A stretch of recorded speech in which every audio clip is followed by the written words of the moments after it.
Yo Shinobi fam, welcome back to Just a Shinobi. Today, we're diving into one of the wildest what-ifs. What if Naruto self-taught Powerfull Shinobi? Part 9, check out full playlist. So buckle up for some serious action and twists. If you're new here, smash that subscribe button for more mind-blowing Naruto scenarios. Check out the other videos on the channel, share them with your ninja squad, and don't forget to drop your thoughts in the comments. Your support keeps this shinobi going strong. Chapter 53. To the Nadeshiko Village. Kumogakure no Sato, the village hidden in the clouds, was located in a tall mountain range that, quite literally, was located above the clouds, hence the name. The rugged terrain made traversing the mountains difficult, even for experienced shinobi. That was part of the reason Kumo had never fallen victim to enemy attacks. Only ninja with in-depth knowledge of these mountains could launch a successful invasion. Of course, there was no army with that kind of knowledge who could storm this stronghold, which meant the chances of that happening were zero, or so everyone assumed. Orochimaru, disguised as a middle-aged man with dark skin and blonde hair, walked up the steep path that led to Kumo's main gate. There were 3 others behind him. Their long, gray tops wrinkled as they moved. It was gathered at the waist, making it appear more like a sash than a shirt. They wore a white, one-strapped flak jacket over this, and their legs were adorned with shin guards that clicked against their shins as they moved. None of them spoke as they walked up to the stall where a pair of ninja were standing guard. The stall, built into the rock face of a mountain, resembled a formidable outpost. Metal shutters around the open hole indicated that it could be used as a barricade of sorts. Just what Orochimaru would have expected from a hidden village like this. Returning from a mission? One of the guards asked as he held out a clipboard. Sign here, please. Of course. Orochimaru smiled as he grabbed the clipboard and pen offered to him, signed it with a made-up name that sounded like it had come from Kumo, and handed it back. Neither guard appeared to realize that his eyes, black with a red star pattern inside, were spinning. The guard looked at the name, nodded, and set the clipboard aside. Welcome back to Kumo. Good work, thank you. The group of 4 traveled deeper into Kumo, leaving the outposts behind. Orochimaru gazed at the many mountains towering over them. A lot of the mountains had structures built into them. Many of them were rounded. There were also numerous small buildings with yellow walls and blue roofs located along the base of each mountain. He was sure that these were just entrances. The true city probably lay in the mountains themselves. As they walked along, the trio behind him began to speak. That was a lot easier than I expected. For a country that prides itself on their military, they have an appalling security. Humph. I can't believe this country has survived for as long as it has. Now. Orochimaru chided the trio. Do not speak like that. In this case, it is not their fault for being unable to recognize us as a threat. Like Konoha, Kumo had a unique barrier that detected hostile chakra signatures. However, it was neither as sophisticated nor as powerful as the one in Konoha. Because Kumo relied almost solely on their military strength, they did not have a very strong Fuinjutsu style. Even their method of sealing bijou was unstable. Orochimaru was actually surprised that Jinchuriki for the 8 Tails was considered a perfect host. What are we going to do now? Asked one of the 2 males behind him. Now? Orochimaru chuckled. Why, we're going to see the Reikage, of course. The Reikage's office was located at the highest point in the village. It was not on a mountain, but neatly situated between 3 mountains, held above the ground by 3 large bridges that extended from the mountains to the spherical bottom. The office was oddly shaped. It looked like a sphere with a donut sitting on top of it, followed by an inverted cone on top of that. The cone was actually a wall. Sprouting from behind the wall was a large amount of foliage, from which 2 stone towers with cables sticking out of them jutted in turn. To reach the office, they had to go through a series of checkpoints. Each checkpoint was manned by a pair of Jonin-level ninja. Unlike in Konoha, where just anyone was able to pop into the Hokage's office, authorization to the Reikage's office was only granted to those who had been given special permission. Normally, they would have never been able to reach the Reikage's office. Normally, I'll need to see your papers, one of the guards said as Orochimaru and his 3 ninja walked up to the first checkpoint. Very well. Orochimaru smiled as the red star within his black eyes began to spin. He held out a sheet of blank papers to the 2 guards. Here you are. The guards looked them over and, not able to find anything wrong with the papers, gave them back to Orochimaru. You're free to proceed. You have my thanks. Withholding a chuckle, Orochimaru proceeded through each checkpoint with his entourage, bypassing every level of security with blank papers that everyone who gazed at them thought were security clearance papers. Of course, they could have used a chakra examination to see if the papers were false. In fact, the blank papers should have been a dead giveaway that these were nothing more than, well, blank papers. However, not a single ninja who saw them even thought about that. The idea that they might be fake didn't even occur to them. Those eyes of yours sure are something? Ishidate said. It's almost frightening how easy it makes deceiving people. Orochimaru's smile widened. Why do you think these eyes are so coveted? The ability to see chakra as it's manipulated, the ability to analyze and copy every attack, the power to cast genjutsu that not even a kage can see through easily. There is a reason I wanted these eyes for myself. They walked along one of the 3 large, red bridges that extended from one of the mountains to the Raikage's office. The crisp and chilly air was enough to freeze the lungs of those who weren't hardy enough. Being so high up meant the air here was incredibly thin, which made breathing difficult for those who weren't trained to fight in higher climates. It was a natural defensive measure. He stopped walking and turned his head, seemingly looking at the sky. However, one of his eyes shifted toward Ishidate, still disguised, and he grinned. Would you like to try and claim these eyes for yourself, I wonder? No, thanks, Ishidate said. I'm smart enough to know that I don't stand a chance against you. The female, Karenbana, leaned into the other male ninja with them as she cupped a hand to her mouth. Am I the only one frightened by this man? You are not, Kongo said, his burly frame hidden behind a transformation jutsu of his own. Glad to know it's not just me. Chuckling to himself, Orochimaru walked into the Raikage's office. Of course, they only entered the lobby first. As they strolled through the open space, across the blue floor, a woman appeared from within a room, her dark skin and white hair marking her as a Kumo native. She paused upon seeing them. Do you have business with Raikage-sama? She asked with a frown. Orochimaru smiled as his star within his pupils spun again. I do. I have some urgent business that I must speak with him about. If you'd be so kind as to take me to him, I would appreciate. Of course. The woman's eyes glazed over. Right this way. The woman turned around and strode up a set of stairs, leading them to a simple door. She knocked once before entering. Orochimaru and his entourage followed suit. Beyond the door lay an open room with very little decoration. The blue floor contrasted with the yellow walls. Exercise equipment sat off to one side, a set of free weights and a punching bag. This office didn't have a desk. It had a couch with a small coffee table in front of it. Behind the couch was a curved series of windows fitted around rectangular metal frames, giving those who arrived a clear view of Kumogaku's mountain range. A man sat on the couch, large and imposing, his dark skin bulging with muscles. He wore no shirt, allowing rippling abdominals and a thick chest to be on full display. The dark skin contrasted with his dark hair. Upon seeing them, the man lifted his left arm, a thick metal bracer attached to it, and placed on his knee. Dark eyes stared at them from beneath thick eyebrows. Mabui, the Raikage said in a gruff voice. Who are these people? The woman, Mabui, tilted her head. You do not know them? They said they had something urgent to talk to you about. From the stiffening of the Raikage's muscles, it was clear to Orochimaru that the man was already on guard. Perhaps he already suspected something was off. Well, no matter. This would be over quickly. Greetings, Raikage, Orochimaru said as he stepped forward. Still playing his role, he knelt before Kumo's most powerful ninja. I have come to speak with you about an important matter. Before Orochimaru could activate his eternal Mangekyo Sharingan, the Raikage suddenly vanished from his couch. Orochimaru only received a second's warning before the powerfully built man slammed into the place where he was standing. However, much like a certain shinobi who was now dead, Orochimaru burst into a flock of crows. The crows flew around the room before reassembling themselves into his body several meters in front of the Raikage. Those eyes. The Raikage narrowed his eyes as he stared at Orochimaru's Sharingan. An uchiha? No, you just have the eyes of one. Scowling, the man readied himself for a fight as Ishidate, Kongo, and Karenbana surrounded him. Who are you? You don't need to know that, Orochimaru said with a smile as Mabui walked behind the Raikage and pulled out a sheathed blade. After all, puppets have no need to know who is pulling their strings. Thanks to a genjutsu he had cast during the 1 second where the Raikage had stared into his eyes, the large man was a second too slow to respond properly when Mabui jabbed her lightning-coated blade into his back. The man grunted as lightning coursed through him. He probably could have negated it, but thanks to another genjutsu, the thought never occurred to him. Now, Orochimaru walked up to the Raikage as the 3 he brought with him held the Raikage down.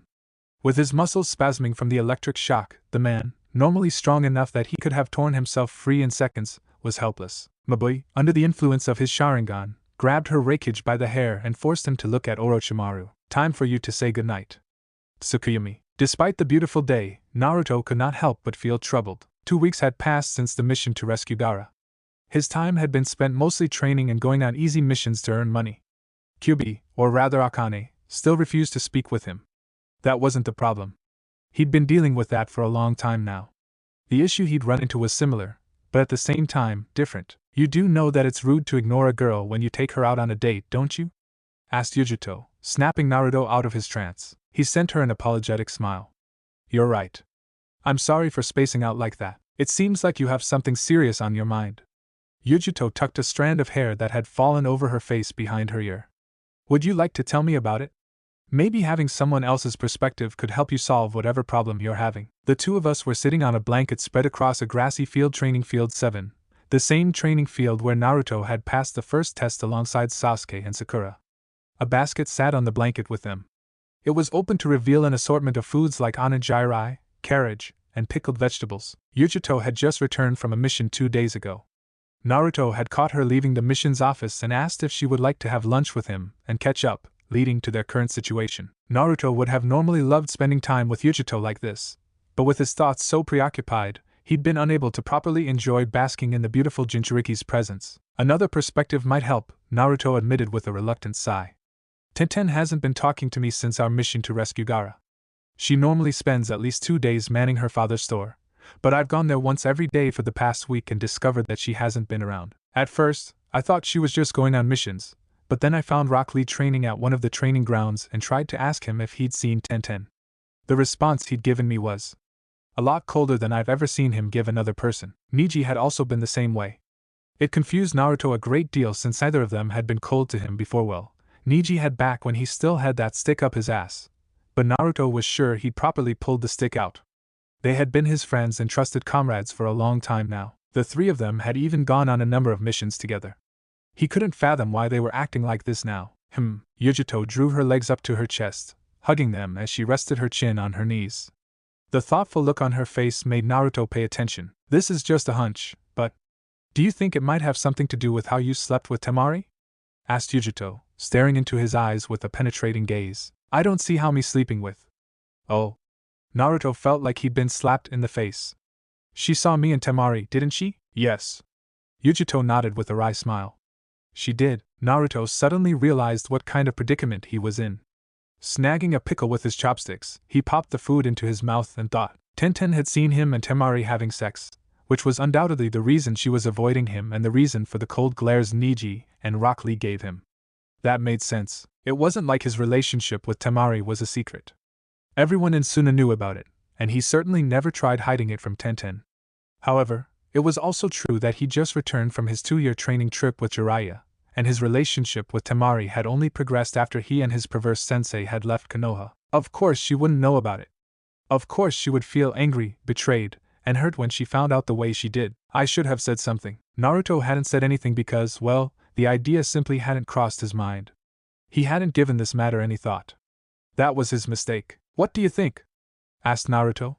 About me and Temari, I mean? Well, I can't say I was too pleased when I found out. Admitting this, Yujito unwrapped her arms from around her legs, stretched them out, and placed her hands behind her as she leaned back. At the same time, I'm a bit more open-minded when it comes to sex. Tenten is a very pure girl in this regard. I doubt she's ever had to go on a mission to seduce an assassination target, and she's not really the type who uses sex as stress relief. I'm not like that either, you know, Naruto said, his tone drier than Suna's desert. Yujito flashed him a grin. I know, but because of your unique circumstances, you don't wish to have a proper relationship with someone else. If by proper relationship you mean one that ends in marriage and children, then no, I don't. Naruto sighed as he let his shoulders slump. It felt like a weight had suddenly been placed on it. Outside of the fact that I am completely sterile, even if I were inclined to take a wife, she would just die and leave me alone. He paused, and then continued, his voice much softer. At the same time, I do want to have something. Even if it's not marriage, even if it doesn't end in having a big family, I want to form strong bonds with people. You mean you want to form strong bonds with women? Yujito added with a sly grin. I thought that would be a given. He rubbed his face as though to wipe away the exhaustion suddenly seeping into his bones. But yeah, I guess. I should find Tenten and do my best to explain myself, huh? I recommend waiting a bit. Yujito shook her head. Tenten's feelings are still very muddled.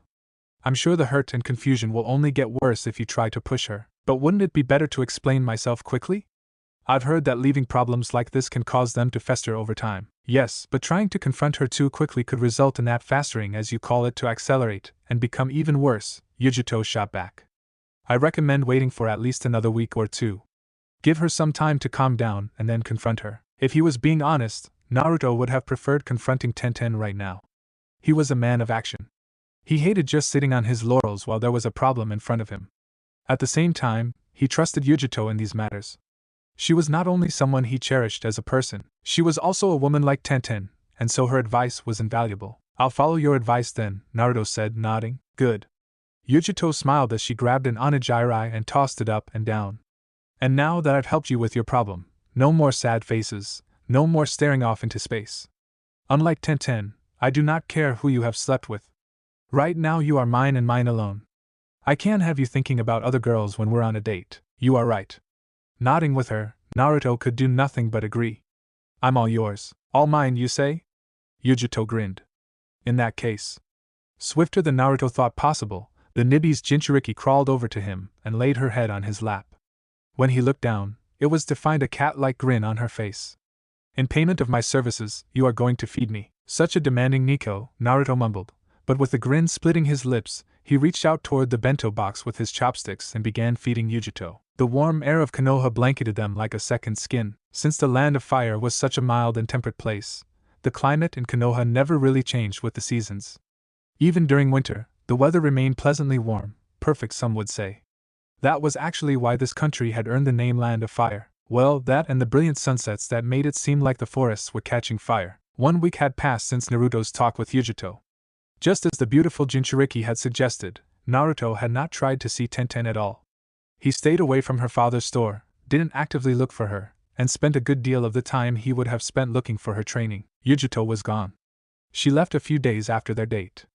The woman had shown up at his apartment one evening and informed him that she had been recalled to Kumo. There was no explanation as to why this was, but orders were orders, and it wasn't all that strange for her to return and make periodic reports, though this was the first time she'd been recalled. He treated her to dinner that night. She left early the next morning. The early morning air remained warm despite the sun only just beginning to rise. Naruto stood inside the Hokage's office to receive a mission. He was early.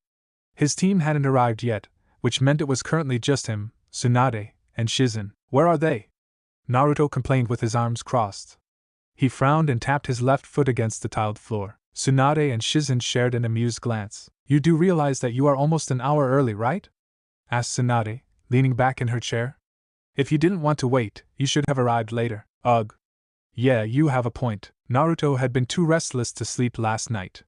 Anyone else would have assumed it was the idea of going on a mission that kept him awake. But the truth was that he'd been unable to sleep before he received the messenger bird requesting he come to the Hokage's office. He'd been planning to speak with Tenten today, and had been going over what he would say. Too bad that plan had been thrown out the window. You seem restless, Shizen said. Have you been sleeping well? Huh. Well, for the most part.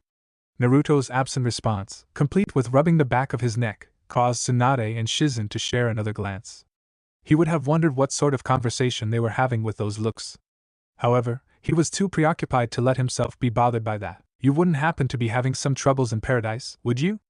Asked Tsunade as she leaned forward, placing her elbows on the desk and steepling her fingers together. Naruto grimaced. Is it that obvious? Tsunade smirked behind her hands. Brat, I have been around the block more times than you can count. Given how old you are, that doesn't surprise me, Naruto said, then had to dodge the paperweight Tsunade threw at him. With a large vein pulsing on her forehead, Tsunade said, you had better watch yourself. Mention my age again and I'll punch you through that wall, Hayayi, and don't sound so sarcastic. After snapping at him, Tsunade coughed into her hand several times as if clearing her throat. Anyway, my point is that while I've only been in love once, I know plenty about relationships between men and women. So you say, Shizen mumbled, though she quieted when the Hokage glared at her. Given who you are, it's not that hard to figure out what the problem is, Tsunade finished. Naruto didn't think he was that easy to figure out, but perhaps Jiraiya had told Tsunade about the relationships he had formed outside the village. It was true that, aside from Temari, there were 2 other women he'd become intimate with. With Jiraiya being the sleazebag that he was, Naruto didn't doubt the man had bragged about how his apprentice had banged multiple babes. Jaya haha. Thanks to my training, Naruto has become a demon in the sack. I swear that kid is a goldmine for ideas. It would probably have sounded something like that, Naruto imagined. He could clearly hear the man's words in his head. The doors opened just as this thought crossed his mind, prompting Naruto to turn around as 3 people entered the room. A large man with long hair and red armor, a blonde girl with blue eyes, and a familiar brown-eyed girl with buns on her head that made her look like a panda. As Chuji and Ino caught sight of Naruto, the two waved and smiled. Tenten, on the other hand, turned her nose at him. Still angry, I see. Yo, Naruto. Chuji greeted with a big smile. I'm guessing you're the Jonin in charge of this mission? That's right. Naruto grinned and puffed out his chest. I'm the one who's gonna be leading you guys. This should be interesting. Placing her hands on her hips, Ino smirked at him, blue eyes sparkling with amusement. I'm curious to see how a mission with you in charge will go. I hope that means you have confidence in my abilities. That remains to be seen. So I gotta prove myself, huh? Well, fine. I'll show you just what I can do. Hee, you had better. While Naruto spoke with Chuji and Ino, who had wandered right up to him without reservation, Tenten kept her distance, separating herself from the group to stand alone. She did her best not to pay him any attention. He almost sighed, but he held back and shored himself up, mentally slapping his cheeks. This was his chance. Tsunade gathered the four ninjas' attention with a cough. Everyone straightened, and Tenten reluctantly moved to stand behind Naruto alongside Chuji and Ino. We've received a request from Nadeshiko no Sato, Tsunade began. They're a ninja village whose families are organized through matrilineality. Naruto, I believe you have some experience with them. Naruto nodded. Jiraiya and I actually stayed there for a few months during our training. I'm sure training isn't all you did. He twitched at the woman's sly smile, but she didn't let him say anything before she continued. They are having a problem with a missing ninja who arrived in the area and indiscriminately attacked their village. We've received a report that a number of their kunoichi were killed and even more have been captured. The population of their village has dropped by about 40%, leaving them in dire straits. If they're suffering casualties like that, whoever attacked them must be incredibly powerful, Naruto said. Most of the kunoichi from Nadeshiko no Sato were easily Chunin and Jonin rank. Tsunade nodded. The person who attacked them is an S-ranked missing ninja who goes by the name Akuma. Very little is known about him. We're not even sure what village he is from, or if Akuma is his real name. However, we do know that he was responsible for the complete destruction of a hidden village several years ago. Naruto had his own bingo book, and he made sure to memorize most of the names on there. He did actually know of Akuma. However, there wasn't any information on him outside of what Tsunade had just said. Nothing was known about his fighting style, or where he came from. All the bingo book had was a profile picture. Your mission is to travel to Nadeshiko no Sato and help the village take down this missing ninja, Tsunade said. In response to her words, the group of four stood at attention. Hi, Tsunade-sama. They said in unison. Because of what the mission entailed, it was listed as an A rank, which meant they needed to prepare the appropriate supplies. Naruto asked Chuji and Ino if they had everything they needed. When they said they didn't, he told them to grab enough supplies to last for 2 weeks. Then he traveled with Tenten to her shop so he could grab the appropriate weapons for an A-rank mission. Tenten barely spoke to him during this time. She only spoke when necessary, and when she did, her voice was colder than the snow-capped peaks of the former Yuki no Kuni. You realize that staying mad like this and scowling all the time is going to give you premature wrinkles, don't you? Asked Naruto. I'm not scowling, Tenten snapped. You are. I'm done with this conversation. Well, I'm not. They were in the middle of her store, traveling down one of the aisle. Numerous racks filled with various sharp and pointy implements lined it. Because of this, Naruto couldn't push Tenten's back against the wall, so he created a wall of shadow clones and hemmed her in, placing his hands on a Naruto clone's shoulder to keep her from moving. What are you doing? Tenten's glare looked like a sheet of ice, but her cheeks were flushed a mild red. Let me go this instant. Not until you talk to me. I don't think there's anything to talk about. Yeah? Well, I think there is. Naruto narrowed his eyes. I get it. You're upset at me because I slept with Temari. Tenten looked away. I don't care who you sleep with. Then why are you ignoring me? I just don't like lying douchebags. You're jealous of Temari. I am not. You are. Not one bit. Just admit it. Their back and forth would have drawn a crowd if anyone aside from them had been present. It probably looked strange, several Narutos acting as a wall while one of them trapped the girl with his arms. Even Naruto found the idea strange. He probably would have laughed if he'd seen anyone else do this. That didn't stop him from arguing with the girl, whose face grew darker and more red as time passed. Finally, all right. Fine. You want the truth. Yes, I'm jealous of Temari. Yes, I hate that you slept with her. I thought we had something special, that I meant more to you, but I see now that you never felt the way about me that I did about you. I'm probably just another kunai in your pouch. Naruto kept his gaze even despite feeling something inside of him crack. A sharp pain pierced his chest, but he didn't reject it. What he felt now was nothing compared to what Tenten must be feeling. Do you really believe that? He gazed into Tenten's eyes as she stared right back. Her eyes were fierce, but the longer she stared at him, the less certain they became. She shifted her weight from her left foot to her right. Her hands began fiddling with her shirt. Yes, I do. She averted her gaze after several seconds had passed. Naruto continued to focus on her, making a slight sweat and a healthy blush break out on her face. He didn't say anything for the longest time, but then, he sighed and took a step back. The clones disappeared in a puff of smoke. I see. He took a moment to center himself as the cracks inside of him became wider. If that's how you feel, then there really is nothing I can do. He paused, withholding a shudder, and then continued. However, you should know something, Tenten. I cannot give you or anyone else a normal relationship. You already know I'm not human anymore, right? I don't have the ability to start a family and grow old together with you. Tenten's uncertain stare bolstered him for a moment, allowing him to harden his resolve. But you should know that just because I can't give you a normal relationship, that doesn't mean I don't love you. I'll understand if you don't want to be with me. If you say I can't be with you, then I'll gladly accept that. However, do not ever think that my feelings for you are weak, or that what we have isn't special to me. You aren't someone who can ever be replaced. You're precious to me. Tenten didn't say anything at first. A cloying silence stretched out. While there was no tension, the thickness in the air, the uncertainty from both parties, made it hard to breathe. I'm not sure I can believe that, Tenten finally admitted. I guess not. Naruto smiled, but it didn't reach his eyes. Tenten pretended she didn't see it. After their argument ended, Naruto bought a scroll filled with enough supplies to last for 2 weeks and enough weapons for an A-rank mission. Fortunately, he didn't need to buy items like explosive notes or seals, since his seals were better than anything on the current market. That said, he did have a large number of kunai, smoke bombs, shuriken, and ninja wire. He wasn't sure how much of it he would use, but it was important to always be prepared. They met up with Ino and Chuji at the south gate. The two Chunin had arrived before them. When Ino saw the distance between him and Tenten, the fractured demeanors they both possessed, she placed her hands on her hips and frowned. What funeral procession did you two just come back from? No funeral, I'm afraid, Naruto said with a smile. Anyway, do you two have everything you need? Yup. Ino patted the pouch around her waist. It's all in here. Naruto nodded at her, then turned to the big guy in red armor. Chuji, I'm good. Right. Then let's go. Because he was in charge, Naruto was the one who signed them out of the gate.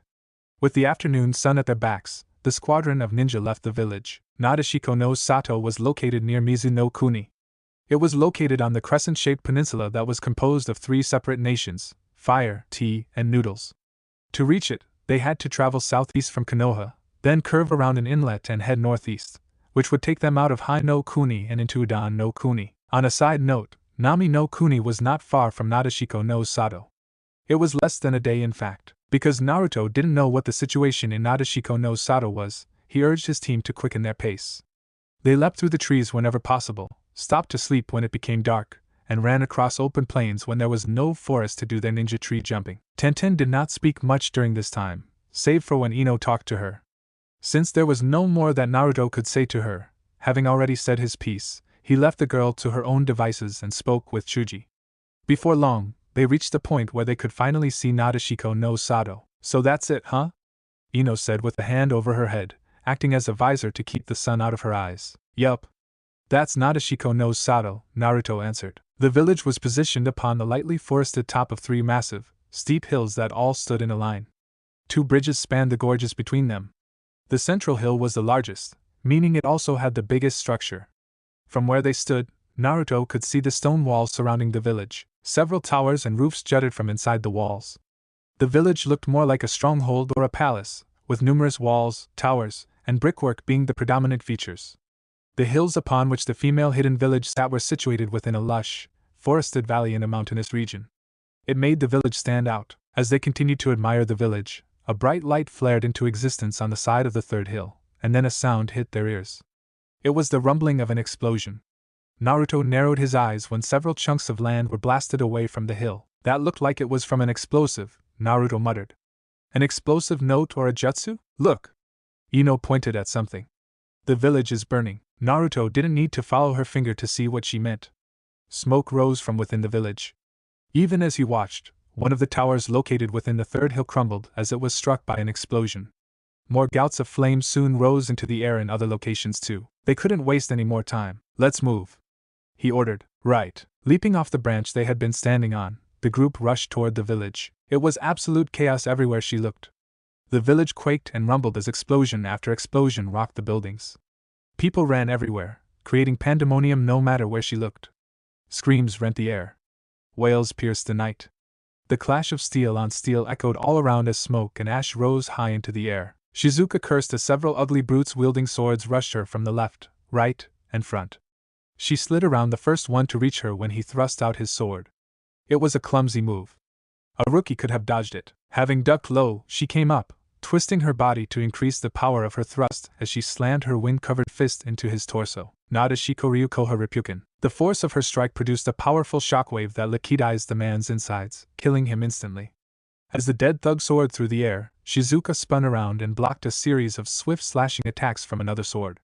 She knocked the man's blade wide. Then, stepping into his guard, she delivered a swift series of jabs that left him stunned before, finally, she leapt into the air, flipping around, and delivered a powerful falling kick. Nadeshiko Ryukoha Senkai Jairi. She had coated her leg in wind chakra to increase her cutting power. Her foot sliced straight through the man, who fell backward as blood gushed from his open wound, splattering against the ground and creating a pool underneath his corpse. Now on the ground, Shizuka spun around and delivered a powerful spinning heel kick to the jaw of another. The attack was so powerful that the man's neck snapped with a sickening crack. As he fell like a marionette with cut strings, Shizuka diverted a sword aimed at her torso, then stepped forward and delivered a bone-shattering punch to a bandit's torso. More than half a dozen thugs were still coming at her. They were further away, but it wouldn't be long before they closed the distance. If she was willing to let them, Nadeshiko Ryu's Shinka Inbya, producing several kunai, Shizuka held them between each of her fingers, 4 per hand, and swiftly threw each one with pinpoint accuracy. Her kunai never missed their mark. One struck the neck of a thug. Another pierced one's left eye. That one went down screaming. Still another slid between segmented samurai armor and pierced an enemy's heart. The bandits went down, some wailing in pain, while others died straight away. Lady Shizuka. A voice called out as the last enemy near her died. A person dropped from the sky, landing in a crouch before her. She stood quickly, her imposing figure easily towering over the much smaller Shizuka. Her angular face was framed by short brown hair, and her lips were painted with a dark shade of red lipstick. Her backless red bodysuit was torn in several places. She wasn't wearing her usual mesh armor. The burns on her body led Shizuka to believe the armor had been destroyed. Tokiwa, is it them? Asked Shizuka. It is, Lady Shizuka. Tokiwa nodded in confirmation. We've currently evacuated all of the civilians to the largest structures. We're doing our best to push back the invaders. Fortunately, it looks like Akuma is not with them this time. Thank the gods for small miracles, Shizuka muttered before steeling herself. Come. Let us push these invaders back. Yes, Lady Shizuka. Together with her attendant, Shizuka joined the fight with the other kunoichi of her village. The world around her became one of blood and dying screams as she fought to destroy the people invading her home. The clang of clashing steel, the scent of iron in the air, a series of blurry images as she and her attendant fought their way through numerous enemies. However, it seemed there were even more enemies this time than last time.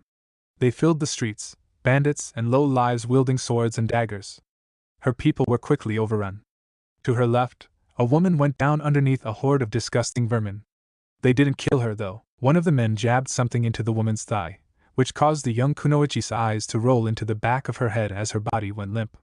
Then the group lifted her up and none too gently began carrying her away. Stop, scum! Shizuka, Tokiwa, and the others tried their best to keep the girl from being taken, but there was a literal wall between the girl and them.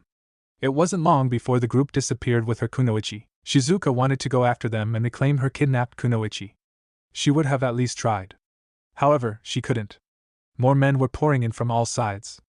They would overrun her ninja like a swarm of bugs, shoving the women of her village to the ground and injecting some kind of drug into their bodies before dragging them away. Shizuka fought desperately. She snapped one bandit's neck, crushed the skull of another, cut through multiple more, and even used one of her most powerful jutsu to wipe out over a dozen of them. Yet no matter how many she killed, more would always take their place. Before she knew it, the only ninja remaining by her side was Tokiwa and a handful of others. Despite the desperate panic she felt to rescue her comrades, Shizuka refused to give up. She stood back to back with her fellow kunoichi. The stench of numerous unwashed bodies made her nose wrinkle as the men closed in around her.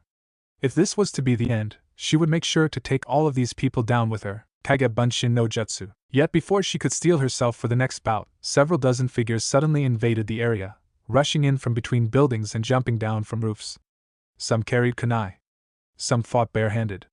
Some even threw shuriken. They crashed against the bandits like an orange tidal wave, decimating the army that had been overwhelming Shizuka's forces with an even more overwhelming force. Beyond the shock of seeing so many people suddenly fighting against the bandits, Shizuka felt hope swell in her breast as she recognized who those people were. That's Naruto. Yes, it was dozens of Naruto clones that had rushed to her aid, and they weren't alone.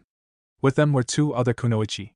One of them, a pretty blonde girl who made several hand seals and somehow immobilized her enemies, who were then defeated when a massive man in red armor slammed into them with an enlarged arm. The last one was another kunoichi.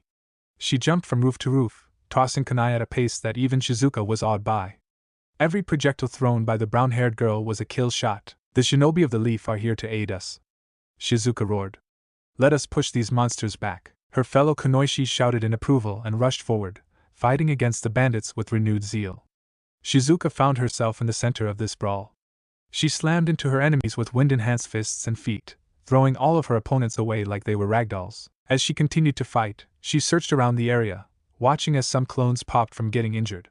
If the clones were here, then the real one was also somewhere within this throng. Shizuka whipped her head around as one of the Narutos slammed a Rasengan into a bandit's armored chest, tearing through both armor and flesh. As the bandit corpse was thrown into the air, the blonde man rushed up to her. This must be the real one, Naruto. Shizuka smiled even as she crushed someone's face in with a powerful punch. I'm so glad to see you. Naruto's sunny grin lit a flame inside of her. We'll talk later. For now, let's drive these assholes back. Right. The fighting did not last much longer as, with the arrival of Naruto and his Konoha shinobi, the bandits seemed to lose their will to fight. Their numbers might have made them formidable, but Naruto could match those numbers with shadow clones. Also, unlike the bandits who couldn't replace the people they lost, Naruto could create new clones every time one of his were dispelled. Before long, the enemy that had once attacked them like a pack of ravenous hyenas tried to flee. Do not let them escape, Shizuka shouted. Asa! Came a shout from the Naruto clones as they charged after the bandits alongside the few kunoichi remaining. Tokiwa!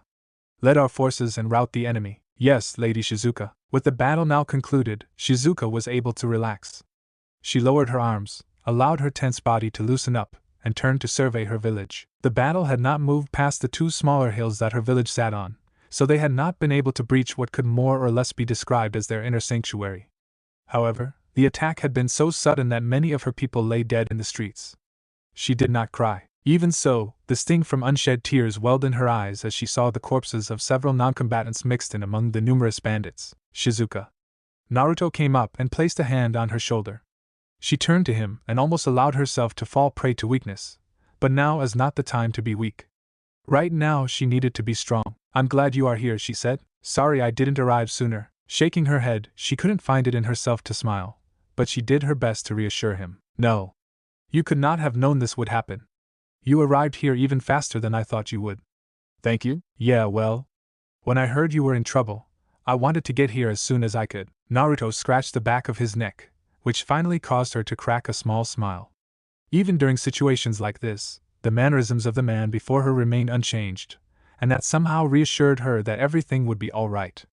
Yes, perhaps with Naruto by her side she could help her people. Ahem. A cough interrupted the mood they had. Shizuka turned to see the blonde and the brunette looking at them. One was wearing an amused smile like a Cheshire cat, while the other looked moody for some reason. Who is this, Naruto? Asked the blonde girl. A friend of yours? Or is she something more? At this question, the girl raised her right hand, stuck out her pinky, and wiggled it for emphasis. Shizuka would have blushed at the blatant question regarding their relationship, but the situation was grave enough that she didn't have the time to feel embarrassed. Stepping away from Naruto, she bowed to the group of ninja. Thank you for coming all this way. My name is Shizuka. I am the leader of this village and the one who requested help from Konoha. Wait. Really? The blonde's eyes practically bugged out of their sockets as she stared at Shizuka. But you're so young. I fail to see how my age makes me unfit to be leader. Well, I guess it doesn't, the blonde admitted reluctantly. I'm just surprised. Shizuka could understand where the girl was coming from, but now was not the time to indulge her. She bade Naruto and his squadron to follow her. Leaving the small hill, she wandered over the bridge that connected to the largest and most well-fortified of her village's stronghold. They passed a lot of injured women. Some were kunoichis who'd been injured during the battle but managed to retreat before they were taken hostage, but most of them were, in fact, civilians who had simply been caught up in the fight. A little girl sat on the ground, crying as a medic wrapped bandages around her injured head. A young woman with blood leaking from her shoulder was being patched up with stitches. Everywhere she looked, her people were suffering. It broke her heart. Naruto said, please help administer first aid to these people. The ones with the gravest injuries get top priority. I'm on it, the blonde girl Ino said before rushing off to help the nearest person. Ino has training as a medical ninja, Naruto explained when Shizuka sent him a questioning look. She's not as talented as Sakura Haruno, my original teammate, but she's very skilled. I'm sure she'll be able to help heal everyone here. Thank you, Shizuka said, bowing her head. Shizuka led the 3 Konoha ninja into a large room with a limestone floor and a vaulted ceiling. A table sat in the center, a series of tall columns arrayed around it. None of it was ostentatious. Both the table and columns were rather plain. However, the table sat atop a rug, and there were numerous fluffy pillows arranged around it for people to sit on. She sat down at the head of this table, calves tucked underneath her thighs, while Naruto and the others sat on either side of the table. Introductions followed. Naruto introduced his other 2 teammates. Chuji, the large man in wearing the red suit with plated armor, greeted her with a smile. However, the one called Tenten had a suspicious look in her eyes. Shizuka frowned. It was as if the girl didn't trust her for some reason. However, she ignored that and greeted them both in turn. I was told that you were having trouble with a missing ninja named Akuma. Naruto scratched his cheek. We weren't expecting to find an army of bandits attacking you. Yes. I'm sorry. Please allow me to inform you about the most recent developments that have taken place. Shizuka bit her lip as she centered her thoughts. It is true that the one who first attacked us was Akuma. He attacked our village without warning and decimated our forces. We fought back and even managed to injure him before he retreated, but his attack was so sudden that many of our kunoichi were injured and are unable to fight. That was when we sent our request to Konoha. It sounds like something changed after you sent the request, Chuji said. Nodding, Shizuka continued. A few days after our request was sent, Akuma came back and attacked again, but this time it was with a group of bandits. We fought them off. Tokiwa and I even managed to force Akuma into a standstill, but while we were distracted, the bandits who attacked our village made off with several of our kunoichi. Gritting her teeth, Shizuka hid her clenched fists underneath the table. That's when we realized they were not after our lives but our bodies. I can only assume they plan on selling us as slaves. Slave trading was a huge business. While many countries had made it illegal to sell and own slaves, barring a few very unique circumstances like criminal slaves who were forced to work hard labor as punishment for crimes committed, that didn't stop people from buying or selling them. There were a number of black market operations spread across the elemental nations that dealt with slavery. Do you know who's responsible for this? Asked Tenten. Surely these bandits aren't working on their own. Most bandits use rusty and dull weapons. The ones those guys were wielding were brand new and high quality. They must have a powerful backer. Sadly, we do not know anything other than what I've just told you. Shizuka took a deep breath to contain her frustration at her own powerlessness. I thought about sending some of my kunoichi out to see if we could gather intelligence. But, I understand, Naruto said when she trailed off. Your kunoichi are what these people are after. If you had sent them out, and they were captured, you would be in even worse shape than you are now. That is correct. Closing her eyes, Shizuka pushed the worry twisting her stomach into knots away. She stood up and gazed at Naruto, Tenten, and Chuji. We can discuss what to do later. I'm sure everyone is exhausted from traveling all this way and being forced into battle so soon. Please allow me to show you to your rooms. Tenten tossed and turned, unable to find a good position to sleep in. It wasn't the room. She and Ino had been given a comfortable room with 2 beds and plenty of amenities. The beds themselves were also quite soft and warm. It also wasn't their circumstances. Sure, what happened when they arrived was horrible, but she was a ninja and had seen far worse. Sighing as she realized that sleep truly was going to elude her for now, Tenten silently crept out of her bed and made her way out of the room. Ino was sleeping on the other bed, most of her body covered with a blanket, and she didn't wake up when Tenten slipped outside. The night air was mild. Tenten didn't feel cold or uncomfortable as she padded across the hallway in nothing but a shirt and panties. Of course, she kept a set of kunai with her in case she was attacked, but she didn't think that would happen. They drove off the attackers already. Those guys would need to regroup before they could attack again. Still, it never hurt to be prepared. She didn't know where she was going. Wandering the halls with no real destination in mind, she looked at the arched ceiling overhead. It had ribs supporting its structure and shape. They crossed each other multiple times to form geometric patterns. This place definitely had the feel of a palace. Naruto stayed in this place during his training. For whatever reason, that thought chilled her to the bone. She didn't like the idea of Naruto staying in this all-female hidden village. Given what she saw with Temari, she was sure that Naruto would. No. She shook her head. Naruto might have slept with Temari, but he isn't the kind of guy who would cheat on someone like that. She could accept that Naruto didn't think of her in terms of romance. It would hurt, but she could do it. However, if nothing else, Tenten wanted to believe that Naruto wasn't the kind of guy who would cheat on a girl when they were dating. Yet even as these thoughts ran through her mind, Tenten caught someone walking along the hallway further down. They were nothing more than a shadow. She couldn't determine who it was. It caused the hair on her arms to prickle. She decided to follow them. Tenten wasn't the stealthiest kunoichi around, but she had been taught at least a little bit about sneaking. A ninja's greatest asset was intelligence gathering, after all. That required one to be sneaky. She kept to the walls and hid behind objects, following after the shadowy figure. It didn't take her long to figure out who the figure was. She wore a semi-translucent white gown that was tied together with a sash. No, it wasn't a gown. That was underwear. Negligee. While Tenten didn't use seduction techniques, she had been taught them, and she recognized the sexy sleepwear for what they were. With only the gown and white panties, Shizuka walked through the hall, her long black hair flowing freely instead of being tied into the ponytail she'd worn when they first met. Where is she? It couldn't be. With her heartbeat quickening, Tenten followed Shizuka, being careful not to make a single noise, as the young woman wandered up to a door and knocked. Tenten felt her heart chill as she realized where the door led. This was the door to Naruto's room. The group had been shown to their rooms. Ino and Tenten had been given a room to share, but Naruto and Chuji had been given their own rooms. When Ino had questioned that decision, Shizuka had stated that, as the leader, Naruto should have a room to himself, but then said that it wasn't appropriate for girls to be sleeping in the same room as a boy, which was why Chuji had his own room as well. Ino had accepted that with a pout and some complaining. Naruto lay on the bed and stared at the ceiling, thinking about the current circumstances he'd found himself in. Of course, he wasn't just thinking about this mission. Also on his mind was his estrangement to Tenten and Akane. He wondered if there was any way to fix this situation with them. Knock. Knock. Knock. Sitting up, Naruto placed his hands on the bed and looked at the door. Knock. Knock. Knock. He slid out of the bed and padded up to the door, wondering who could have been knocking at his hour. When he opened the door and found Shizuka standing before him, he blinked. Shizu? What's up? Couldn't sleep? Her long hair, blacker than the night sky but twice as scintillating, wavered as she shook her head. She crossed her arms over her chest. The act pushed her breasts together. Naruto looked down and noticed that, thanks to her semi-translucent gown, her nipples were visible as they strained against the fabric. Do you mind if I come in? She asked. Not at all. Naruto moved out of the way and allowed Shizuka to enter the room.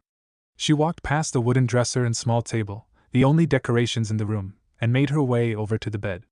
Watching her, Naruto slowly shut the door with a soft click as she sat down. I'm guessing you're here for something other than talking, Naruto said. Shizuka smiled and blushed at the same time. Am I that obvious? You never wear nightwear like that, Naruto pointed out. People can change. They can, but there's not much point in wearing that if you're not trying to show off to someone, right? I guess. Naruto wandered back over to the bed and sat down beside Shizuka. She shifted, scooting closer as he propped one leg onto the bed, letting his foot hang over the edge. Unlike Shizuka, whose negligee was obviously meant for seducing people, Naruto only wore orange boxer shorts. The kunoichi glanced down at his chest and abs, trailed her eyes along his broad shoulders, and then looked even lower, at something currently hidden behind a thin layer of fabric. It's been a long time, hasn't it? Shizuka's cheeks turned pink as she looked away. I mean, since the last time you and I saw each other. About 6 months, Naruto said.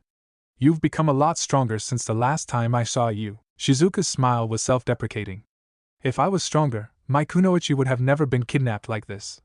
I would have been able to protect them. You're only one person. Naruto shrugged. He didn't want to sound nonchalant, but she also needed to know the facts. One person can't protect an entire village from an army. You've done everything you can. You even fought Akuma to a standstill, right? He's an S-rank shinobi. The fact that you could force him to retreat is impressive. I had help. It doesn't change how impressive it is. Perhaps she sensed the sincerity in his words. She turned her head back in his direction and looked up at him. Her eyes were a lot more open than they used to be. He remembered when they first met, her eyes had been cold and emotionless, though that had slowly changed after a while. Do you really think so? She asked. I do. Shizuka was silent for a long while. He didn't mind, letting the silence play out as he glanced at her hair. It was so long that it trailed across the bed.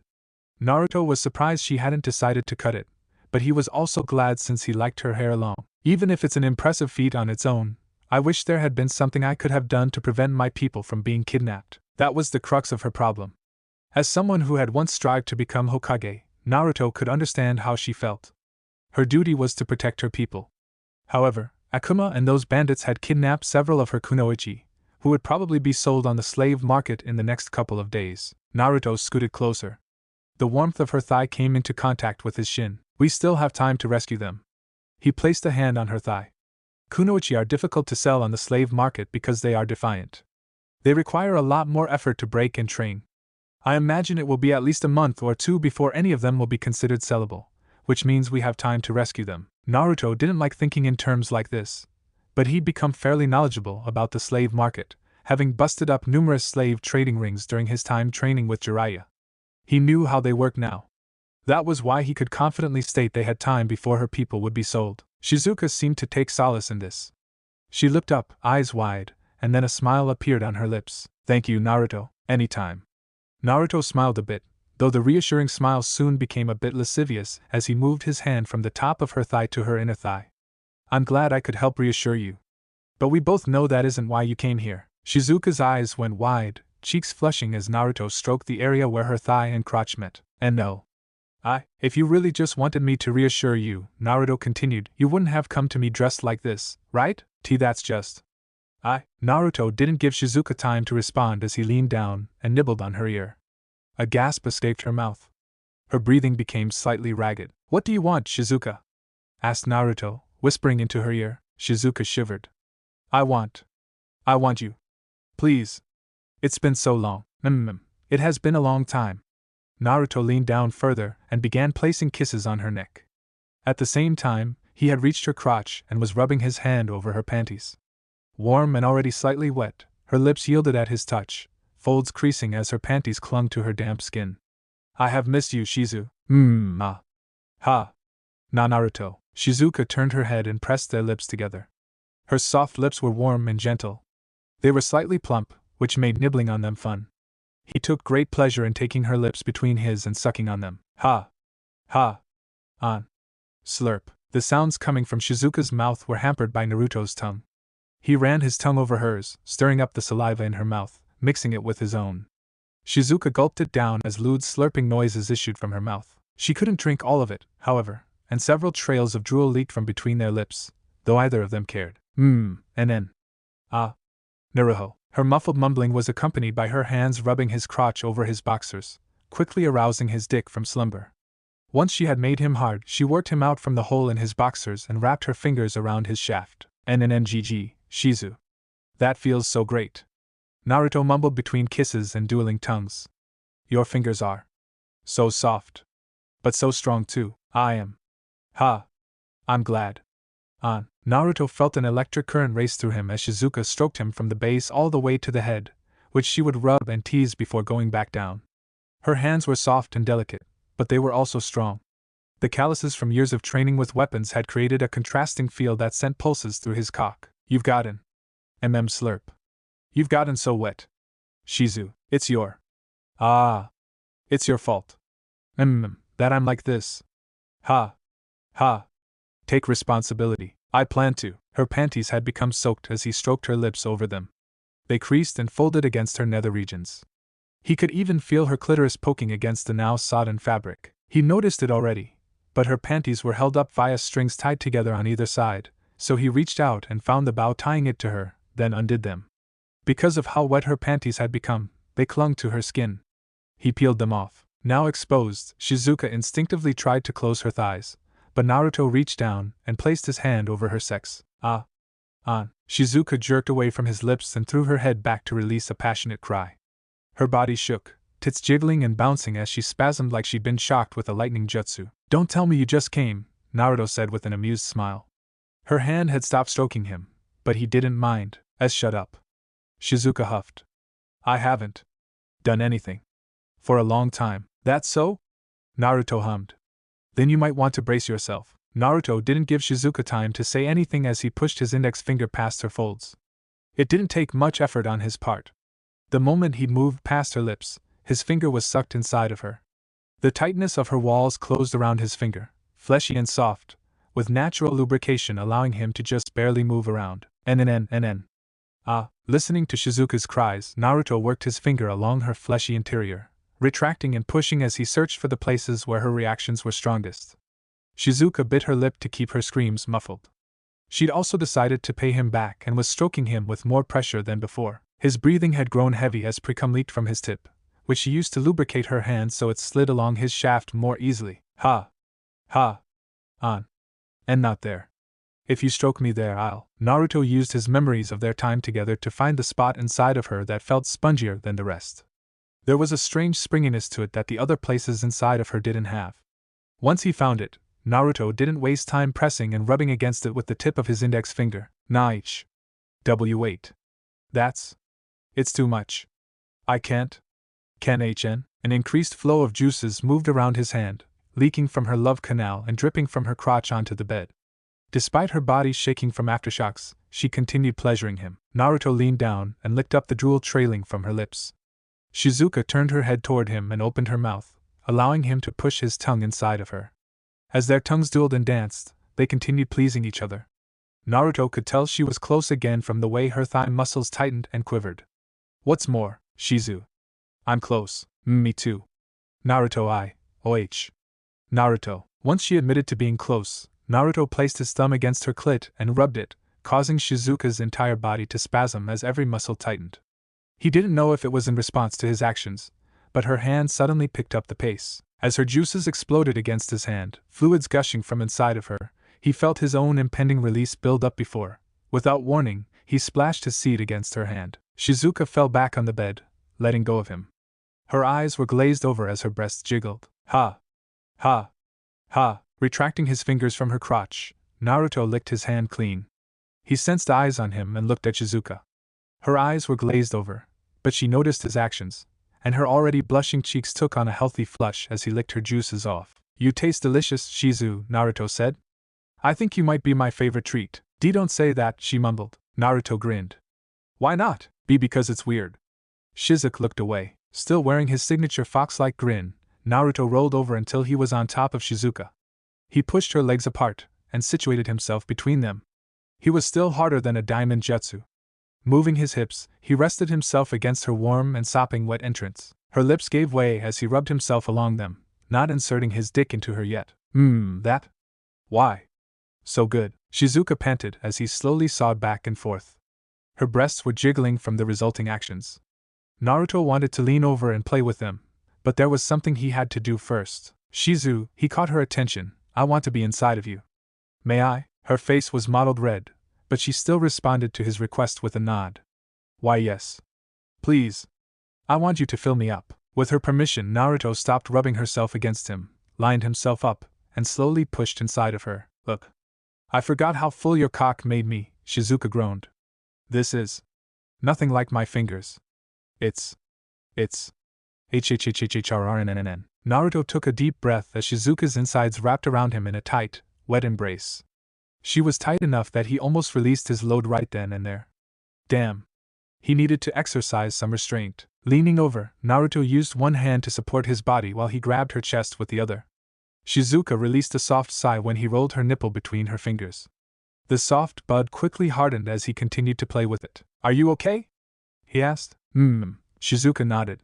I'm okay. You can move now. I'll go gently at first, Naruto said. He retracted his dick until just the head was inside of her, then slowly pushed into her. Shizuka released a long as he moved, and he had to keep a tight lock on his own desires as something akin to electricity jolted his body. Naruto did this for a few more minutes before she told him he could go faster, then picked up the pace, slowly at first, but with increasing intensity. Oh. Naruan. That feels so good. Your dick is filling me up, NNN. I hope you don't mind. But I plan on filling you with more than just my dick. Yes. I want you to fill me up. Shoot your batter into me. Oh gods. HRK. You're hitting my womb. On. HYK. And my mind is going blank. Can't. On. The lewd sound of their flesh slapping together was accompanied by the pants, grunts, and moans the two released as Naruto thrust into her. Shizuka's body shook. Her stomach, tight and well-muscled from years of training, trembled at their love-making. The large breasts that sat proudly on her chest bounced every time he thrust inside of her, which he took great pleasure in doing. Over and over again. Oh gods! Oh gods! Shizuka's spine arched as she placed her feet on the edge of the bed, spread her legs wide, and lifted her hips. You're going even deeper than Ichake. Hyuk. I can't. Neru. Too much. Too deep. Despite her words, Shizuka wrapped her legs around him, locking her ankles against the small of Naruto's back and using her heels to drive him further into her, as if helping him penetrate even deeper into her womb. Naruto felt the inevitable release soon. It coiled around him, building up like a volcano. As Shizu. Me too. T together. Ha. Please, together. Naruto waited until he felt Shizuka's insides become unbearably tight, until her body shook with the intensity of her own orgasm, to release himself inside of her. Aichinen. Shizuka released a loud cry as her body tensed, every muscle growing unbearably stronger. Her legs tightened around him. It would have snapped the bones of anyone else. Naruto gritted his teeth and clenched his eyes as a wave of overwhelming sensations rocked his body. Then, all at once, it was over, and Naruto took several deep breaths as Shizuka's legs went slack. Ha! As he recovered, Naruto looked at Shizuka, who was staring off into space with a pleased smile on her lips. He zeroed in on her lips. Moist, pink, slightly bruised from their kissing.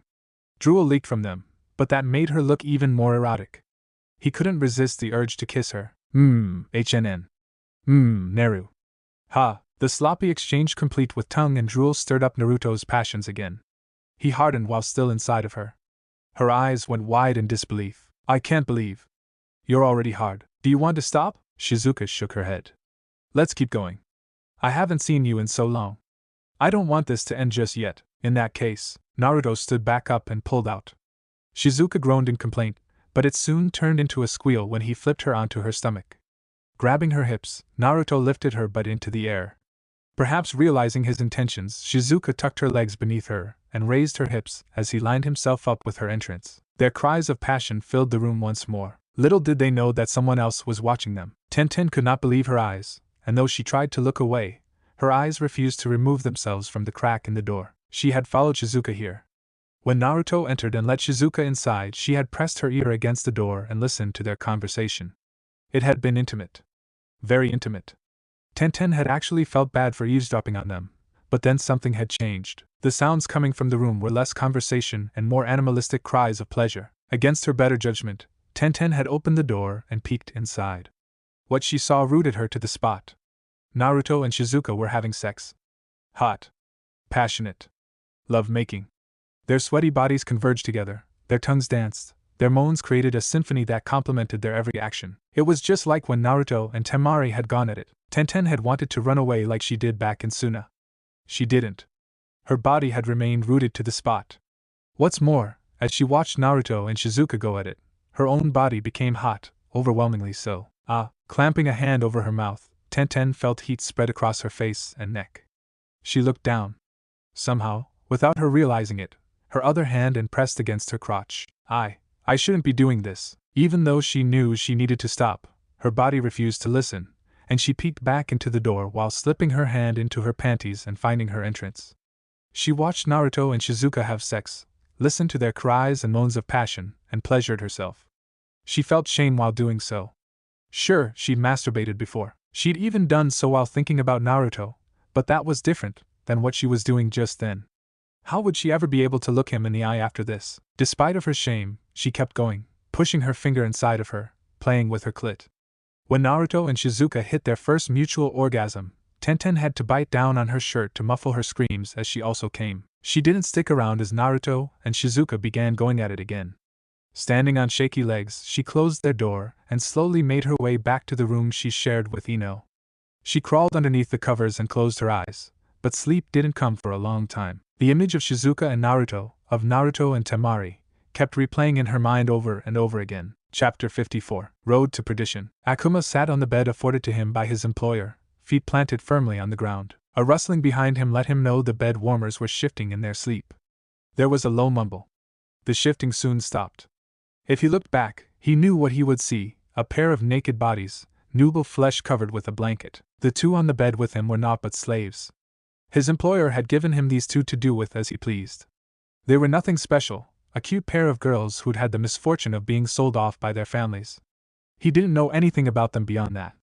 He didn't care to know. He was completely naked, like the two still sleeping, but unlike their perfectly unblemished skin, his rippling body was covered in scars. Akuma had lost track of how many scars he had.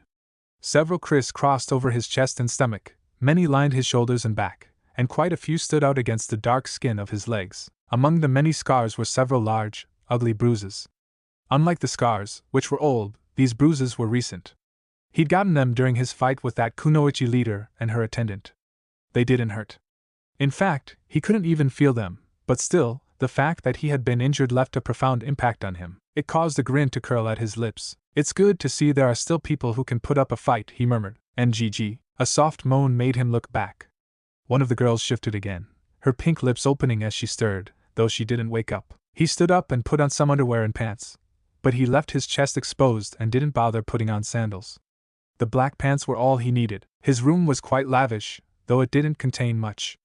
Aside from the comfortable bed and dresser with his pants, there was nothing else.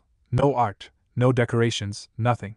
A warrior such as himself didn't need anything else. Leaving the room, Akuma wandered a well-lit hallway that was far too opulent for his taste. He ignored the gaudy art as the floor beneath his feet swayed slightly. Turning a corner, he traveled down a flight of stairs, then entered a door that opened into a large chamber. It looked almost like a medical facility combined with a prison. Instead of medical equipment, however, what this room contained were numerous tables with powerful straps that not even a high-level ninja could break. There were also a set of cages on the far side. As he walked further into the room, the cage's contents came into view. People. Women. Most of these women were young, clearly in their late teens to their mid-20s, though a few were younger than that.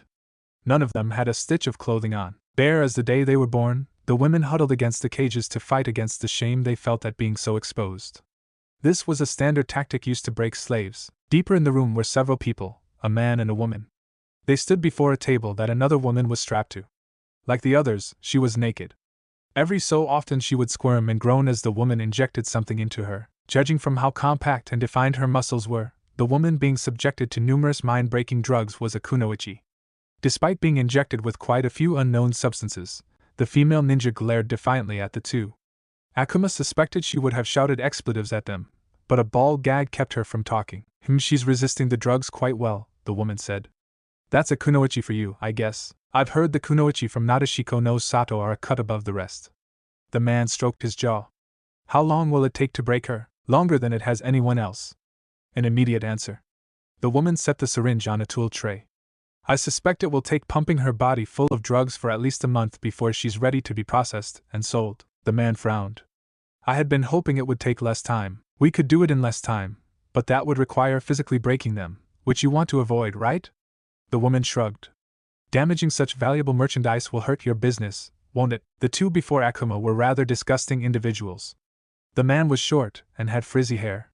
At a glance, he looked to be about 140 centimeters at most, but then anyone looking long enough would realize that his hair gave him an extra 6 or 7 centimeters. He wore a crisp and clean business suit. It gave him a business tycoon flair, but Akuma couldn't take the man seriously. His partner was even creepier, with a tall and thin body that reminded him of a twig, bulging gray eyes, and stringy hair that looked like worms crawling out of her skull. Her black pants and black shirt were hidden by a large white coat that went all the way down to her shins. With such a dubious appearance, Akuma could only think of her as a mad scientist. "Shato," Akuma said. The man and woman turned. "Akuma." Shato's eyes flashed as he greeted the much larger man with an insincere smile. "I see you are back on your feet. I'm surprised it took so long for your injuries to heal." "They are not healed, but they have never bothered me. I can keep fighting." "That's good," Shato said, nodding as the woman went back to injecting drugs into the kunoichi. "I have some news that you might like." "What news is that?" asked a now frowning Akuma. Shato's eyes flashed. "According to one of my men who made it back from their last assault on the Nadeshiko village, a group of Konoha ninja have arrived to help them." "Konoha ninja?" Akuma felt his blood begin boiling at the knowledge. A surge of joy filled his chest as his warrior spirit surged with primal longing. "Who?" "A powerful ninja known as Naruto Uzumaki," Shato said, causing Akuma's lips to peel back into a feral grin. The early morning sun illuminated Nadeshiko no Sato and the area around it, highlighting the damage done yesterday during the attack perpetrated by the large group of bandits. Several towers had collapsed. A number of walls had crumbled, their remains scattered along the ground. At least the dead bodies had been removed and buried. Sadly, there was no time for the people of this village to mourn their dead. Over 1 week had passed since Naruto and his team arrived in the village. They had used that time wisely by helping everyone else wherever they could. Many of the village's kunoichi were already up. They couldn't leave the village in this state, so they were doing their best to repair what they could. Powerfully built women moved to and fro, carrying thick beams that were used to prop up damaged structures, or using earth jutsu to mold the earth around them into bricks, which were then set atop the walls, slowly being repaired. Among all the women doing their best to repair the damage to their home, another group raced about, doing what they could. All of them looked the same. They wore clothing that was predominantly black but had orange interspersed, blonde hair arrayed in many spikes on their heads, bright blue eyes, and whisker marks on their cheeks that reminded all who looked at them of a fox. The Naruto clones were a great help. Sure, they couldn't create bricks using earth jutsu, but they were excellent pack mules. Many of the kunoichi had the clones aiding them by gathering supplies. It helped that there were so many. Just standing in one spot of the village, a person could easily spot at least 100 Naruto clones. How many clones did you make? Asked Ino as she, Chuji, Tenten, and Shizuka observed the repair efforts being undertaken. Naruto was also there, of course. He stood beside Shizuka, close enough to denote familiarity but far enough that no one would realize they had been having sex almost every night since he arrived. Maybe about 1,000? Naruto tilted his head. I thought about making more, but I think any more than 1,000 would just hamper the repair process. 1,000 shadow clones? Seriously? Ino's eyes were popping from their sockets. I know you have a lot of chakra, but damn, should we also help with the repairs? Asked Chuji. Shizuka shook her head. No. Thank you for the offer, but I have something else I'd like you to do. And what's that? Asked Tenten, who was acting even stranger than usual for some reason. She'd been giving Naruto the cold shoulder all morning, a shoulder that was even colder than before, but then he'd catch her staring at him.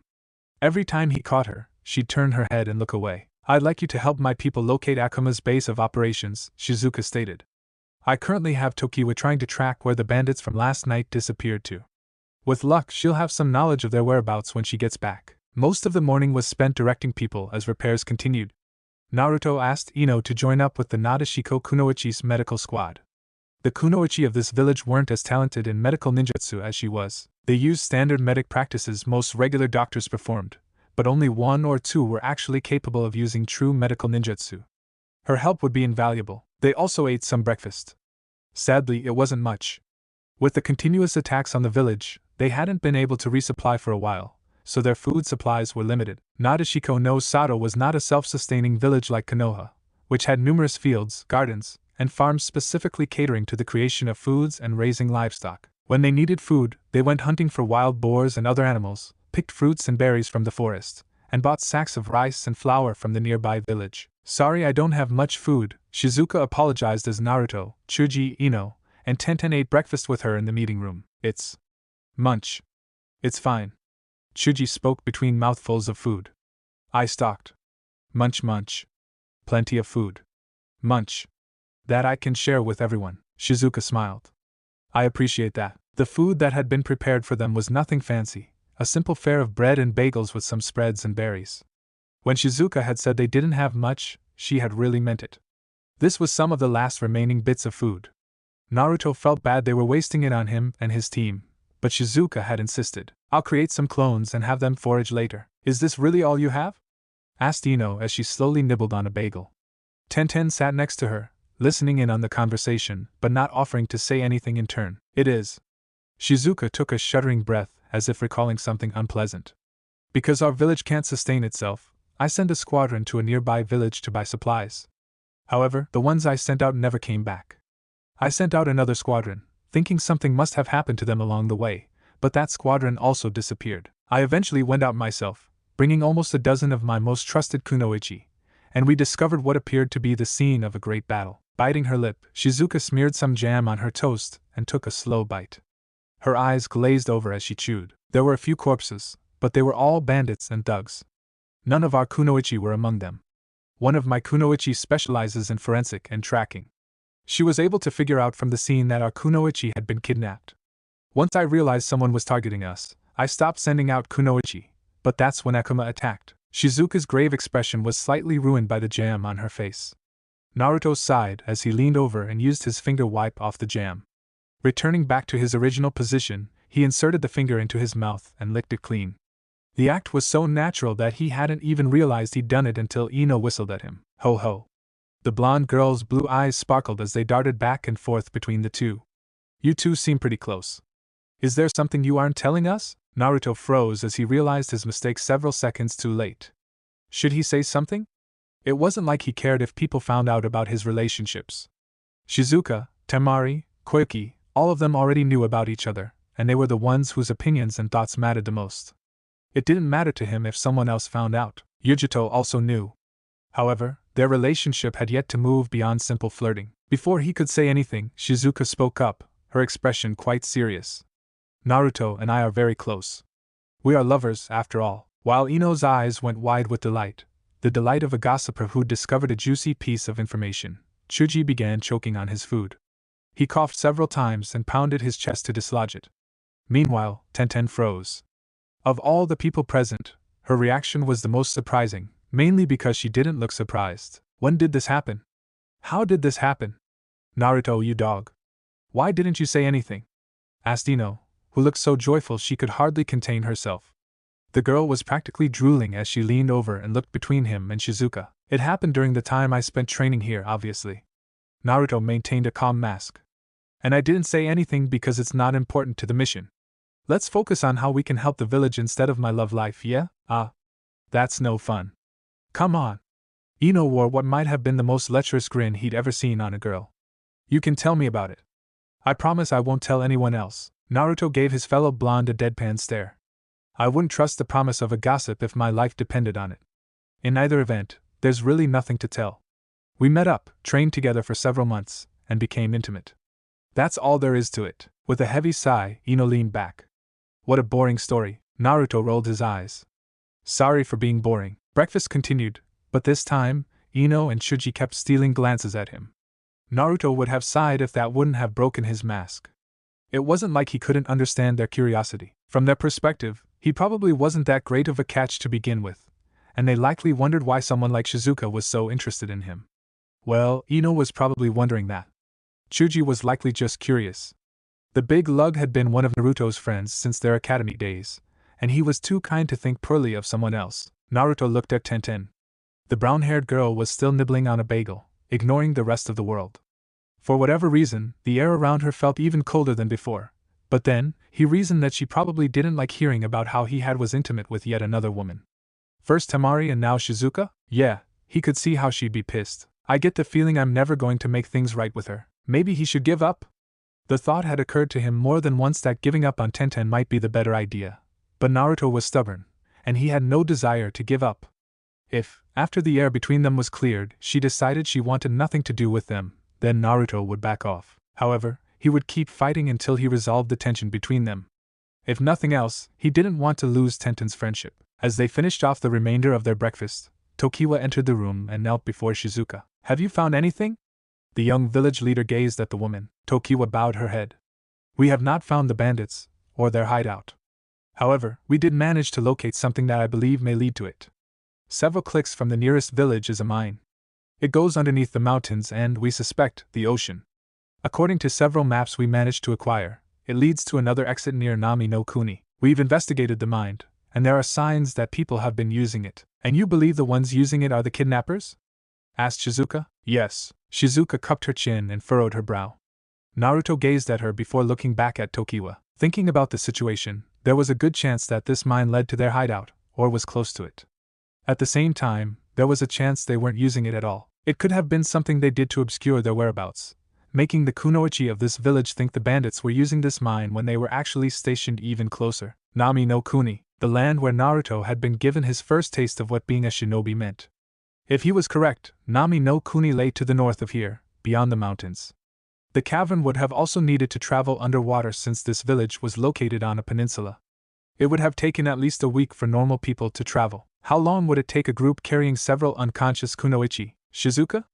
Naruto suddenly grabbed the girl's attention. Yes? How many times have Akuma and the bandits attacked? And how long are the spaces between each attack? Shizuka tilted her head. They've attacked us 3 times. The first time it was just Akuma. He attacked, was pushed back, and then attacked again about 1 week later with a group. After that, we didn't receive an attack until just yesterday, which meant they hadn't been attacked after that second time for over 3 weeks, according to the date on the mission request, which had been received by Konoha via Carrier Hawk. 3 weeks was about the time it took for a Carrier Hawk to travel from here to Konoha. Of course, it would take about a week and a half to go from here to Nami no Kuni if someone traveled in a straight line. That meant there was a high possibility these people were, in fact, using the mine to travel from Nami no Kuni to here. Would you allow Chuji and I to investigate this mine? Asked Naruto. You two will do it? Tokiwa questioned. Nodding, Naruto turned to Shizuka. We'll travel through the mine and dig around Nami no Kuni to see if we can uncover the location of these slave traders. I'll have Ino and Tenten stay behind to help protect you, and I'll set up a perimeter of shadow clones to patrol the forests. In the event that he was wrong, his shadow clones could dispel and alert him to trouble if Nadeshiko no Sato came under attack. After pondering his suggestion for a moment, Shizuka nodded. That sounds acceptable. I can't send any of my kunoichi out for obvious reasons. I would go myself, but I understand. Grinning, Naruto thumped his chest. Just leave it to us. Smiling and nodding at his unbridled enthusiasm, Shizuka agreed with his proposal. About 1 hour after breakfast, Naruto and Chuji set off for the aforementioned mine with Tokiwa as their guide. While there was a lot of work to be done, Shizuka delegated most of the repairs to Tokiwa, who was excellent at handling administrative work. Fortunately, there was no need to patrol the perimeter either. Naruto had created almost 2,000 clones for that task. While shadow clones were weak, they were good enough to alert everyone to the presence of a potential enemy. With one Naruto walking alongside her, Shizuka made her way toward the edge of her village. She wandered past buildings until she reached the outer wall, climbed up a set of stone stairs, and found the person she was looking for gazing out at the vast forest. The defensive wall surrounding Nadeshiko no Sato was a fortification used to protect the village from potential aggressors. Like most of the village, it was a masonry structure made of numerous thick bricks bound together with mortar. Another, smaller wall lined the outer edge of the fortification, though it was only about chest high. Several gaps marked where archers and long-range weapon users could rain arrows and kunai down on opponents trying to attack from the outside. Not that it had done much good against the slavers and Akuma. Stay here please, Shizuka said to the Naruto clone, who gave her a silly salute and remained where he was. Shizuka walked up beside Tenten. While the girl didn't turn around, she had to have noticed Shizuka's presence by this point. The fact that the weapon expert hadn't addressed her meant she was being ignored. You know, Naruto spoke an awful lot about you when he and Jiraiya came to this village, Shizuka said. That's so? Was all Tenten said in response. He would always talk about this girl he knew from Konoha. How she was an amazing weapons expert, how she was really strong, and how he admired her tenacity. Tenten didn't say anything, but her cheeks did grow a dark red as Shizuka continued to talk. Despite this, her face remained blatantly cold, perhaps even angry. Do you hate me? Shizuka asked. No. I just don't really like you. Shizuka smiled in spite of herself. At least you are honest. Naruto had once said that Tenten was one of the most stubborn people he had ever met, that she rarely changed her feelings on certain matters, and that once she made up her mind, either heaven or earth could change it. Shizuka was starting to see what he meant. She clasped her hands behind her back and looked, not at Tenten, but at the sky above. When I first met Naruto, I was in a very dark place. The man I loved had been killed, leaving me heartbroken. I felt like I would never be able to love again. I stopped loving because I didn't want to feel that terrible ache that comes from losing someone you cherish, and I pushed myself to become stronger so I would never have to feel that way. Shizuka paused to find Tenten staring at her out of the corner of her eye. The girl hurriedly looked away when she was caught, causing Shizuka to smile. Tokiwa thinks I was punishing myself, and maybe I was. Silence blanketed them. Tenten refused to speak. Shizuka let the silence stretch on and gazed at the line that connected the earth and sky before continuing. Long ago, Jiraiya fought my master, who had recognized his strength and wanted him to marry her and help produce strong offspring. They fought, but neither of them won. Then they made a promise that their fight would continue some other time, and if they couldn't fight, then their students would fight in their place. Shizuka paused again, reached up, and began playing with her hair. My people have a law that we can only marry men who are stronger than us. When a man defeats us, we take them back to the village and have children with them. This is done in order to make sure our clan only sires strong offspring. Shizuka could tell by the way Tenten was leaning over that she was interested in this story, but still the girl refused to say anything. The man I loved, Sajiri, was a merchant. He was neither strong nor skilled in combat. It was against our laws for me to marry him, but I loved him anyway and was determined to change our laws. However, Sajiri was soon ambushed and killed. There was even a rumor going around that a group of kunoichi from my village had done it, though it was never proven. Shizuka sighed as the familiar ache appeared in her chest. She still loved Sajiri very much. However, the pain itself had dulled since meeting Naruto. No longer was it an overbearing burden. Now it was just a scar that had healed. Naruto was the one who rescued me from that hell. His determination and resolve to make his loved ones happy reminded me of my own dreams and desires. He helped me overcome the pain in my heart, and during our time together, I fell in love with him. Traveling back in time, Shizuka replayed the moments she and Naruto had spent together in her mind. Their first meeting had actually been coincidental. Naruto had been coming out of a ramen shop, and Shizuka had been fighting against a man who used puppets. The man had actually created 100 puppets and had her defeat all of them so he could use a jutsu that bound her. Naruto had rescued her from him with ease. That was when Jiraiya showed up. As he had promised all those years ago, Shizuka and Naruto fought. Naruto had won. However, he refused to marry Shizuka and said they should train together instead, so she could become strong enough to change her village's laws. His words had moved her. For about 2 months, she and Naruto trained together, and she'd grown stronger during that time than she ever had before. When was it? I wonder. At what point during our time together did I come to realize these feelings for him? Shizuka placed a hand against her chest as warmth engulfed her. This warmth was something that she'd only begun feeling again after meeting Naruto, and it was something she cherished greatly. Why are you telling me this? Tenten asked after a long silence. Because you also love Naruto, Shizuka said. Tenten somehow managed to both blush and break into a cold sweat. Don't try to deny it. Naruto might have been too preoccupied to notice you spying on us, but I saw you hiding behind the door. Tenten opened and closed her mouth several times, trying and failing to speak. Giving up, she looked away from Shizuka, who could only smile. I understand what you are feeling. Naruto has many lovers. Tenten twitched. Noticing this, Shizuka smiled and placed her hands behind her back. When I first confessed my feelings to him, Naruto informed me that he could never give me what I wanted. He said he couldn't produce children, couldn't get married, couldn't grow old with me. She sighed. There were a lot of things he said he couldn't do for me. He also told me there were other women in his life. By this point, Tenten had finally turned around and was facing her. Shizuka's story had her full attention now. Curiosity was swimming within the weapon user's brown eyes. If he can't give you any of those things, why are you with him? Because even if he can't give me children, marriage, and a life where we grow old together, he has given me something that no one else has. Shizuka smiled at Tenten. His undying and unwavering support and love. It's true he can't grow old with me or have children. Marriage is also out of the question because I'll eventually die while he won't. Even though he knows this, knows it will hurt him, he has promised to love and cherish me until the day my time on this earth is over. A soft breeze blew across the defensive wall, causing her hair to rustle. Shizuka could feel Tenten's eyes on her as she patted imaginary dust off her knees, but she pretended not to notice the intensity in the other woman's eyes. Anyway, that's what I wanted to tell you, Shizuka said. I'm pretty sure I know what your problem is, and if you decide that what Naruto has to offer isn't what you want, then that's fine. But I don't think you should be angry at Naruto because he can't be what you want him to be. If you dislike the idea of not being in a loving marriage, just find someone else. With her words spoken, Shizuka began walking away, seeing no more point in remaining on that wall. She had more work to do. Leaving all of it to her aides would be irresponsible of her. She looked at Tenten one last time as the girl turned back to look at the mountains way off in the distance, and then she left. This is it, Tokiwa said as they finally reached the mine that would supposedly lead them to Nami no Kuni. It had taken less than an hour to leap through the trees to reach this place. Naruto was grateful the trees in this forest were so sturdy. They blasted from branch to branch at a hellacious pace. The mine didn't look like much, but then, he guessed most mines didn't.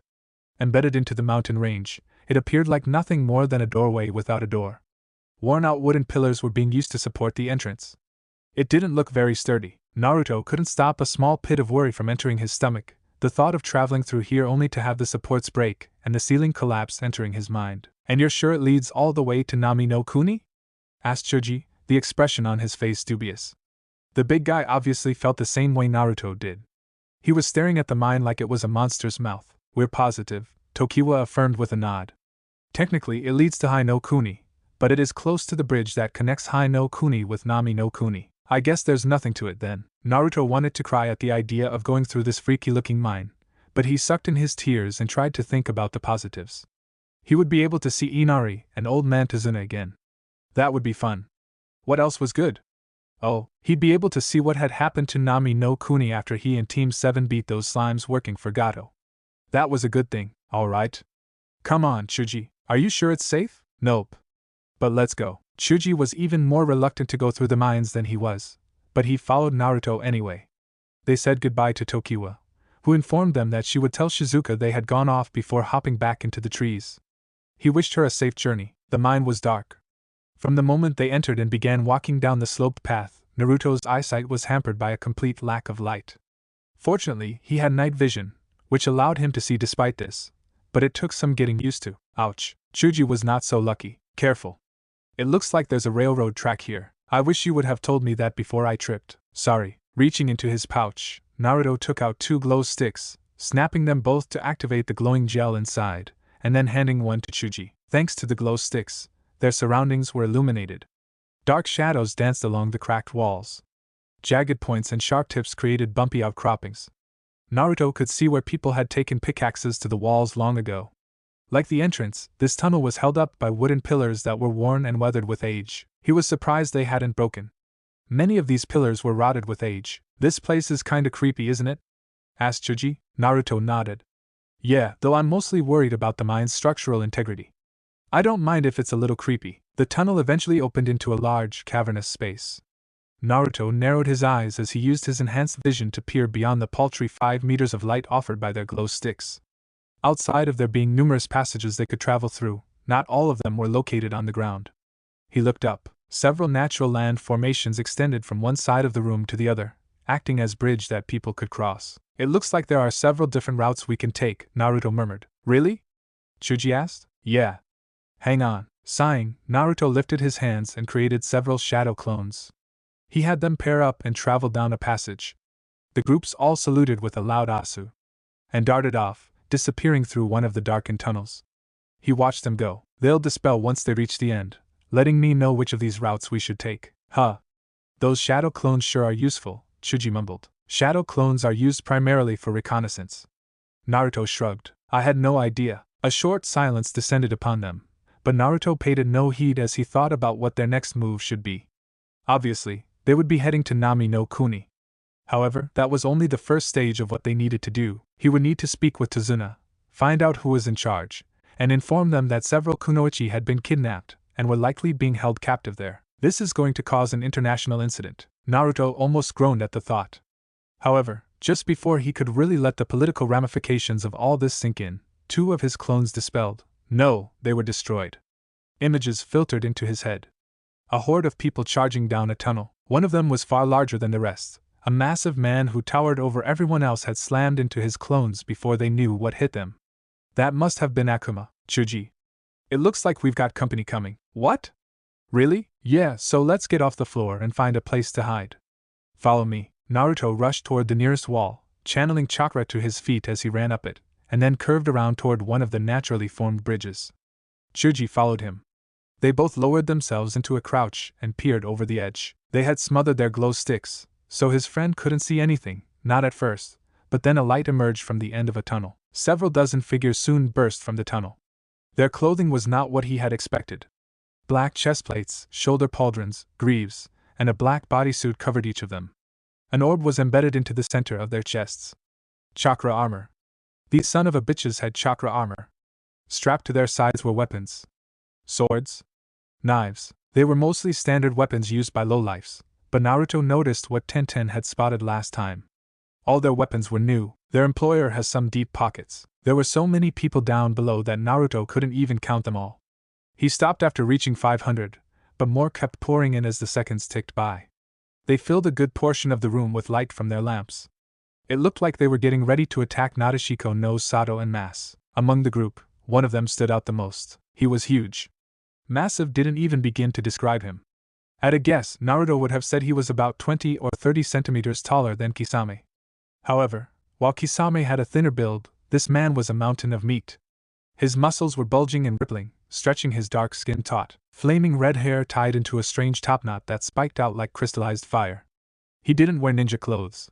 His dark gi was tied with a brown belt, and he wore straw sandals instead of ninja sandals. More shocking than his hair was his eyes. Situated beneath a pair of thick brow ridges with no eyebrows were a pair of glaring red eyes. Naruto almost froze at the sight of them. Those eyes didn't look human. His comrades, a term Naruto used loosely, seemed to think so as well, for they kept a certain distance between them and the man, who could only be Akuma. Wasn't there supposed to be someone around here? One of the thugs asked in a shaky voice. I thought you said the one who created those clones was here. Never mind that. Akuma's cold voice sent chills down the spines of those around him. Keep moving. All right. The bandits didn't hesitate to follow his orders, traveling through the tunnel that Naruto and Chuji had just come from, obviously on their way to attack Nadeshiko no Sato. Should we attack them? Asked Chuji in a hushed whisper. Naruto thought about it but shook his head. There's too many, and I don't want to risk the mine caving in on us. We'll wait. While the bandits wouldn't be a problem, the real threat was Akuma. Naruto didn't know everything about his fighting style, but Shizuka had stated that the man's attacks were powerful and destructive, capable of demolishing buildings in a single blow. He didn't want to risk getting caught in a cave-in should they fight. As the last bandit left, Akuma walked almost casually over to the tunnel. He didn't walk through though. Grinning, he looked around the cavern as though searching for him and Chuji. I might not know where you are, but do not think I can't sense your presence. Kyuubi Jinchuriki. Naruto stiffened. Akuma chuckled. I can feel the presence of that malignant chakra inside of you, even if you're masking it well. Once I finish my mission in Nadeshiko no Sato, you and I will have a bout, but until then, just stay here. What? Naruto had only a second to ponder Akuma's words before the man slammed his fist into the cavern wall. A massive crack split the wall, starting from his fist and growing wider by the second. Akuma sent one last grin into the room before disappearing down the tunnel. Naruto's eyes widened as he realized what was happening. Quick, Chuji. Let's move. What? Right. Naruto dropped from the bridge and rushed toward the tunnel. The cracks had spread by now. They were all along the walls and ceiling. Several massive chunks of stone fell around them, but Naruto nimbly leapt left and right, zigzagging as he made his way toward the tunnel exit. Unfortunately, the tunnel collapsed completely. Rocks poured in from the tunnel as it caved. To make matters worse, the cavern around them was collapsing as well. Everything was shaking as the mountain itself seemed to crumble like a mud jutsu that ran out of chakra. If it wasn't for the chakra he was using to stick to the floor, he would have been knocked off his feet. Look out! Chuji shouted as he stretched out his hand. Naruto looked at him, and then looked up, just in time to see what must have been an entire mountain's worth of rubble descend upon him. Tenten was still thinking about Shizuka's story several hours after its telling. She understood why that girl had told it to her. It was so she would understand where Naruto was coming from, but that was the problem. She did understand. For all her anger, she at least could say she understood Naruto's side of the issue. It's not like I don't want to forgive him, Tenten sighed. I'm just not sure what I want from him anymore. She wouldn't deny that her own desires had run along the lines of becoming Naruto's girlfriend, going on dates, and eventually getting married. Even though she knew it wouldn't happen after Naruto's transformation, that dream had still remained. That was why having it dashed so suddenly caused her to become angry at him. Because she didn't have anything to do at that moment, Tenten had been left to her thoughts as she patrolled the perimeter. The defensive wall went all the way around the hill. It encircled this section of the village to create an enclosure meant to protect them from attacks outside. She walked along, sandals thumping against the brick floor, not really paying attention to anything in particular. Tenten, a voice shouted from down below. Tenten stopped walking and turned as Ino raced up a flight of stairs, reached the top of the defensive wall, and grinned as she wandered up to her. Ino, Tenten greeted. Finished helping the medical ninjas? Yup. Ino kept smiling as she nodded. It was tough work. Turns out there were more injured than I thought. I ended up doing most of the work too because I can use medical ninjutsu, so it took a lot longer than I expected. I imagine it would. Ino had been helping heal the kunoichi and civilians of this village for the past week.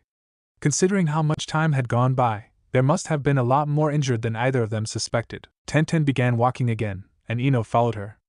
A mild breeze caused the blue-eyed girl's blonde ponytail to get caught in the wind. Ino smiled as she tucked a strand of hair behind her ear, as though enjoying the sunlight warming her face. She had been doing more work than anyone else on their team so far. She probably wanted to rest. Anyway, it's pretty crazy, huh? Ino began. What is? Asked Tenten. That Naruto and Shizuka are lovers. What else? Ino's eyes sparkled like a gossip's as she clasped her hands in front of her. I never would have thought that Naruto would get a girl like that, or a girl at all. I know how much stronger he's become, but I still can only think of him as that bratty kid from our days in the academy who kept obsessing over Sakura. Well, I guess even idiots can grow up. The topic this conversation was taking wasn't something Tenten wished to discuss, but at the same time, a thought occurred to her. She glanced at Ino. Biting her lip, she debated whether or not to ask the question that had suddenly appeared within her mind. Something up? Ino seemed to notice before she could decide and tilted her head. Tenten sighed. Mind if I ask something? Not at all. What's on your mind? Hypothetically speaking, let's say you were in love with Naruto, but then you found out that he already had several lovers and was intimate with them. What would you do? I'd beat the crap out of him, of course. Ino's shout came complete with her raising an angry fist into the air and shaking it. There's no way in hell I'd let the guy I like get away with something like that. Sleeping with other girl is off limits. And after you beat him up? What would you do once you cooled down? Well, Ino scratched her head and thought about her answer. I'd probably talk to him and see if I could convince him to leave the other girls, and if he didn't, then I'd drop him. Ino shrugged. If a guy can't be satisfied with me, then I have no obligation to stay with him. Yeah. I guess that makes sense. Ino had a different philosophy from Shizuka, who didn't mind that Naruto was intimate with other girls. Tenten believed she was more in line with Ino on this matter. At the same time, she didn't want to give up Naruto even if he was with other girls. She didn't know if that meant she loved him that much, or if maybe she just couldn't bring herself to remove him from her life. Her thoughts and feelings were a confounded mixture trapped in this swirling maelstrom inside of her. She didn't know what to do. The problem was ultimately that Naruto, for everything he had done, was still the same as she remembered.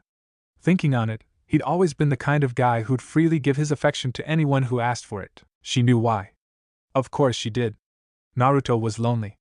Having lived his entire life without anyone to look after him, care for him, and love him, he craved the love and affection of others.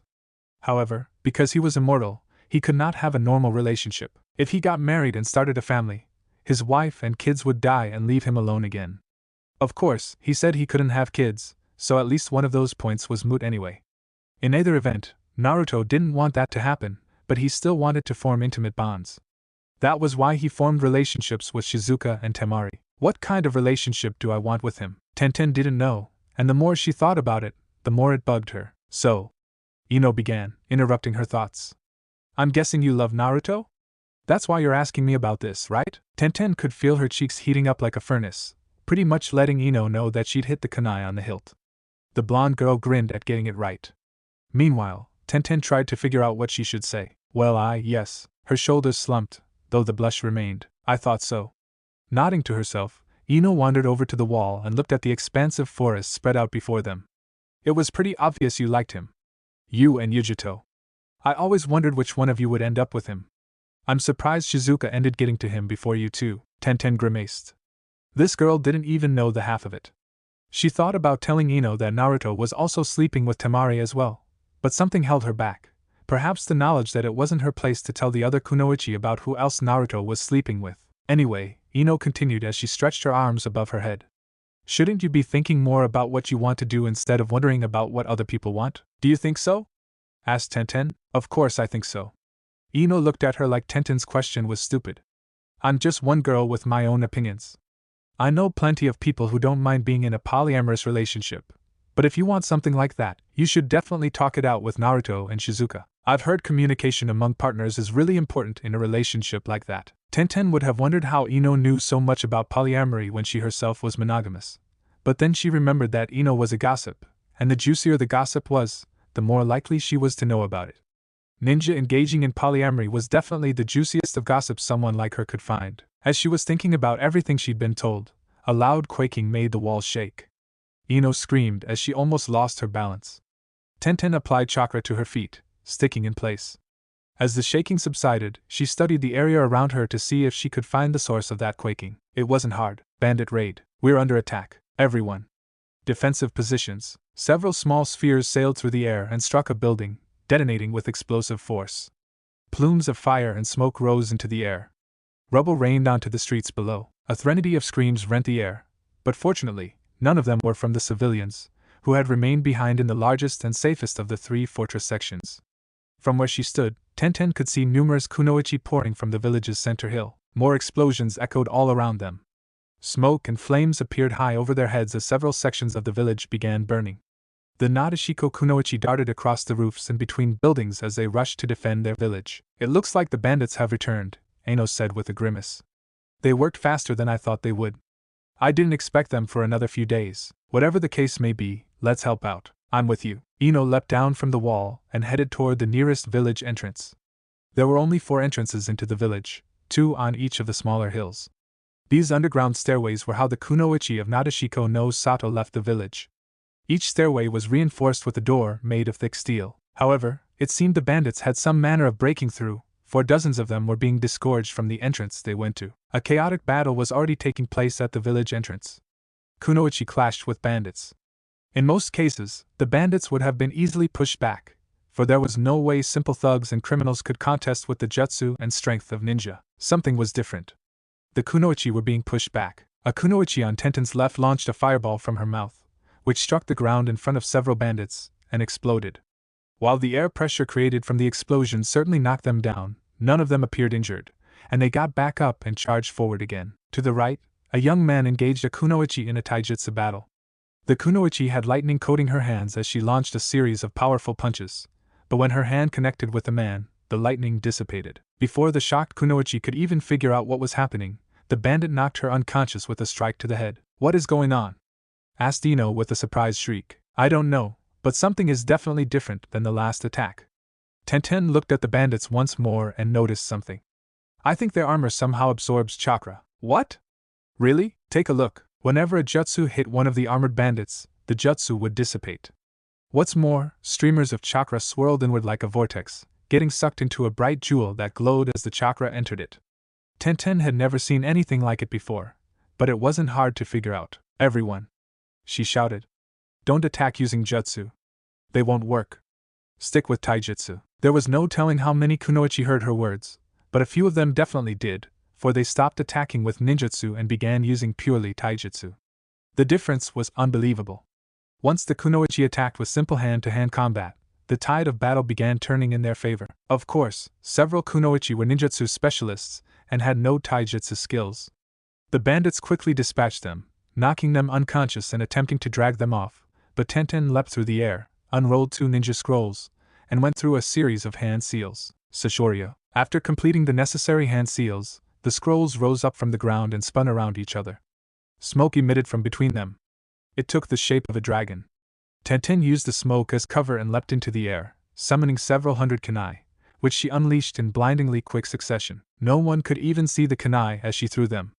They were mere glimmers of light that traveled faster than even a skilled ninja could spot.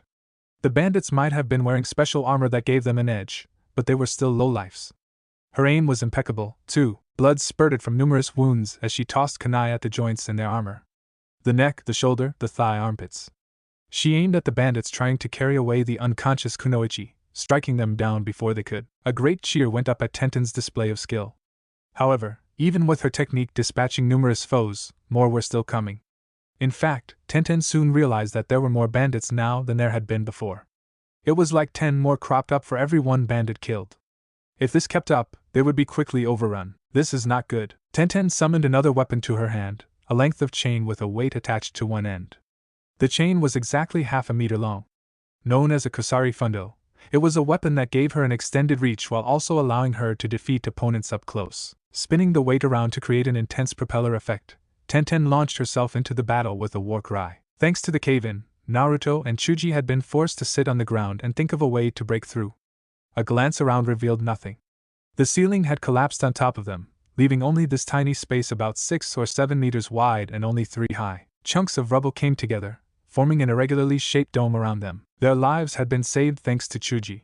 He had used his expansion jutsu to increase his size and safeguard them from the falling rubble. Naruto was impressed with how well his friend could control his jutsu now.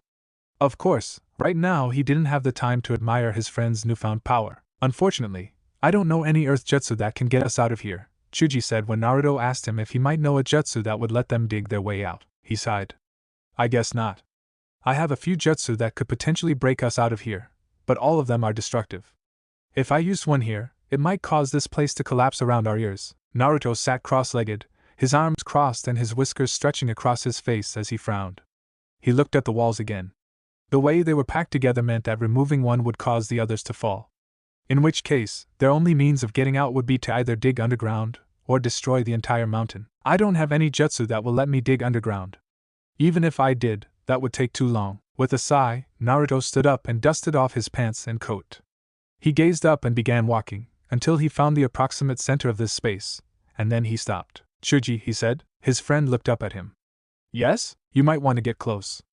I'd hate for you to be caught in the blast. Chuji clearly didn't understand what Naruto meant, but he wandered over and plopped himself on the ground again. Naruto nodded, then focused his chakra into his left hand, creating a small swirling ball of energy. The Rasengan. Concentrating, Naruto changed the chakra nature of his Rasengan from non-elemental to the wind element. He bit his lip and compressed the wind-natured chakra into the Rasengan, which caused the entire orb to turn white. A small trickle of sweat poured down his brow. He lifted his hand above his head and poured more chakra into his technique. The Rasengan, now pure white, began emitting a loud shrieking sound as several wind blades swirled around it, making the jutsu look like a massive four-pointed shuriken. That's a lot of chakra, Chuji mumbled as sweat poured from his brow. Even someone who wasn't good at sensing chakra would be able to tell that a lot of power was packed into this tiny sphere. Yup. Naruto didn't peel his eyes off the ceiling. I need a lot of chakra for what I'm about to do. This technique is our ticket out of here. Are you sure it's safe? Nope. His words caused Chuji to choke back whatever he'd been going to say, face going whiter than a sheet.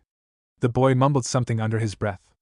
Perhaps it was a prayer. He didn't think Chuji was the type to pray, but when your life is on the line and your friend was about to do something admittedly stupid, anyone would become temporarily religious. Taking a deep breath, Naruto bent his knees, counted down to 3, and then launched himself into the air. Futon Rasen Shuriken. The massive screech akin to a bell became accompanied by the rumbling of rocks being torn to shreds. Naruto didn't even meet with any resistance as his jutsu plunged into the rock.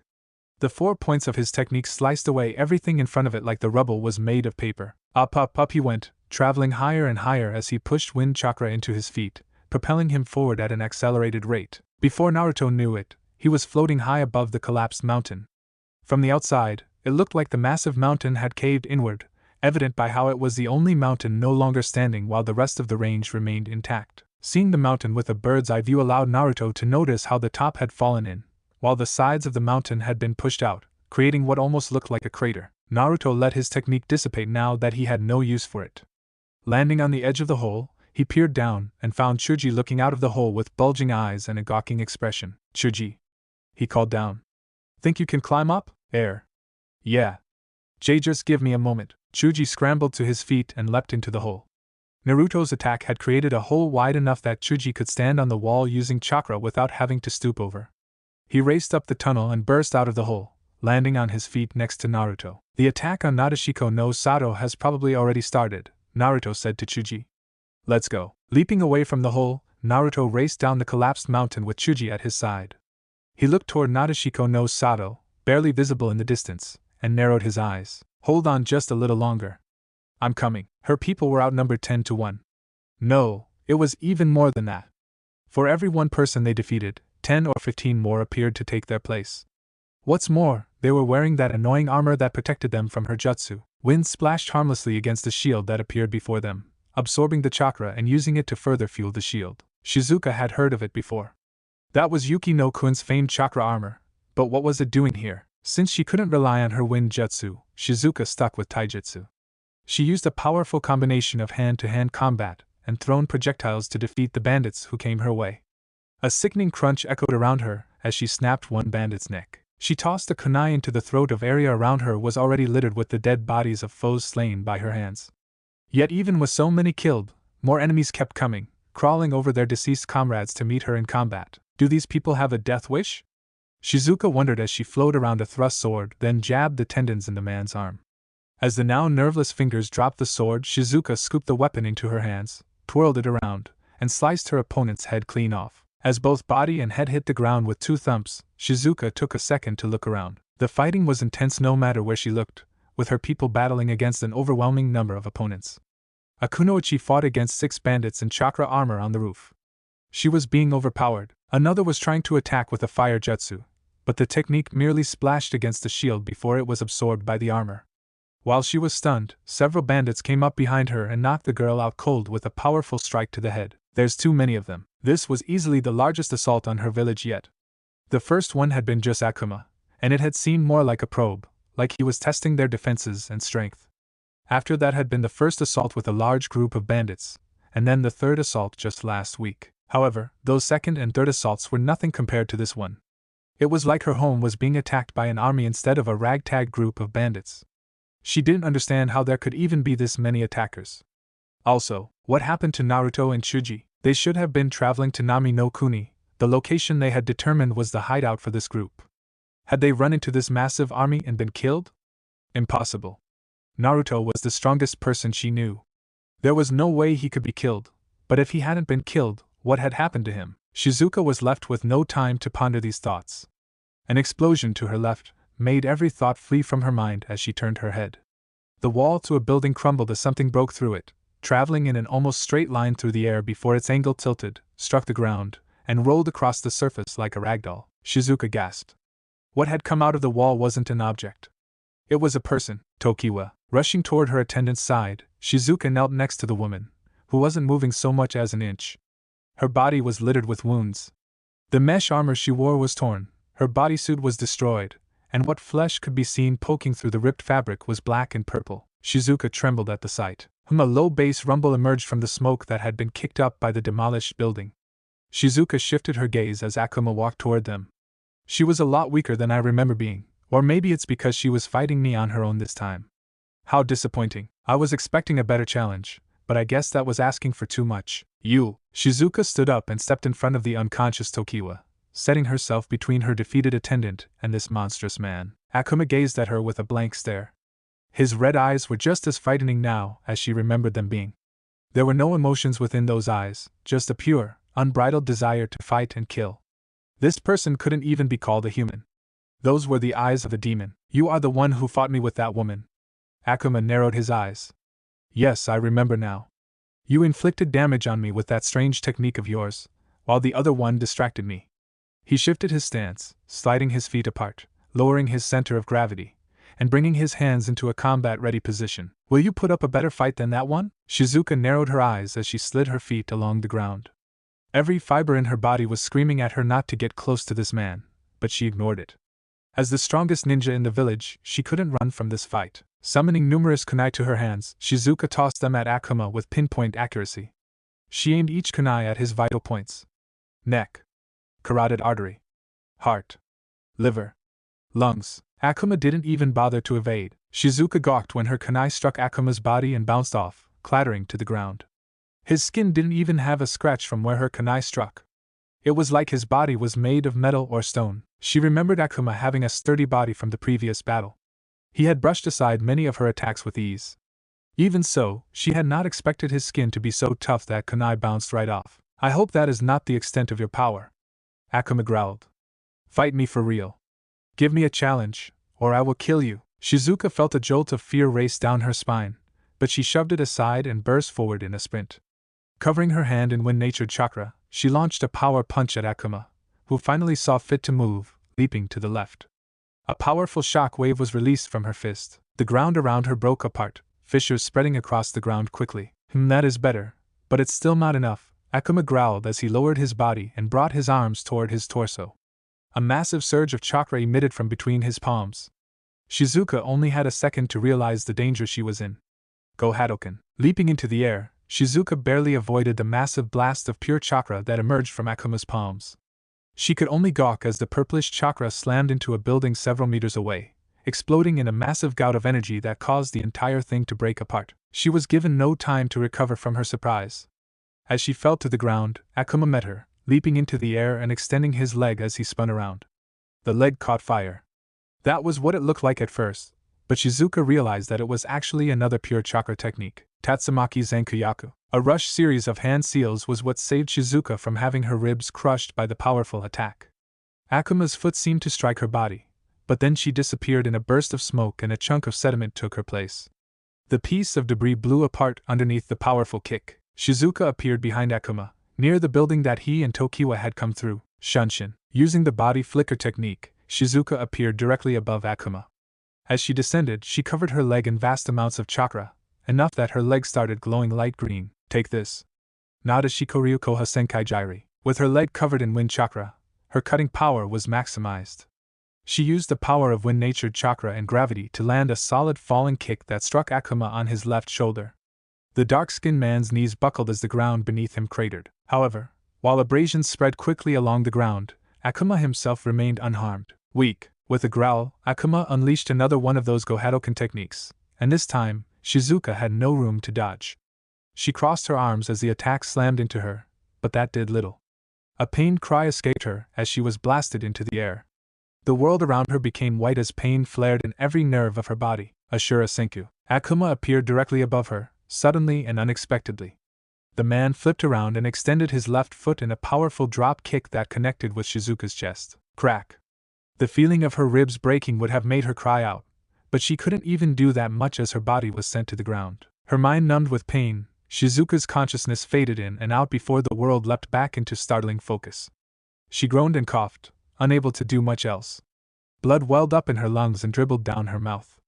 She must have punctured a lung. Step, step. Step, step. A figure swam into her line of sight, his dark skin, flame-like hair, and glaring red eyes making Shizuka's soul quake. Akuma reached out. His fingers clasped around her throat hard enough that she gagged. He lifted her out of the crater that her body had made as she used what strength she had left to grab his thick wrist. That was all she could do, however. She barely had enough strength to do even that much. Pathetic, Akuma growled. When you hurt me that first time, I had believed you were strong, but it looks like that had been a fluke. Without that other woman, you're nothing but a weak insect. The man paused long enough for his lips to curl in disgust. You are quite lucky I was hired to capture you, Kunoichi. I normally kill weaklings like you, but you'll get to live. HKK. Herc. Shizuka gasped and gurgled as Akuma's iron fingers tightened around her throat. Loud cracking sounds echoed around them. It felt like her throat was slowly being crushed. She tried to pry his fingers off, but she lacked the strength. What's more, her mind was slowly going dark from oxygen deprivation. Even as she continued to struggle, her body was becoming sluggish, and it wasn't long before her arms were dangling limply at her side as drool slowly leaked from her mouth. Humph, pathetic. Shizuka could feel her consciousness slipping, but she was still awake enough to hear his words. Tears slowly gathered in her eyes. She thought she had grown more powerful, that she had become stronger, but it was obvious to her now that the strength she had gained was paltry compared to some of the monsters out there. Her confidence in herself had been naive. I can't believe I was defeated so easily. I'm sorry, Naruto. It looks like I wasn't strong enough. The image of the blonde-haired, blue-eyed man entered her mind. Shizuka felt something inside of her ignite. Naruto was strong. She had trained alongside him for several months, witnessed his strength, and tried to emulate it. Shizuka remembered wanting that strength. To that end, she had practiced several new techniques, though none of them had been put to good use. Most of them weren't even finished. However, Shizuka gathered what little strength remained in her limbs. Her arms ached, but she pushed her body to its limit, raised her hands, and grabbed Akuma's wrist again. Keikazukiri? Shizuka choked out the name of her technique. Instantly, a powerful cutting wind sliced into Akuma's wrist. The man howled in surprise and pain as Shizuka fell to the ground. Akuma's hand was still wrapped around her throat, but she pried it off and began choking and gasping for her. Meanwhile, her opponent raised his arm and gazed at the stump where his hand had been. His eyes were wide with shock. It didn't last long, though, as a grin soon split his lips. An admirable job. It seems you do have some strength. He looked down at his hand, lying on the ground in front of Shizuka, who glared up at him as she gasped for air. I had not expected to find someone capable of cutting through my skin. I can only guess that you poured all of your chakra into that jutsu. You probably did the same last time when you broke my ribs. However, you're all out of chakra now, aren't you? Shizuka didn't want to admit that he was right, but even as she glared at Akuma, she knew he had seen through her. She'd used almost all of her chakra in that technique. She barely had enough to keep her body functioning. Akuma nodded. I thought so. You no longer have the chakra to fight me. That's too bad. I see potential in you. I'm tempted to let you go so you can train that potential and fight me again. But I have orders this time. Gnashing her teeth together, Shizuka struggled to stand up. Her limbs trembled. Her body shook. However, no matter how hard she pushed herself, she couldn't rise to her feet. Having already pushed her body beyond its natural limits, she no longer had any strength left. Damn it! Frustration boiled inside of her. Damn it! Was this all she could do? Damn it! Why was she so weak? As her self-loathing at her own inability to stand up consumed her, Akuma walked over, no doubt to knock her unconscious and take her back with the other captured kunoichi. She hated it. She hated that she couldn't do anything, that she would be letting this man capture her. Shizuka wanted to be strong enough that this kind of thing couldn't happen. If only I had trained harder. Regret. A wellspring of negative emotions and what ifs welled up inside of her. If only she had done something a little different. If only she had trained a little harder. If only she had perfected the technique Naruto taught her. If only, if only, if only. You put up a good fight, Akuma said as he stopped in front of her. But now it's time to end this. Shizuka looked up as the man pulled back his fist. She tried to glare at him, but her vision was still fading. Even if he did nothing, she didn't think her consciousness would last much longer. You're right. It is time to end this. Just as her hope waned, a voice spoke up. Shizuka blinked as something orange suddenly appeared in front of her. She blinked again when she realized that what had appeared was a person, Naruto, who gave her a quick grin. Sorry I'm late, but you know. The hero always arrives at the last second, he told her, and then he spun around and delivered a crushing blow to Akuma's jaw. Senpuken. Akuma was lifted into the air by the powerful uppercut. This wasn't enough to defeat him, though. He spun around and landed on his feet several meters away, his jaw now bruised. Spitting out blood, Akuma stared at Naruto and grinned. So you escaped from the collapsed mountain? I planned on fighting you after I accomplished my mission, but this works too. Sorry, but I'm not the one who's going to be fighting you. Ignoring the dark-skinned devil, Naruto turned his head to gaze at Shizuka. His eyes were full of concern. You alright, Shizu? Neru. 2. She tried to say she was okay, but that was when her strength finally failed her. Like a puppet without its strings, she fell forward, but Naruto quickly moved before she could hit the ground and caught her. Warmth engulfed her body. She vaguely recognized it, this feeling of warmth, as Naruto's arms wrapping around her. Shizuka took a deep breath. You're covered in sweat and dust, she murmured. Sorry. I had a mountain collapse on me and had to blast my way out, Naruto said. There was a rustling sound before something soft was pressed against her lips. It's a soldier pill. Can you eat it? Maybe. Despite expressing her reluctance, Shizuka opened her mouth and let Naruto push it inside. She closed her mouth and chewed. Then she swallowed. While the effects weren't immediate, it didn't take long for her fatigue to ebb and strength to return. She understood.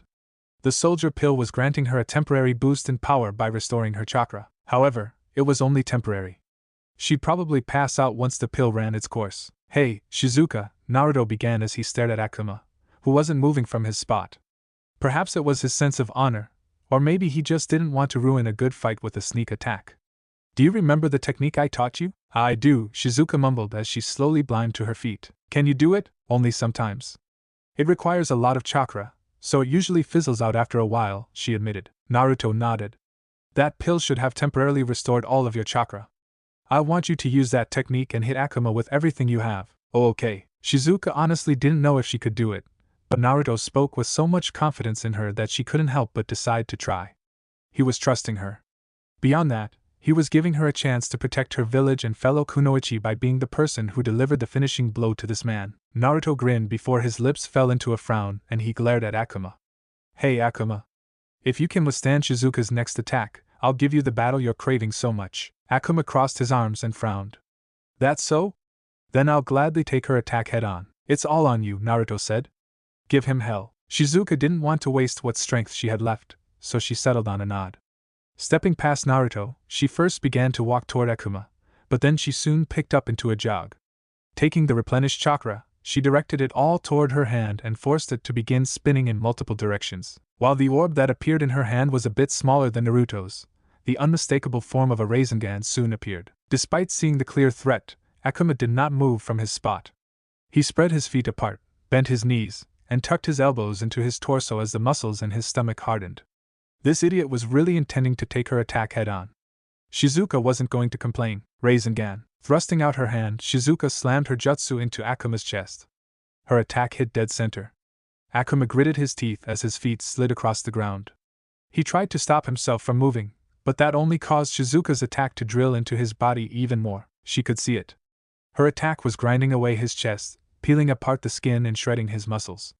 Blood splashed against her face as this idiotic man who only concerned himself with fighting strong opponents had his chest torn open until, finally, his strength failed him and his body began losing more ground. Ha! With a shout of her own, Shizuka sent the last remaining chakra she had into the Rasengan. A bright flash foretold the danger. Shizuka gave one more push, Then her jutsu exploded with a torrent of powerful chakra. Akuma screamed as he was sent flying backward. His body disappeared as he crashed into a building, which toppled several seconds. Shizuka stared at the ruined building, forcing her body to remain upright as seconds ticked by, but that last jutsu had used up all of her strength. She had nothing left, and so her body fell backward, only to be caught by Naruto, who scooped her into his arms like she was a princess. "You did it," Naruto said with a grin. I did." Shizuka smiled. "I really defeated him." "You were amazing," Naruto complimented. Shizuka was too tired to blush. "Thank you?" "Hey, Naruto? Yeah, I'm tired," Naruto chuckled. "Get some sleep. My clones team and your fellow kunoichi are mopping up what's left of the bandits." What little strength she had left disappeared as Shizuka closed her eyes and fell asleep in Naruto's arms. Many of the bandits lost their will to fight immediately after the defeat of Akuma. After handing Shizuka off to one of his clones, who fled into the inner sanctuary, Naruto had taken Akuma's corpse and dragged it through the village, announcing that Akuma had been defeated, that they should give up, and that any bandit who laid down their arms would be spared. Very few actually laid down their arms, but many tried to flee. Naruto wouldn't let them. He took Tenten, Chuji, Ino, and a squad of still-functioning Nadeshiko kunoichi and routed the bandits. It had been less of a fight and more of a wholesale slaughter. By the time they were done, not a single bandit had escaped. The cleanup had begun after their victory. Even if the victory was theirs, this was no time to rest on their laurels. Naruto created a couple hundred clones to take the bandit corpses out of Nadeshiko no Sato and cremate them. Meanwhile, Chuji, Tenten, and Ino helped move and heal the wounded. Shizuka slept for the entire day due to a combination of her injuries and chakra exhaustion, which only happened because she'd poured basically all of her chakra into that last Rasengan. The soldier pill probably hadn't helped. Those tended to have an inverse effect and were only supposed to be used during emergencies. In all honesty, Naruto should have taken care of the problem himself, but he had wanted Shizuka to use her own strength to claim victory instead of relying on him. A day passed. Shizuka awoke the next morning, and though she wasn't at 100%, the woman had called Naruto and his squad in for a meeting. They sat around the same table as before.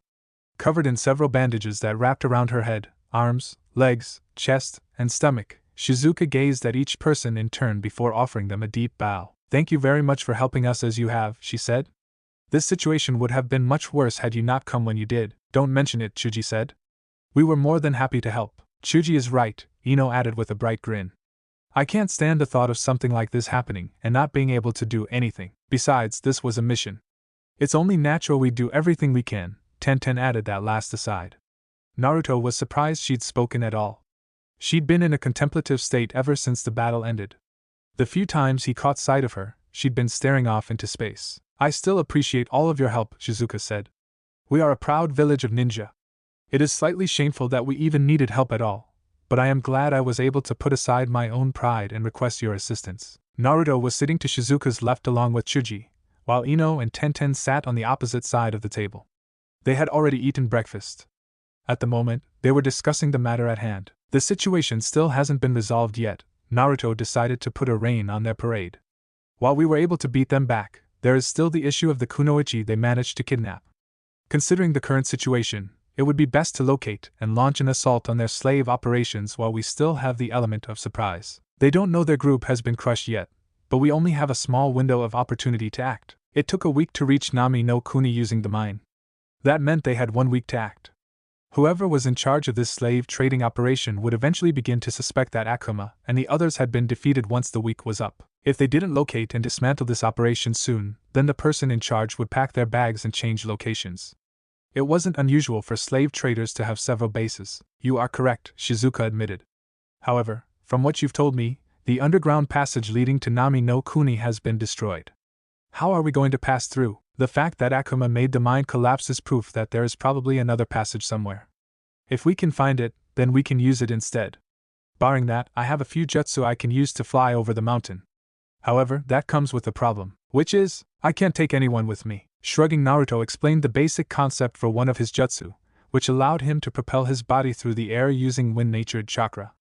It was a powerful technique that drained chakra reserves faster than launching repeated Rasen Shuriken. Naruto, with his inhumanly monstrous reserves and powerful wind affinity, was probably the only person alive who could use this technique for long-distance travel. "That is a problem," Shizuka murmured. They discussed the matter a bit more, and it was eventually decided that Naruto would fly over the mountains and land in Nami no Kuni first. While he gathered intelligence and tried to ascertain the location of the slavers, Chuji, Ino, Tenten, and a squad of Nadeshiko Kunoichi led by Shizuka would search for another passage that led to Nami no Kuni. Once you locate the slavers, watch them, Shizuka said. If it looks like they are planning to leave and we aren't there, you are free to bust up the slave trading ring yourself. However, I would like to ask that you wait until the last possible moment before acting on your own. I understand, Naruto agreed with her proposal. After their plan had been made, the group split up. Naruto left Nadeshiko no Sato, using his Hiko no Jutsu, flying jutsu, to traverse the skies. It was a technique that relied on sending wind chakra to his feet, propelling him through the air, while also expelling more wind-natured chakra from his chest, thighs, and shoulders to keep him aloft. Jiraiya had once said his technique was geniusly insane, and that only a chakra monster like him could pull it off. With the wind in his face, Naruto quickly passed over the mountain range that separated Udan no Kuni from Hai no Kuni. It didn't take him long to reach the bridge that led to Nami no Kuni. When he reached the massive bridge that extended from the mainland to the island nation of Nami no Kuni, he could not help but gawk for a moment. The Great Naruto Bridge? Naruto stared at the name written on a plaque high above his head. It was situated on a massive torii gate. Large support pillars stood in 2 rows, one on either side of the bridge.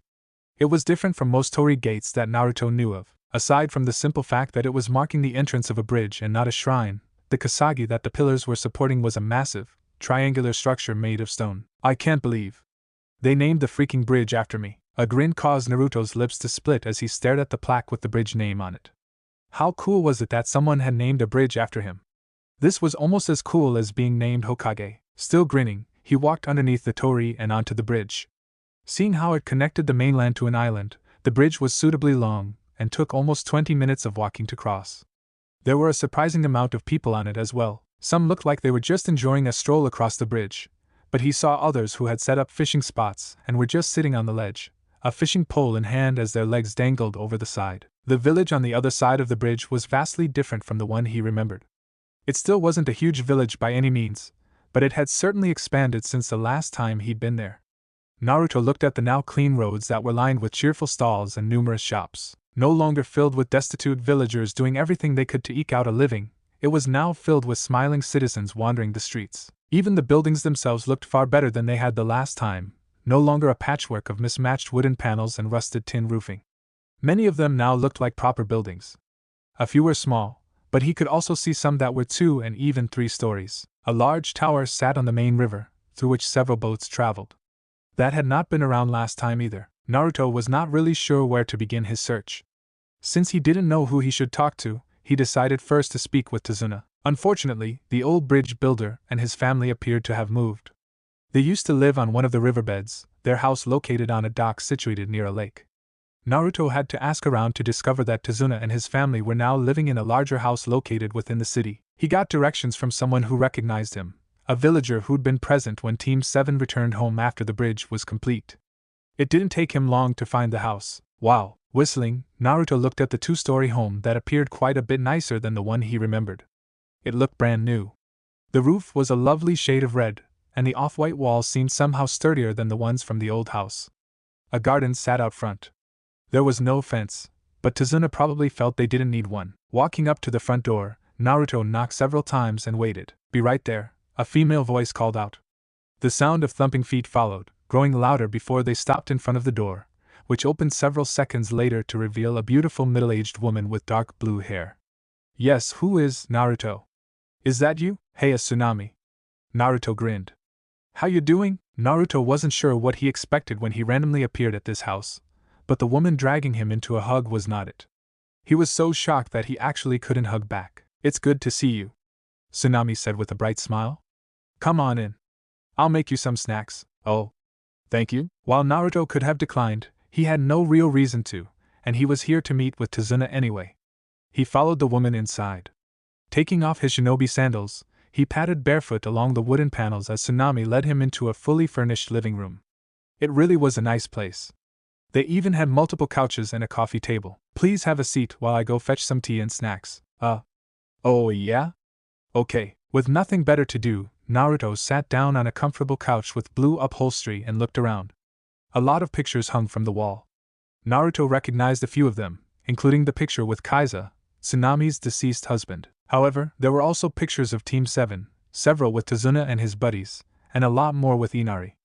A little ways off was also a bookshelf, which had several books on architecture. Sorry for the wait. Tsunami came out several moments later with a silver tray in her hands.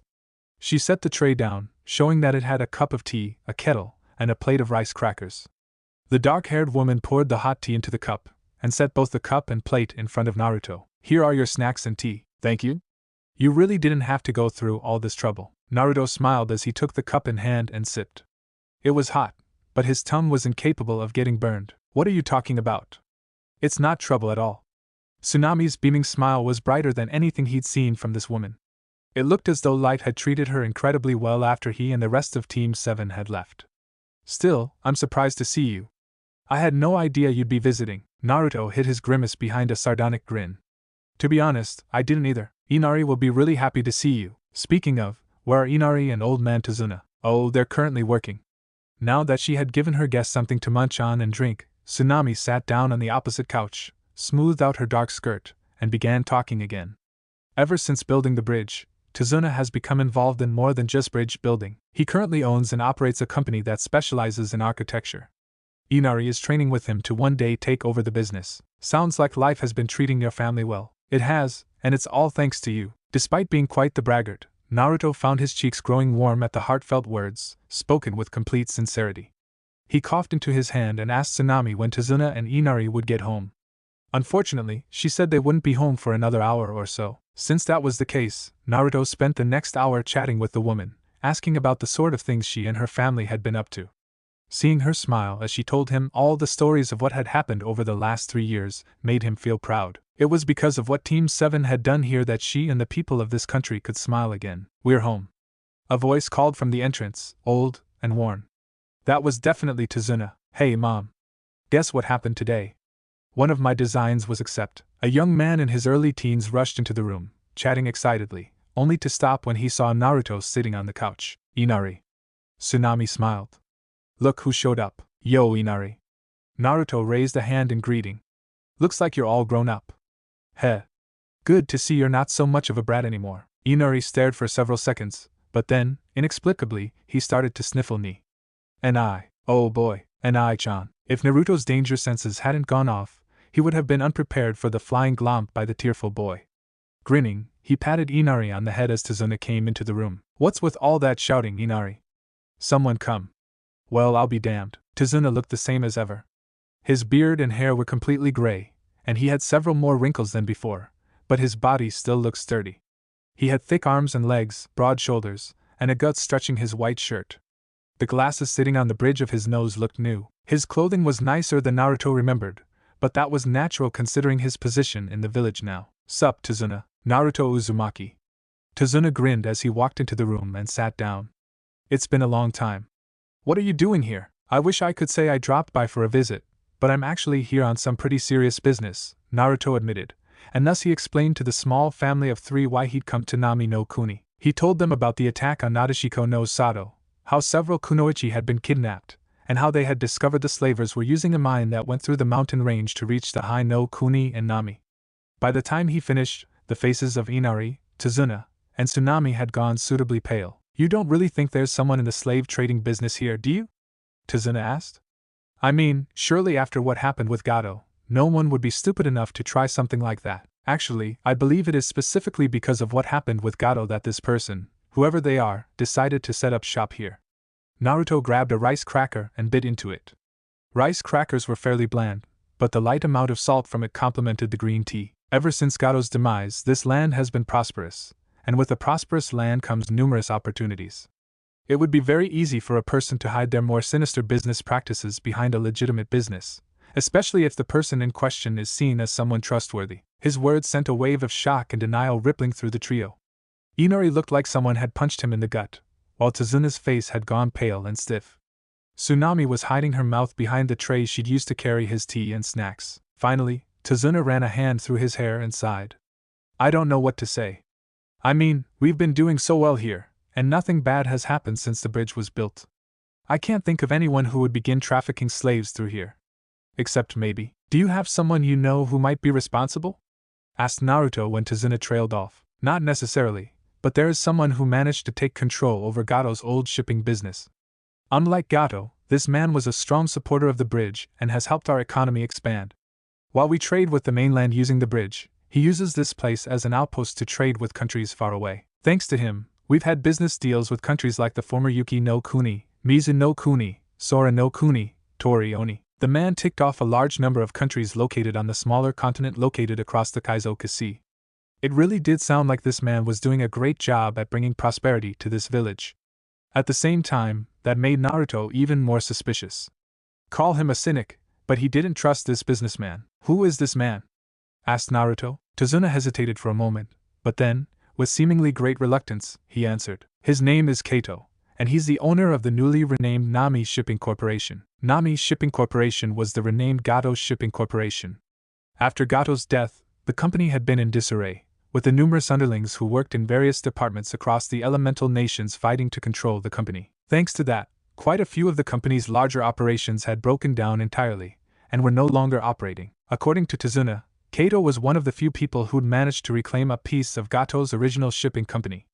He'd arrived on Nami no Kuni and negotiated shipping rights with the people of this island nation. They'd been distrustful at first, but Kato had told them he would allow them to create a contract themselves so he couldn't swindle them.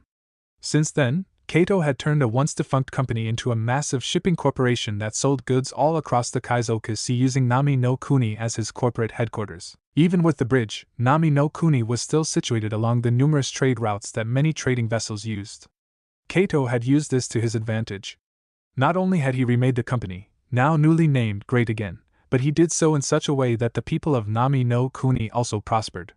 It was genius, and that was why Naruto didn't trust him. Nami Shipping Corporation was located on the docks, a massive dock made of cement and brick instead of wood. A large number of ships were currently docked in several stations. There was everything from large cargo freighters to smaller passenger ships. Quite a few giant cargo crates were stacked against each other a little ways off. A massive crane was picking them up and setting them onto a ship that would no doubt set sail soon. Naruto had come to this place without disguising himself.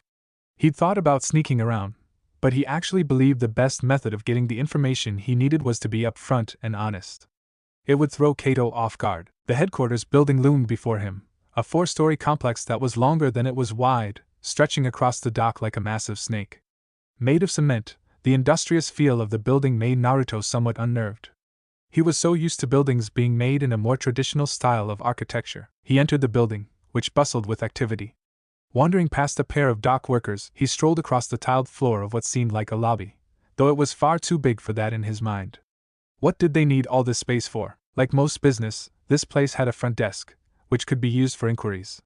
The woman behind the desk was a pretty gal with brown hair, dark skin, and a bright smile.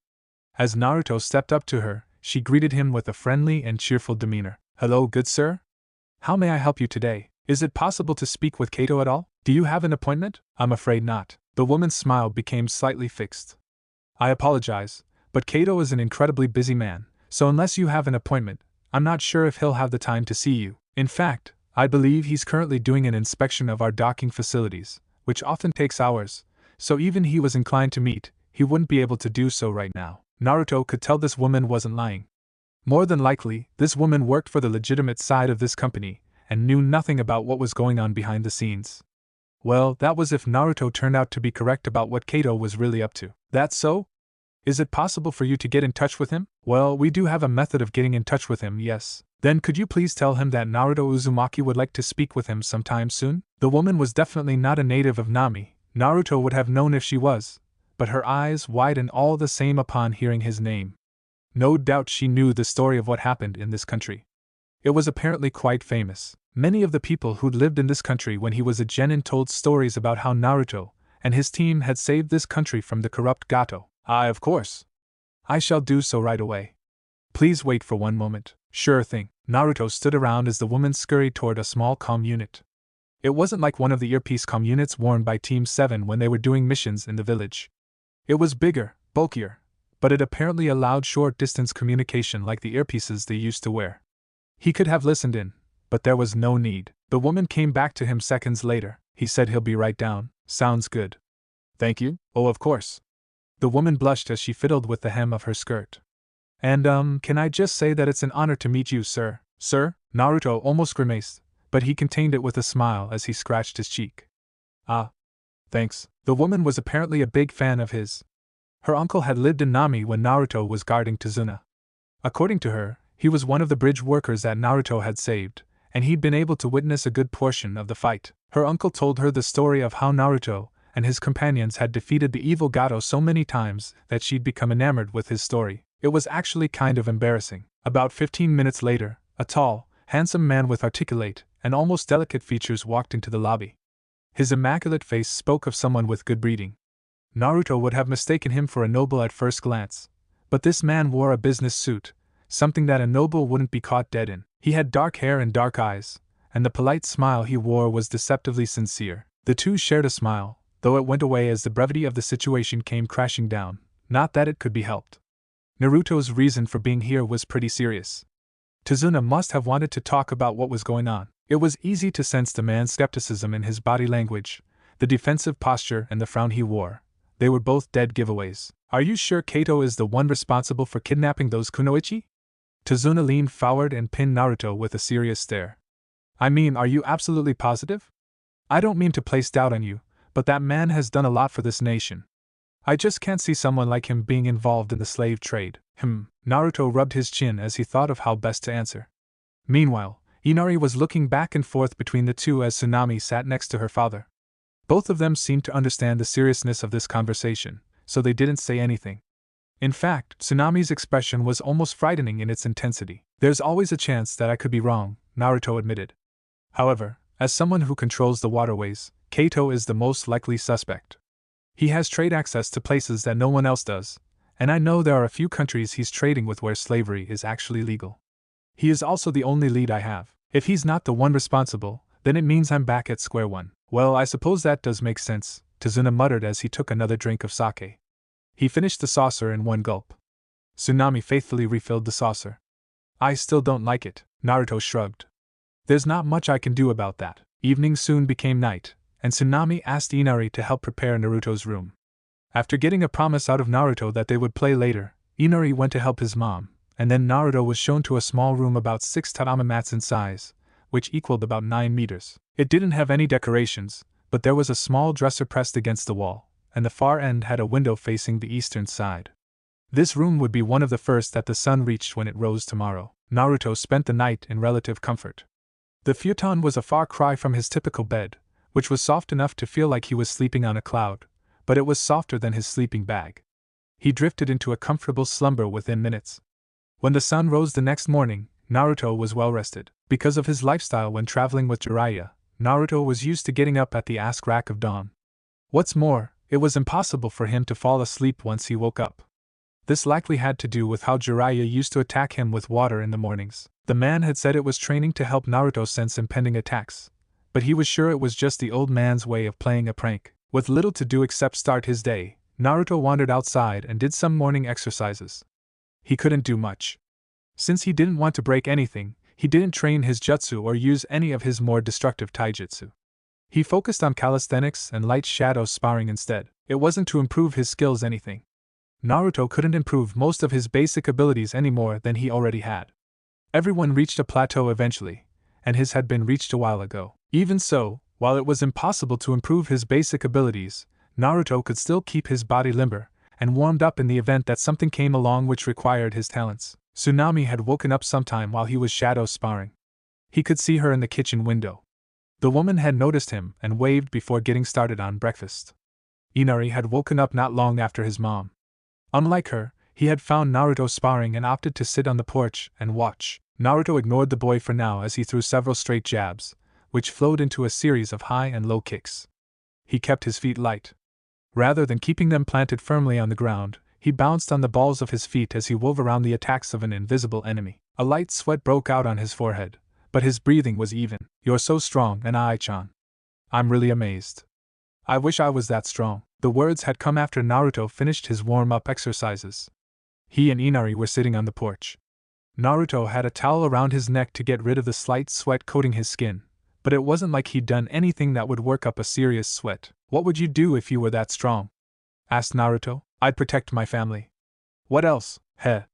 That's a good answer. Naruto ruffled Inari's hair as Tsunami came outside and set a tray of tea on the porch, offering them a smile before quietly slipping back inside to finish breakfast. She really was a caring woman.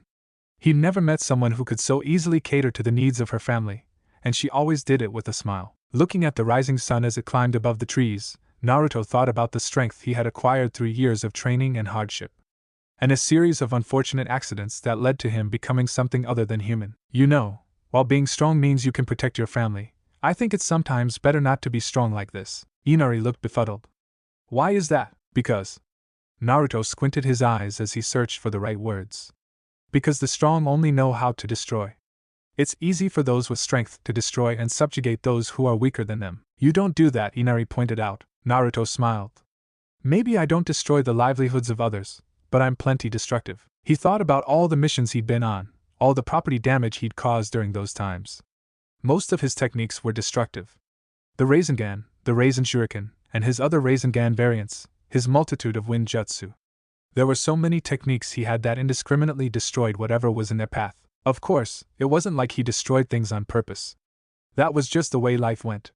No one had ever really complained about it either, but he always felt bad when he saw how much people had to work to repair the damage one of his fights had caused.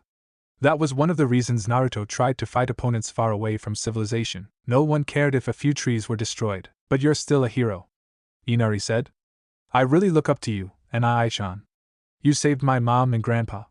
So what if you're a little destructive? It doesn't change the fact that you've saved lots of people. Grinning, Naruto placed a hand on Inari's head again. I know. I'm not saying I regret what I do, or that I regret becoming stronger. I'm just saying that what you and old man Tazuna do are even greater than my own accomplishments. You guys build stuff. You create. I think that's worthy of praise. Inari didn't understand right now. While he wasn't much older than Naruto had been when he first became a ninja, Inari also hadn't grown up the same way. Yes, he'd been oppressed by Gato. However, in many ways, Inari was still a naive boy who hadn't experienced the horrors that ninja do. He'll understand when he grows up. Hey, you two. Tsunami appeared in the entrance to the house. Breakfast is ready. Kay, we'll be right there. Naruto and Inari joined Tsunami and Tazuna for a traditional breakfast of white rice, salmon, and pickled vegetables. It was the kind of home-cooked meal Naruto never got to experience at his apartment, not even when Temari was over, since neither of them were all that great at cooking. That was why he took extra care to savor every bite. Inari and Tazuna left soon after eating. They were currently working on a large-scale renovation project of some kind. According to Inari, they were rebuilding an old inn that had been abandoned during Gato's reign of terror. Their goal was to replace it with something better, though either of them seemed to know whether it would remain an inn or become something else entirely. Naruto didn't have a whole lot he could do after they left, so he ended up sitting on the couch and meditating. His clones hadn't reported any suspicious activity back to him. According to the one that had dispelled last night, all Kato had done was speak with several of his workers, and then lock himself in his office. That meant either Kato was being exceedingly cautious, or they just hadn't found anything useful. Doubts crept into his mind as he wondered if maybe Tazuna was right. Could it be that he'd gotten it wrong and Kato really wasn't the one kidnapping Kunoichi? It wasn't impossible. At the same time, if it wasn't Kato, then who was it? Naruto would literally be back at square one if Kato wasn't the person responsible. Furthermore, he wouldn't have any more leads he could follow. Just as he was beginning to let his frustrations get the best of him, someone knocked on the door. I'll get it, Tsunami called before Naruto could even stand up. The sound of her footsteps echoed down the hall and stopped. Naruto heard the door open. Yes? Can I help you? Oh, you have a message for Naruto? Very well. I'll deliver it to him. Naruto blinked as the door closed again, and then Tsunami came into the living room with a letter in her hand. She seemed concerned. A man in a business suit wanted me to give this to you. Tsunami handed Naruto a letter. There was nothing extravagant about it. The envelope was simple and unadorned with anything. Opening it, Naruto pulled out a small sheet of paper that had a simple note attached to it. The note read, I believe I have located the person who kidnapped the Kunoichi. Please come to the docks post haste. Kato. Naruto frowned as he read the letter, wondering what was going on. His clones had not reported this, though they had admittedly been keeping their distance so as not to arouse suspicion. Was this being done to throw him off? Maybe. Naruto would have to proceed with caution. It looks like I'm heading out. Naruto stood up. I'm not sure when I'll be back, but if I'm not around by the time Inari and Tazuna get home, please tell them not to worry. Okay, Tsunami said, wearing a small frown. Be careful, Naruto. Don't worry about me. Naruto thumped his chest. I'm the epitome of careful. I don't believe that for 1 second. Not many do, because the mine that Akuma and the bandits had been using to reach Nadeshiko no Sato had been destroyed. Shizuka, Naruto's teammates, and the kunoichi traveling with them had been forced to find an alternative route. Of course, there were several such routes they could use. According to the map Tokiwa had acquired at the nearby village, there were several mines and tunnels that led through the mountain range.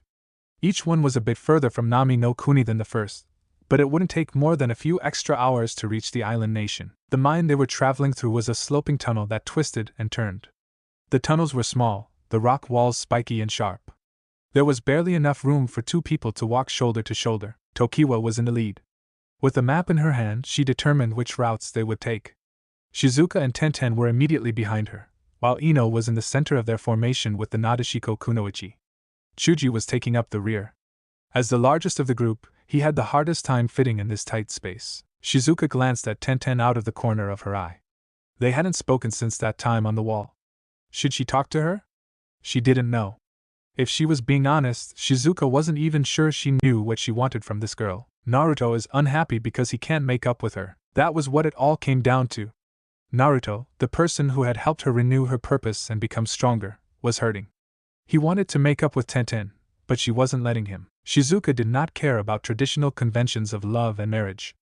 Living in an all-kunoichi village meant there'd been plenty of times where she and several women had shared each other's beds. Even after she and Naruto became intimate, that hadn't changed, and while she hadn't touched any of the women's husbands, she knew that several of the other kunoichi, Tokiwa included, had threesomes with the men who'd been taken as husbands. Perhaps it was her own skewed sense of aesthetics that made it impossible for her to get upset at Naruto's sexual activities with other women, but she honestly didn't see a problem.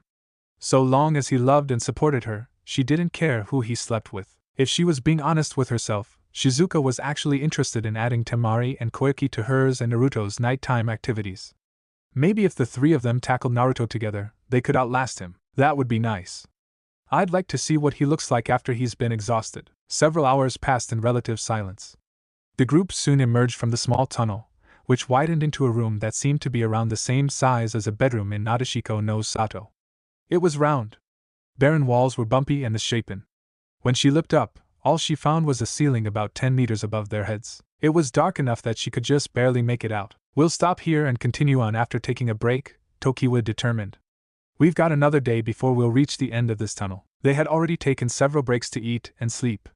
Shizuka had no idea how much time had passed, but according to Tokiwa's internal clock, they had spent at least 3 days in this labyrinthine tunnel. Since the tunnel had numerous lateral passages and branched off several times, it was impossible to figure out which route you needed to take without a map. Even with the map, she was almost positive they'd become lost. The group sat around and quickly went about making camp, which meant creating a campfire and bringing out their sleeping bags. Several of the kunoichi made a basic meal for everyone. Then the groups went to sleep in shifts. Shizuka took the first watch. She stared at the fire as she sat with her legs crossed. The chances of them being attacked were slim, but she understood that it was better to be cautious on the off chance that something did happen. As she continued staring into the dancing flames, a figure sat down next to her. Couldn't sleep? She asked Tenten. I have a lot on my mind, the girl admitted. About our conversation the other day? As sort of. Tenten's cheeks turned pink. I was thinking about what you said and I get it. I do. The thing is, I don't really know what I want from Naruto anymore. That's why I haven't been talking to him. Then maybe it's about time you figured out what kind of relationship you want, Shizuka suggested. If all you want is a friend, that's fine. If you want nothing to do with him, that's fine too. You just need to make up your mind. I think it's important to state your intentions clearly, otherwise, all you are doing is needlessly hurting a good person. Yeah. I know. Tenten hugged her knees to her chest, looking more like a little girl than a mature young lady. It didn't seem like the girl knew what she wanted. In which case, how about I help you? Offered Shizuka. Looking up, Tenten studied her with a suspicious glint in her eyes. And how do you plan on doing that? Wearing a large smile, Shizuka explained her plan to Tenten, whose blush grew darker the longer she listened. The innocence displayed was actually pretty cute. It made Shizuka want to tease her, but she didn't. This was too important to ruin with teasing. What do you think? Asked Shizuka when she finished. Tenten averted her gaze. I don't know. It's that kind of half-assed attitude that put you in this situation in the first place. Tenten made a strange choking noise as if she'd swallowed something down the wrong tube. She then gazed at Shizuka with a slightly frightened but mostly embarrassed look. Her eyes shook, but her face was turning into a mottled red. You might be right, but I really don't know if that's a good idea though. Do you have any other ideas? Well, no. Then why not try mine?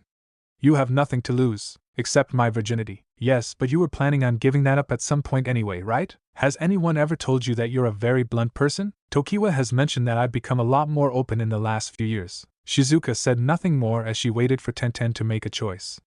Much as she wanted to force the girl into this situation, she could not. What happened from here on out would have to be Tenten's choices. All she could do was offer this girl the one choice she believed had the highest chance of helping both her and Naruto reconcile. Alright, a blushing Tenten finally said. We'll go with your plan. At those words, Shizuka brightened. I'll make sure you won't regret it. I somehow feel like I'm already regretting it. Tenten sighed as the fire continued to merrily crackle. Naruto arrived at the docks to discover that nothing looked like it had changed. There were still a lot of ships in port, a lot of people wandering around, and a lot of crates being loaded and offloaded various ships. He hadn't expected there to be any real difference. Still, it did unnerve him how nothing seemed to have changed at all. He made his way into the largest building on the dock, walked across the tiled lobby, and found the same woman he'd spoken to the previous day standing behind the desk. When she saw him, the woman's eyes lit up. Naruto, sir. I'm glad you came. While he didn't know how he felt about being called sir, Naruto didn't let on to the strange squeamishness churning his gut. He tried to act naturally. I received a letter saying Kato had some information for me. Yes. Please follow me. He'd like to speak with you in his office. Walking out from behind the desk, the woman, whose name was Angela, bade him to follow her. She walked through a door on the far side of the lobby. It led to a hallway. There were only a few doors in this hall, and none of them looked noteworthy. They were probably offices. The last door at the end was the one Angela led him to. She knocked once, waited for permission to enter, and then opened the door. Sir, Naruto had arrived. Thank you, said Kato. Please send him in. At the invite, Naruto walked into the room, wary of any traps. The large office space was a lot bigger than he expected, but that might have also been due to how empty it was. A desk sat at the far end. A table sat in the middle. There were a few shelves with scrolls and books. However, aside from a couple of posters and maps decorating the wall, there really wasn't much. Kato stood by the table, leaning over it as he looked at a map that lay spread across the surface, hands pressed firmly against the hardwood. He looked surprisingly destitute. His shoulders had a slouch that Naruto didn't remember seeing last time. There were also bags under his eyes. He wondered if the man had gotten any sleep. Naruto, I'm glad you came so promptly, Kato said as Angela left the room and shut the door behind her. Considering your message, I couldn't not come quickly. Yes, I suppose that is true. Naruto wandered over to the table and looked at the map, which was of the Kaizoku Sea and its surrounding nations. There were quite a few nations attached to the sea. Even parts of Hai no Kuni were connected to it. Aside from the map, several objects shaped like ships were sitting on the sea. They must have denoted the trade routes his vessels used. Something like that. Your note mentioned you had discovered who you think is the kidnapper, Naruto prodded. Yes. Kato sighed and ran a hand through his hair. After you came to inform me about the kidnapped Kunoichi, I decided to run an inspection of the ships stationed in port. I called it a random inspection to check for structural integrity. However, while I was inspecting the ships, one of them left before my people could do an inspection of it. I checked the ship's cargo manifest, and the amount of crates that had been packed onto the ship didn't match up with what the manifest told me the ship was carrying. Naruto did remember a ship leaving port from his clone's memories, but he hadn't given it much thought at the time, assuming it was just a regular ship heading off to deliver goods. Could that have been it? And you think this ship has the kidnapped Kunoichi? He asked. I believe so, Kato admitted. Why else would he leave before I could inspect his ship if he didn't have something to hide? True enough. Naruto frowned as he tried to sense a lie in the man's words, only to find nothing but honesty. Even as he strained his five senses, he could find nothing. Kato's heartbeat was regular, his breathing and pulse were normal, and his eyesight was unwavering. He was either the best liar in the entire elemental nations, or he was telling the truth. So, who is this person you think kidnapped the Kunoichi? Asked Naruto. My half-brother Shato. Naruto soon learned that Kato was the illegitimate child of Gato, who apparently had sired several such children from women he had raped and prostitutes he'd slept with. Kato was a child born from rape. Despite this, his mother had raised him with love and done her best to provide for him. When he grew up, Kato got a job working for a branch of Gato Company, rose to the ranks, and used the money he earned to help ease his mom's burden. After Gato died, Kato had used his intelligence and wit to take the reins of the company. Shato is another one of Gato's children. He was born from a prostitute that Gato slept with, but unlike me, he was abandoned by his mom. Kato's melancholic eyes told Naruto everything. I found out that we were half-brothers and offered him a job because I felt a kinship with him, but Shato is a cruel man. There have been numerous infractions against him. I've been trying to change his ways, but I think I finally realized that all I've done was enable him to commit more crimes. I am sorry for the trouble I've caused you. Realizing that his own estimation of this man had been wrong, Naruto shook his head. Don't apologize. You tried to help someone you believed was family. I can't blame you for that. For now, let's just focus on stopping Shato and rescuing those women. Do you know where he is heading? Kato bit his lip. Not quite. I know where he would be going if he follows his normal trade route, but he might change course to give me the slip. When did he leave? Over an hour ago, which means he couldn't have gotten far. Naruto thought the situation through and tried to think about what the best method of finding out Shato's location was. However, in the end, there was really only one option. Thank you for letting me know what's going on. Please leave the rest to me. Are you sure? I can offer my shifts to help you find him, Kato offered. There's no need. Naruto gave the man his most confident grin as he thumped his chest. After all, I'm a one-man army. True to his words about being a one-man army, Naruto had sent out a literal army of shadow clones, over 10,000 in total, to discover the route that Shato was taking. He didn't know how long it would take. That being the case, each shadow clone had enough chakra to last at least one day at sea, provided there were no storms or giant fish that ate people. He stood on the docks and looked out at the ocean. The line between ocean and sky was an easy one to see during the day, the gradient shift from a deep blue to a lighter hue plain as day. Naruto watched the waves as the salty breeze hit him in the face. Footsteps signaled someone's arrival, and Naruto turned around as Kato walked up to him. I've impounded all of the ships, Kato informed Naruto. No ship can exit the port until your mission is concluded. That should make it easier for you to find Shato's vessel. Won't that mess with your schedule? It will, but I consider it a small price to pay. Kato stared at him with eyes that were nothing like his father's. This is also my fault for not keeping a closer eye on Shato and allowing him to do as he pleases. I should have been more attentive, but I let my wish to help my family blind me to what he was doing. Suffering a hit to my company's reputation is a small price to pay for correcting my mistake. Those words made something unsettling twist Naruto's stomach into knots. He tried to ignore the feeling, but the more he did, the stronger it became. In the end, all he could do was sigh and relent. It appears my initial assumptions about you were incorrect. Naruto scratched his chin. When I first arrived in Nami no Kuni, Tazuna told me about who you were and what you had accomplished, and I immediately assumed you were the one responsible for kidnapping those kunoichi. I'm sorry for suspecting you. Kato shook his head. Pay it no mind.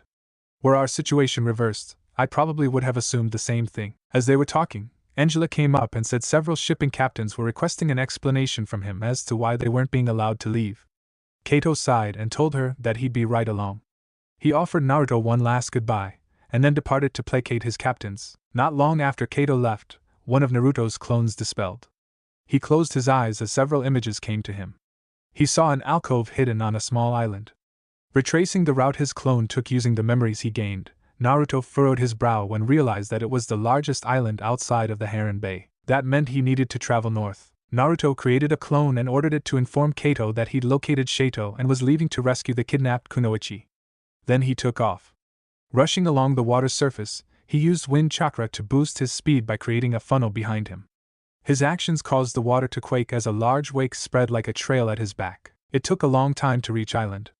In truth, he had probably arrived earlier than anyone else could have, but it felt like hours had passed to him.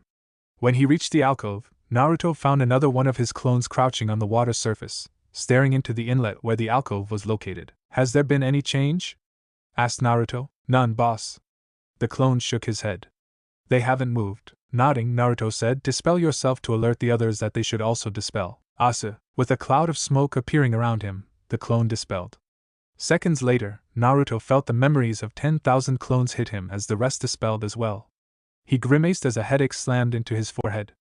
Those damn clones should have known better than to dispel all at once. They must have been playing a prank on him. Stupid clones. Shaking his head to clear it, Naruto turned back toward the inlet, with its rocky cliff face and dangerous waters. This side of the island looked abandoned. That said, Naruto knew there was a village on the other side. A glance further down the inlet revealed the alcove. The large cave, which must have formed naturally over the course of eons, was big enough that Shato's vessel, a massive cargo ship, was able to easily sit inside of it. Not only was the ship docked next to a naturally formed docking station that rose from the water's surface, but there were numerous pieces of loading equipment. As he watched, a massive crane sitting on the dock lowered into the ship. Naruto couldn't see what was happening, but several seconds later, the crane tilted up again. He narrowed his eyes when he saw the cage of naked women. It didn't take a genius to know those people were the slaves Shato planned on selling. Whether or not those were the kidnapped kunoichi, he didn't know, but it honestly didn't matter.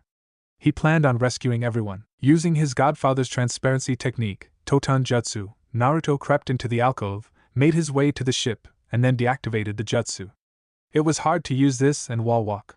The chakra from wall walking disrupted the technique. He placed his left foot on the ship's hull and channeled his chakra.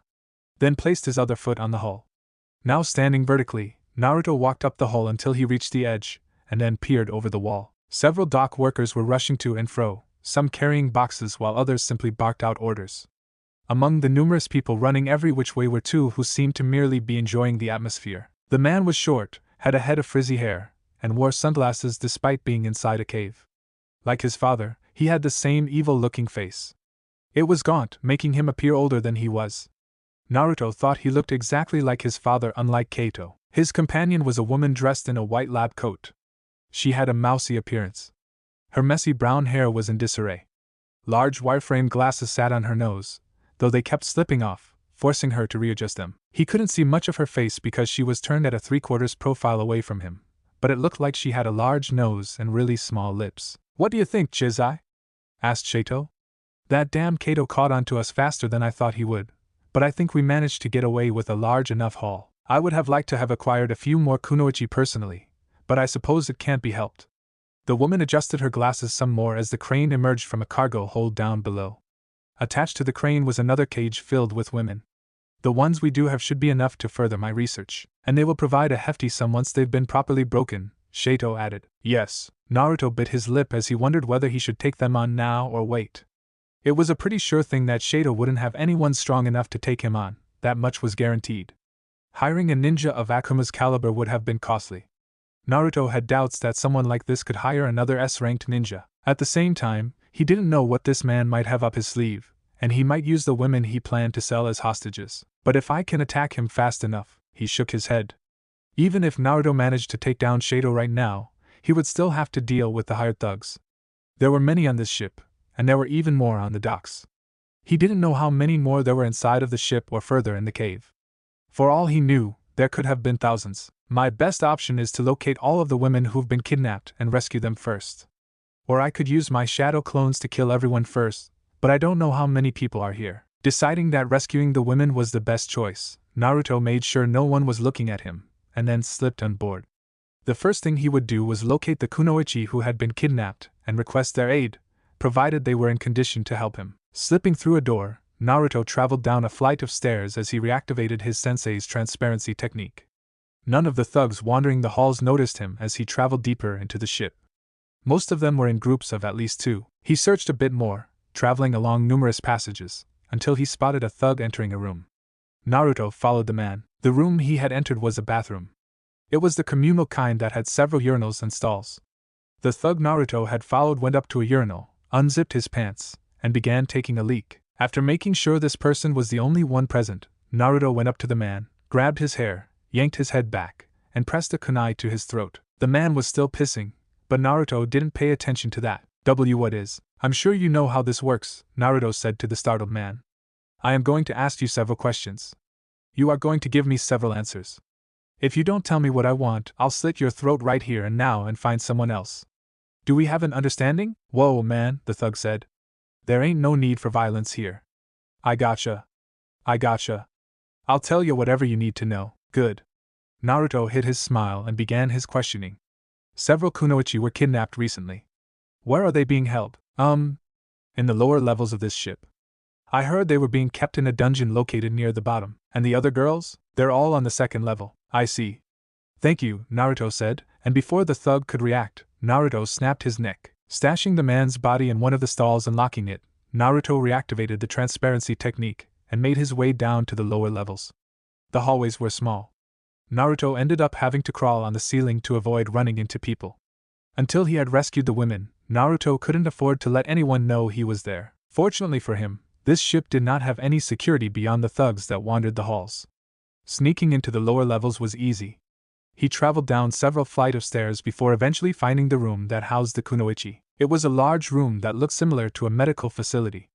At least, it would have looked like one if it weren't for the cages lining the walls on the far side of the room. Several women were in the cages, ranging from their teens to their early 20s. As Naruto walked up and studied them, he saw that all of them had varying degrees of powerful muscles, meaning they were obviously the kunoichi. None of them responded to his presence other than to look up. Their eyes were cloudy and sightless. Have they been drugged? Are you girls from Nadeshiko no Sato? Naruto asked. No one answered him at first. They stared at him, blinking several times. He frowned as he waited for confirmation. Who are you? A voice asked behind him. Naruto turned around to find a woman strapped to a table. She was naked as the rest of them, but unlike them, her eyes were clear. I'm here on behalf of Shizuka to get all of you out of here, Naruto said. Shizuka? The woman's eyes widened at his words, and then widened further seconds later. Wait. You're Naruto Uzumaki. Yes, that's me. Huh. It's been so long, I almost didn't recognize you. Well, it's also pretty dark in here. Oh, shut up. Naruto didn't know who this woman was, but if she was from Nadeshiko no Sato, then she definitely would recognize him. He had lived there for several months during his training trip. The relationship between him and Shizuka was also well known in the village. Let me get you out of this. Unsealing a kunai, Naruto sliced through the bonds keeping the woman in place with wind chakra. Once free, the woman climbed off the table and rubbed her red and blistered wrists. Damn, those jerks weren't gentle when they bound me. Motherfuckers. Are these all the kunoichi? Yeah. They didn't take any of us outside of this room. I suspect they don't plan on letting us leave this prison until they've broken us. Fortunately, their mind-breaking drug hasn't been perfected yet. Is that why these kunoichi are acting so docile? Nah, that's just an act. The kunoichi clapped her hands together. All right, ladies. It looks like we're gonna be making our escape. Look alive. As if those words had been a magic signal, the women in the cages all stood up, eyes returning to a more vibrant state. Naruto realized they'd just been putting up a front. They had probably done so to make them seem harmless in front of their captors.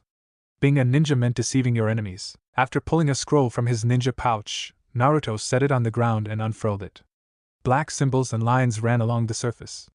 He placed his hands on the seal and channeled his chakra. The area was engulfed in smoke barely a second later, and when the smoke cleared, there was a large pile of women's clothing lying on the ground. You ladies should get dressed, Naruto said as he stood up. The kunoichi who'd been strapped to the table raised an eyebrow.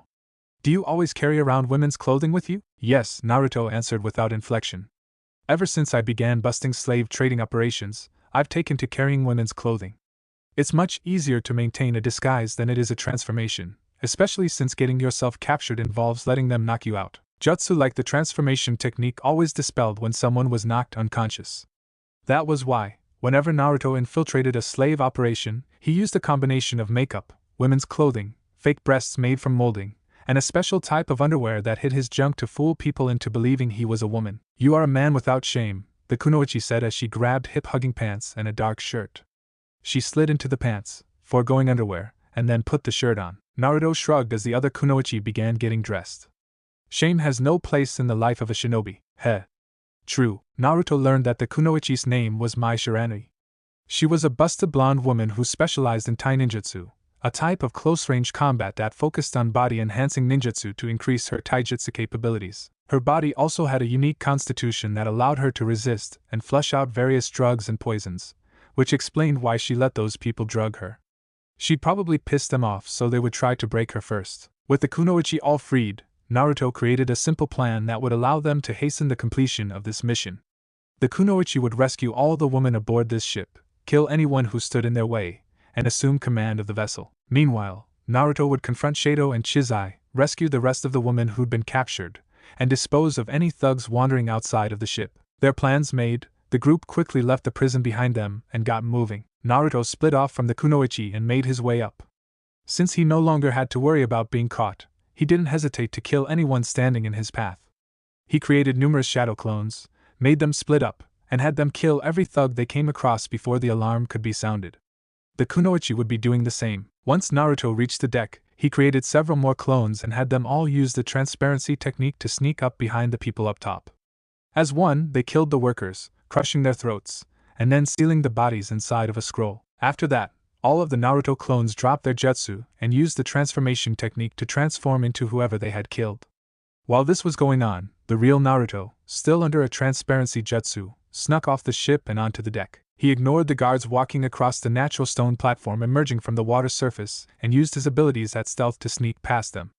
No one seemed to have realized something was wrong. The thugs continued working, though some of them were ogling and taunting the naked women in cages. From the embarrassed shrieks and crying, these women were not kunoichi but regular civilians. This alcove had several passages leading deeper into the island. He walked through one of the passages. Without any idea of where Chizai and Shado were, all Naruto could do was wander the rocky passages, which were surprisingly flat, in search of them. To aid in his cause, he once more created several shadow clones and had them do reconnaissance. This cavernous hideout was a lot bigger than he first thought. Some of the passages sloped up, while others went down, and even more twisted and turned like a pretzel. There were more passages than he could count, and it seemed to him like this place might run through most of the island. One of his clones finally found Shato and Chizai. Naruto used the clone's memories to follow the correct passages, which led into a massive prison that seemed to second as a torture chamber. Naruto peeled his lips back in disgust as he saw several battered women chained to a wall. He clenched his fists when he noticed the dull, lifeless look in their eyes. Numerous devices hung from racks, all of which he recognized due to his exposure to them before. Aside from devices designed to torture, there were also numerous sex toys. While the torture devices were for breaking people with pain, the sex toys were for breaking them with pleasure, like a carrot and a stick. Chizai and Shado were inside. They stood beside a vertical table that currently held a screaming, struggling woman. Chizai had a syringe in her hand and was preparing to plunge the needle into the woman's arm. Naruto appeared behind her swifter than the wind. Before either of them even realized he was there, Naruto broke the woman's neck. As she crumbled to the ground, Shado turned around in shock, and in that moment, Naruto unsealed his kunai, slammed the man into the ground, pinned Shato's hands with his knees, and held the kunai against his throat. "Hello, Shato." Naruto smiled. "Pleasant evening, isn't it? Who the fuck are you?" Shado tried to put on a brave face, but Naruto punched him in the nose hard enough to break it. As the man cried out, Naruto clicked his tongue. "You are not the one asking the questions here. I am." Naruto leaned in close enough that Shado could see his glaring blue eyes. "You are going to tell me everything about your operation. Fuck you." Naruto almost sighed at this man's bluster. For whatever reason, every slave trader he'd killed had reacted the same way when confronted with a similar situation.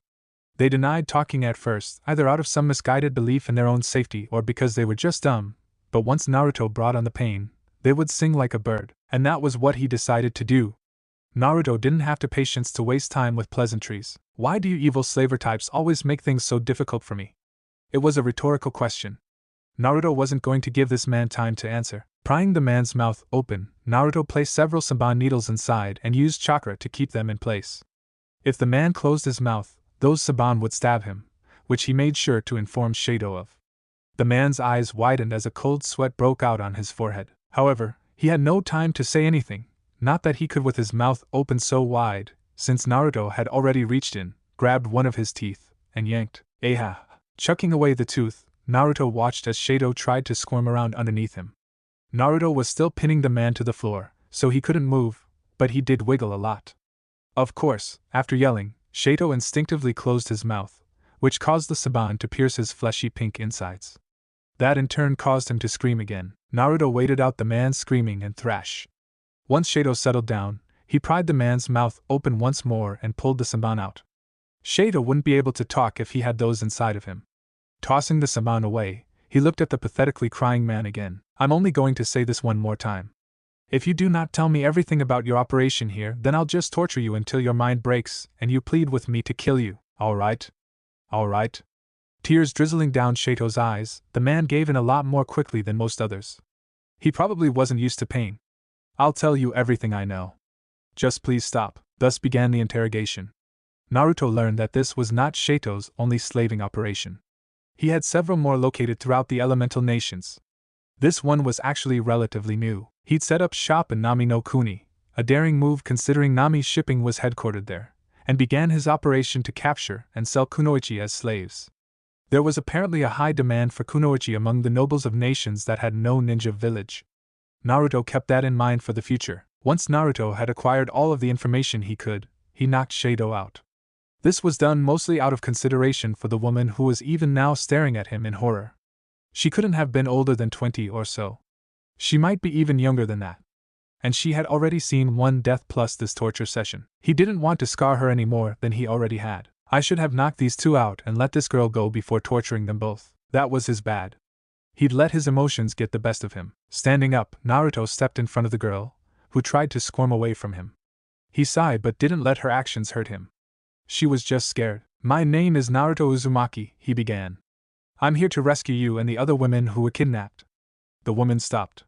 She couldn't say anything because she had a ball gag in her mouth, but she was no longer struggling to escape from his gaze. "I'm going to take that off of you." He gestured to the gag. "Is that okay?" The woman nodded, and Naruto reached behind her to undo the latch that kept the gag in place, and then slowly, careful not to hurt her, pulled the gag away from her mouth.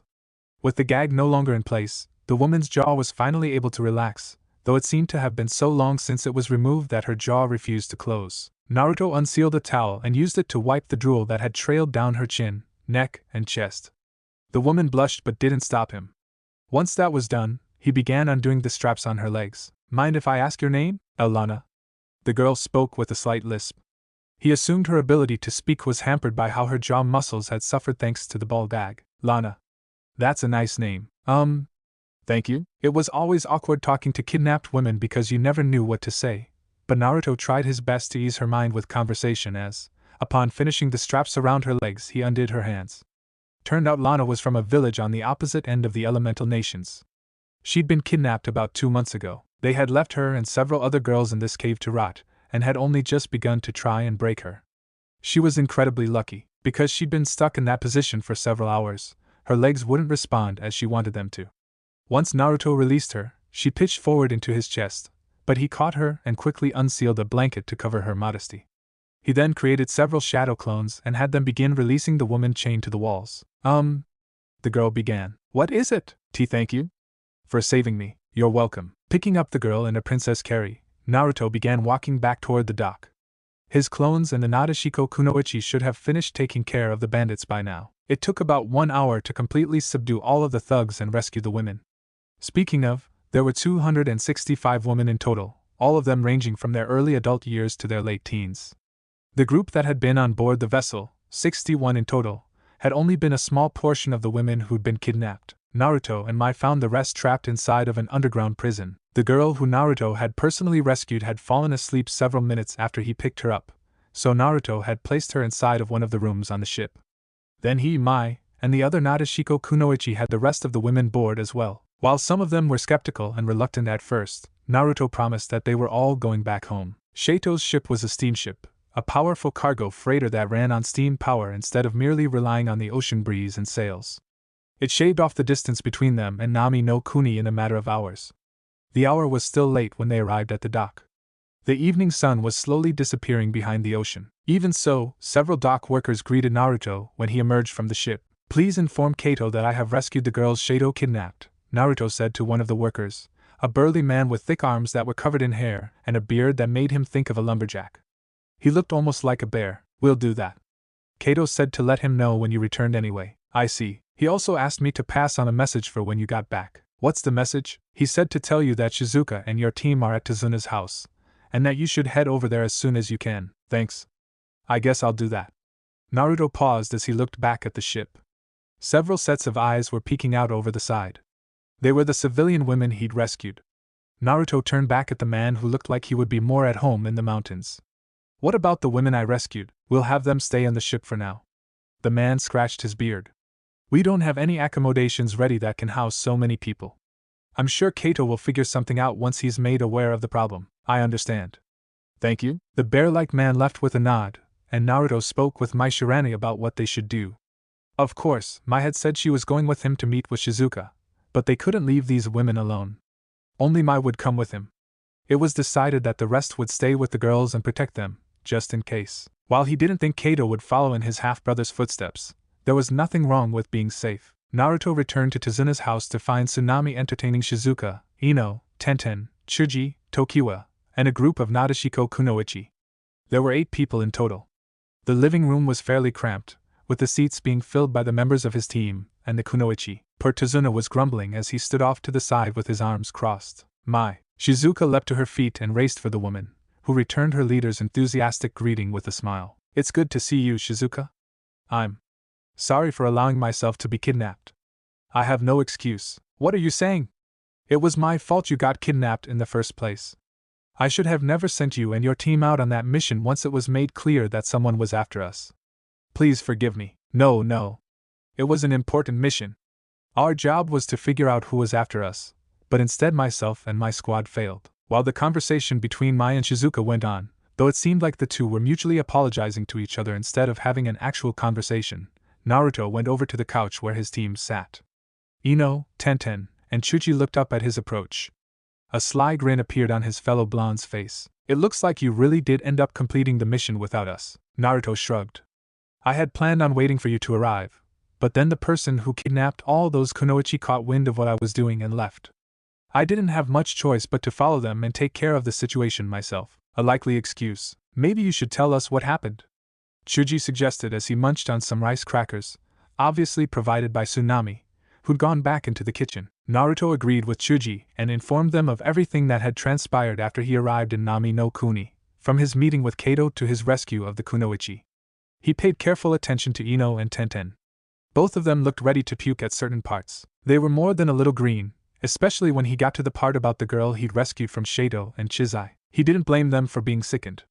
As someone who'd become adept at breaking up slave trading operations, Naruto had learned about humanity's darkness, about the depravity some humans went to. It made him remember Akane's scornful words about humanity. He actually agreed with her. The conversation between Mai and Shizuka continued for nearly an hour as Mai informed her leader about everything that happened to her and her squad. Shizuka had nearly made her palms bleed. She was clenching her fists so hard at some points. She'd taken the part where Mai had been injected with mind-breaking drugs quite hard. Ino, Tenten, and Chuji weren't much better. Tazuna, who'd heard the whole conversation, had mumbled that it was a good thing Inari was asleep. Naruto agreed.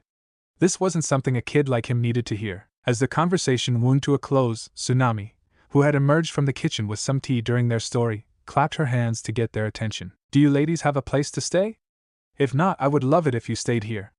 There is more than enough room. We have yet to find any accommodations, Shizuka admitted. Finding Naruto was our priority, so we four went searching for a place to stay night. But are you sure it's all right to house us? There are quite a few of us. Oh yes.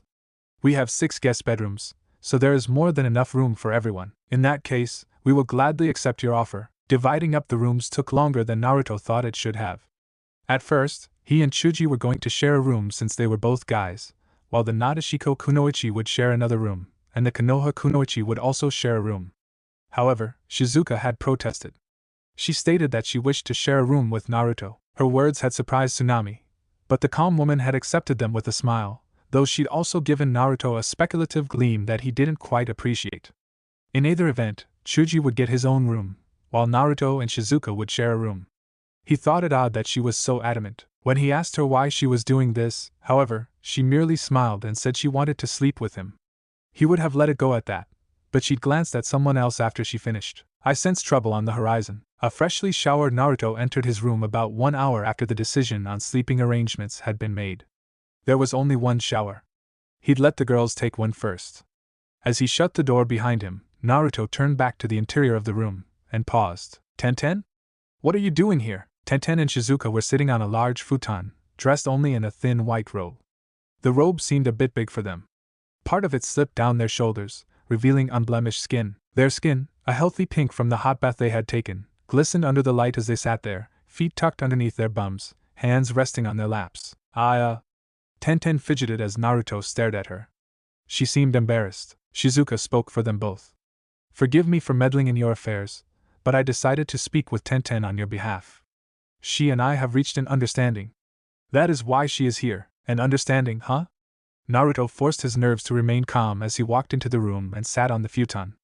It was large enough that all 3 of them could form a triangle with about half a meter of space between them. What kind of understanding did you reach? Tenten does not know what she wants from you, so in order to find out, I have offered to help her seduce you. Naruto nodded several times. That makes sense, wait. What? He must have heard wrong. Yes, that was it. He had obviously heard wrong. There was absolutely no way he could have heard her right, but Shizuka gazed at him with an impassive and serious expression. Meanwhile, the healthy blush on Tenten's cheeks had grown immeasurably darker. You heard me. She and I are going to seduce you. Naruto needed a moment to process this new information. His brain felt like it had been fried by a fire jutsu. So, you plan on seducing me? And you're okay with this? His question was directed at Tenten, whose face had become so red she looked like a boiled lobster. She looked down at her thighs, which she rubbed together, and then nodded with the slowness of a turtle. Shizuka talked about it, and she said the reason I can't figure out what to do is because I don't know what I want. She said sleeping with you might help me come to a decision. Naruto stared at Shizuka, who only smiled at him with a perfect poker face. He couldn't figure out what she was thinking. That being the case, he looked back at Tenten, who peeked at him from beneath her fringe of hair. If this is what you want, then I don't mind, but are you sure you won't regret this? Why, yes. Tenten looked back down. I thought about it, and I think she's right. I'd like to know what I want, and I think the best way is by being intimate with you. If he was being honest, Naruto didn't really understand it, but he did know that intimacy often let people understand things about another person that they couldn't figure out just by knowing them normally. He likened it to fighting. When two powerful warriors fought, they could understand each other through their fists. In this case, when two people had sex, they understood each other through the connection such an act formed. He guessed this was something like that. So long as it is something you're okay with, Naruto said. Tenten merely nodded. While the two of them stared at anything but each other, Shizuka moved behind Tenten until she was able to wrap her arms around the girl's middle. While Tenten squawked, the Nadeshiko no Sato leader smiled at Naruto, her eyes brimming with an effervescent sheen. Since we've agreed to this now, why don't you start off with a nice kiss? No, but that's not. Tenten tried to speak, but Naruto knew they had to start somewhere, so he crawled toward them on all fours, until he was right in front of Tenten's face, and leaned forward. When he pressed their lips together, Tenten went silent. Naruto kept his mouth over hers for several long seconds. He frowned when she didn't return the kiss. He pulled back. Are you okay, Tenchan? Huh? Oh yeah? I'm great. Are you really sure you're okay with this? You can back out if you want to. Why wouldn't I be? You're not kissing back. That's just because I'm so surprised. Give me some warning before you do something like that. You already knew what was going to happen. Don't act like you didn't have ample time to react. Naruto didn't say his thoughts out loud because he knew it wouldn't matter. Women could be quite illogical when they wanted to be, then. Is it okay if I kiss you now? Asked Naruto. Tenten shifted her eyes away from him, but she still nodded. Oh, okay. With her permission, Naruto leaned forward and pressed their lips together once more. Despite telling him it was okay, Tenten clearly had no idea what to do. Well, that made sense. It wasn't like she'd ever kissed anyone. Naruto decided to take the lead, nibbling on her lower lip before switching to her upper lip. A delicate sound escaped her mouth. Her lips parted. Naruto could have chosen to slip his tongue inside of her mouth, but he didn't think she was ready for such an act. That said, he did dip his tongue briefly into her mouth to caress her tongue. Before the kiss could get too intense, Shizuka, still behind Tenten, pulled the girl back. The weapon user was already breathing as though she'd run 100 kilometers with Rock Lee and Meito Gai.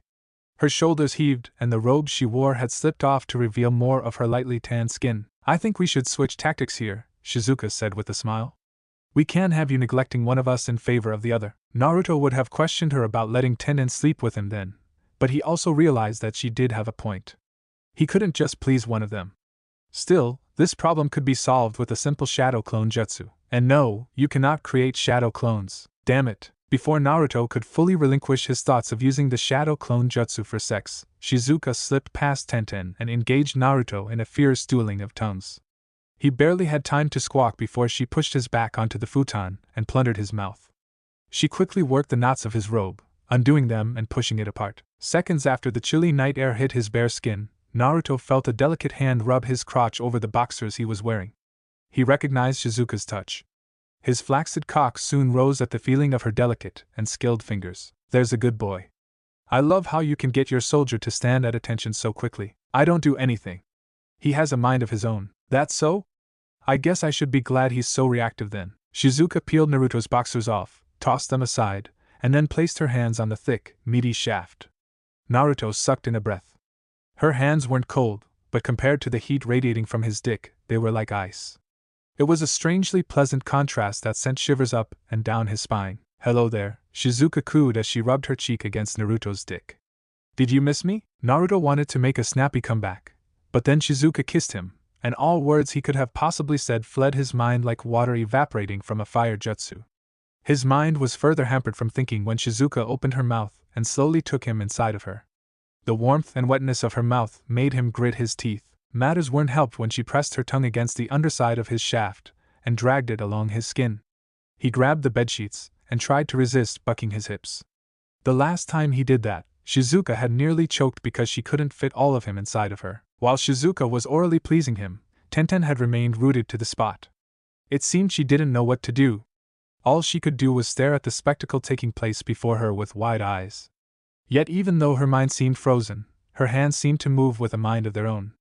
They were buried between her thighs. SLRRPPP. A loud, wet sucking sound echoed around the room as Shizuka released his cock. The cool air hit his wet member, causing him to shiver. With a grin, the young village leader looked at Tenten. "What are you doing? Come over here." Tenten still seemed unsure, but she still crawled to where Shizuka was, kneeling down alongside her. "You've never done this before, right?" asked Shizuka. "Oh, of course I haven't, HM. Right. So, just follow my lead. Since there are two of us, rather than taking the whole thing in our mouths, we're going to lick it." Lick it? Like a lollipop. Come on. Just do what I do." Naruto had been watching the surreal scene with a sense of wonder. But when Shizuka pressed the flat end of her tongue against him and dragged it from the base of his shaft to the tip of his head, he threw his head back and tried not to let the sensation overwhelm him. Her tongue was warm and soft. She licked him just like she said she would, like he was a lollipop. "Come on, Tenten. Are you just going to stand there like a lemon?" "You are. Hurry up." "Alright. So I do it. Like this?" Just like that." A completely different sensation from Shizuka's bold display raced through him as Tenten, leaning down, pressed just the tip of her tongue to him and gave an experimental lick. She pulled back for a second. The expression on her face was bizarre. It was like she had tasted a food so foreign she had no way to quantify it. However, after another moment had passed, she leaned back down and licked him again. "That's good. Just keep doing that." Shizuka tucked a strand of hair behind her ear as she leaned over. "And now, I'm going to join you." Naruto could feel his body pulsing as Shizuka joined Tenten in licking him. Their hot breath washed over his cock as their soft tongues lathered him in saliva. He could barely breathe as the combination of their hot breath and wet tongues mixed with the cool air to enhance the feelings running through him. It wasn't long before he felt the telltale tightening of his balls that signified his impending release. "Ha! Ha! You too. I'm about to come." As if those were the words she'd been waiting for, Shizuka fondled his balls while taking his head in her mouth and sucking on it. Naruto released a shout as he unloaded his spunk into Shizuka. Her cheeks bulged a bit because there was so much, and several trails dribbled from her mouth. She quickly swallowed everything he released and cleaned off her face. "You still taste incredibly salty," Shizuka murmured. "You've been eating more ramen, haven't you?" "I can't help it.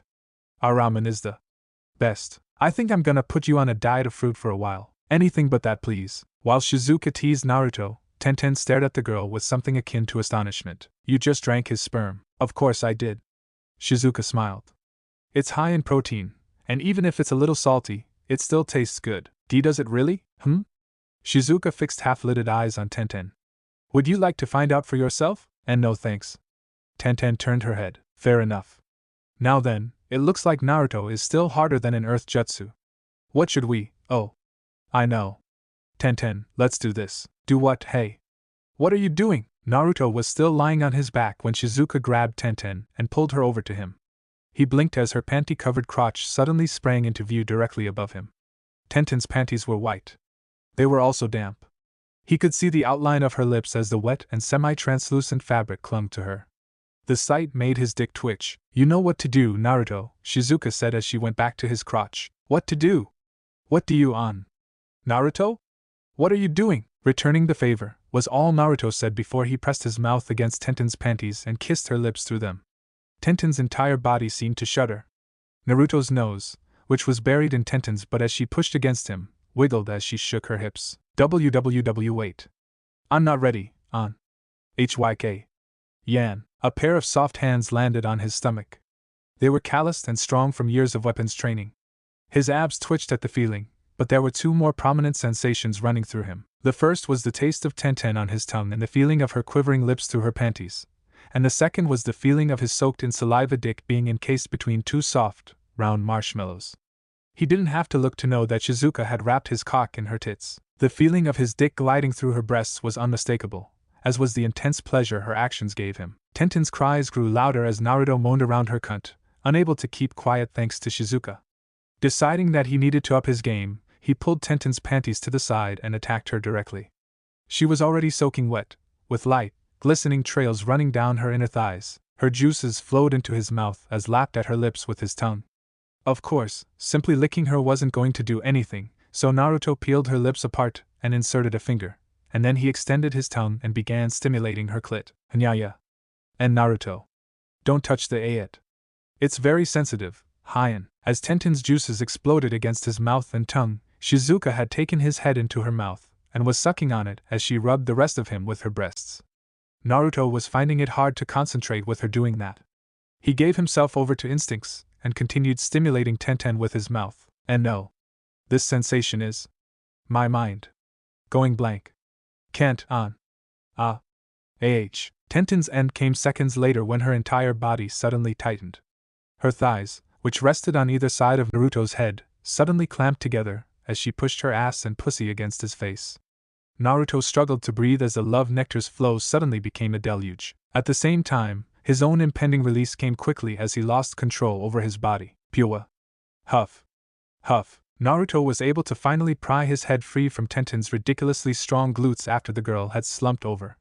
He could see the ceiling now, though when he raised his head to look past him, all he saw were Tenten's quivering thighs, ass, and nether lips. Her juices were flowing from her twitching pussy and creating wet trails on his chest. I'd say she's ready to receive you, Shizuka mumbled. Wouldn't you agree, Naruto? Despite having already come twice, Naruto was still hard. Nodding, he grabbed Tenten's thighs and slowly rolled her off him. The girl was practically boneless as she flopped onto her back. As Naruto crawled up, he glanced at the girl and noticed that her eyes were glazed and her slack mouth had drool leaking from it. Her robe was also open enough that he could see her nipples peeking out. Naruto wiped his mouth and crawled between Tenten's legs. He didn't touch her with his member yet. Leaning over, he tilted her head until her glazed eyes were gazing into his and placed several pecks on her lips. And Naruto, are you okay? I feel really good. Naruto almost snorted at the dumbstruck reply. I can make you feel even better if you want. May I? Tenten blinked several times, seemingly coming down from her pleasure-induced high. She stared at him for a second. He wondered if she was wondering what he could do that would feel better than what he had just done. Then she nodded. Oh, okay. Please be gentle, I will. Grabbing her panties, Naruto slid the soaking wet undergarments down her legs. He lifted her left thigh, pulled her foot out of the hole, and then did the same to her right. Afterward, he repositioned her legs and placed his cock against her lips, admiring the way her entrance parted as he rubbed his shaft along her. HNN. Tenten released a soft moan-like sigh as her toes clenched from his actions. Naruto, Shizuka said. I think it's time. Right. Lining himself up, Naruto began pushing his dick into Tenten's pussy. He winced as he met resistance. She was a lot tighter than Shizuka. Tenten groaned in discomfort as he continued pressing forward, until he finally came upon her hymen. He hadn't expected it. Most kunoichi lost their hymens thanks to the rigorous training they did. Tenten, Naruto said, this will hurt a bit. Please bear with it. Oh, okay. I'll do my best. Naruto retracted his dick just a bit, and then, with a swift thrust, broke through her hymen and fully sheathed himself inside of her. Tenten cried out. Tears leaked from the corner of her eyes. Naruto wanted to lean over and wipe them away, but he was afraid that moving would make her feel more pain. Fortunately, Shizuka was there. She stroked Tenten's cheeks with her hand and kissed away the tears. You did a good job, she said. Tenten groaned. I knew it would hurt, but I didn't expect that. Naruto is a bit bigger than some men, and you're a virgin, so it probably hurt more. But you did a great job. Did I? Tenten looked from Shizuka to Naruto. He nodded. You did. Also, let me know when I can begin moving. It was actually hard for him right now. Tenten's walls were clamping around him so tightly it felt like he was being strangled. He wanted to begin moving to loosen her up, but he refused to move until she gave the okay. You can move now, Tenten said as she closed her eyes. I'm ready. Okay then. Here I go. A loud sucking sound lewdly echoed around the room as Naruto pulled himself out of Tenten. It felt like her pussy was trying to suck him back inside. Tenten's discomforting groan mixed in with the noise as Naruto pulled back until just his head was inside of her, and then, just as slowly as he pulled out, he pushed himself back in. He repeated the process, hoping it would eventually become easier. How do you feel? He asked Tenten. I feel better. Ha. Ha. Tenten released several slow, deep pants. It's beginning to feel good. I feel like you're filling me up. There's this electric sensation running through my body, and it's so good. Good. That's how it's supposed to feel. As he moved in and out of Tenten at a snail's pace, Naruto was vaguely reminded of the term sawing logs. He knew that meant sleeping, but he was moving so slowly, sawing his log in and out of Tenten, that he couldn't help but think of the phrase. It almost made him giggle. Now that we've got a good mood going again, I think it's time I joined in, Shizuka said as she leaned down and pushed Tenten's robe apart. Tenten's breathing stilted as Shizuka tongued her nipple, flicking it back and forth. After swirling her tongue around it, she lightly bit on it, and then tugged. Tenten released a loud "ooh." Naruto, who had a more or less front row seat as he slowly sawed his log in and out of Tenten's passage, witnessed Shizuka as she coated the girl's hardened nipple in saliva before taking into her mouth. Ha. And no. Don't do that. It feels weird. There was no telling if Tenten's protests meant she was unwilling or not.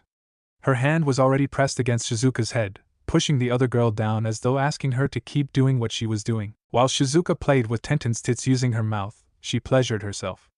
Burying her hand between her legs, Shizuka moaned around the nipple in her mouth as she fingered herself.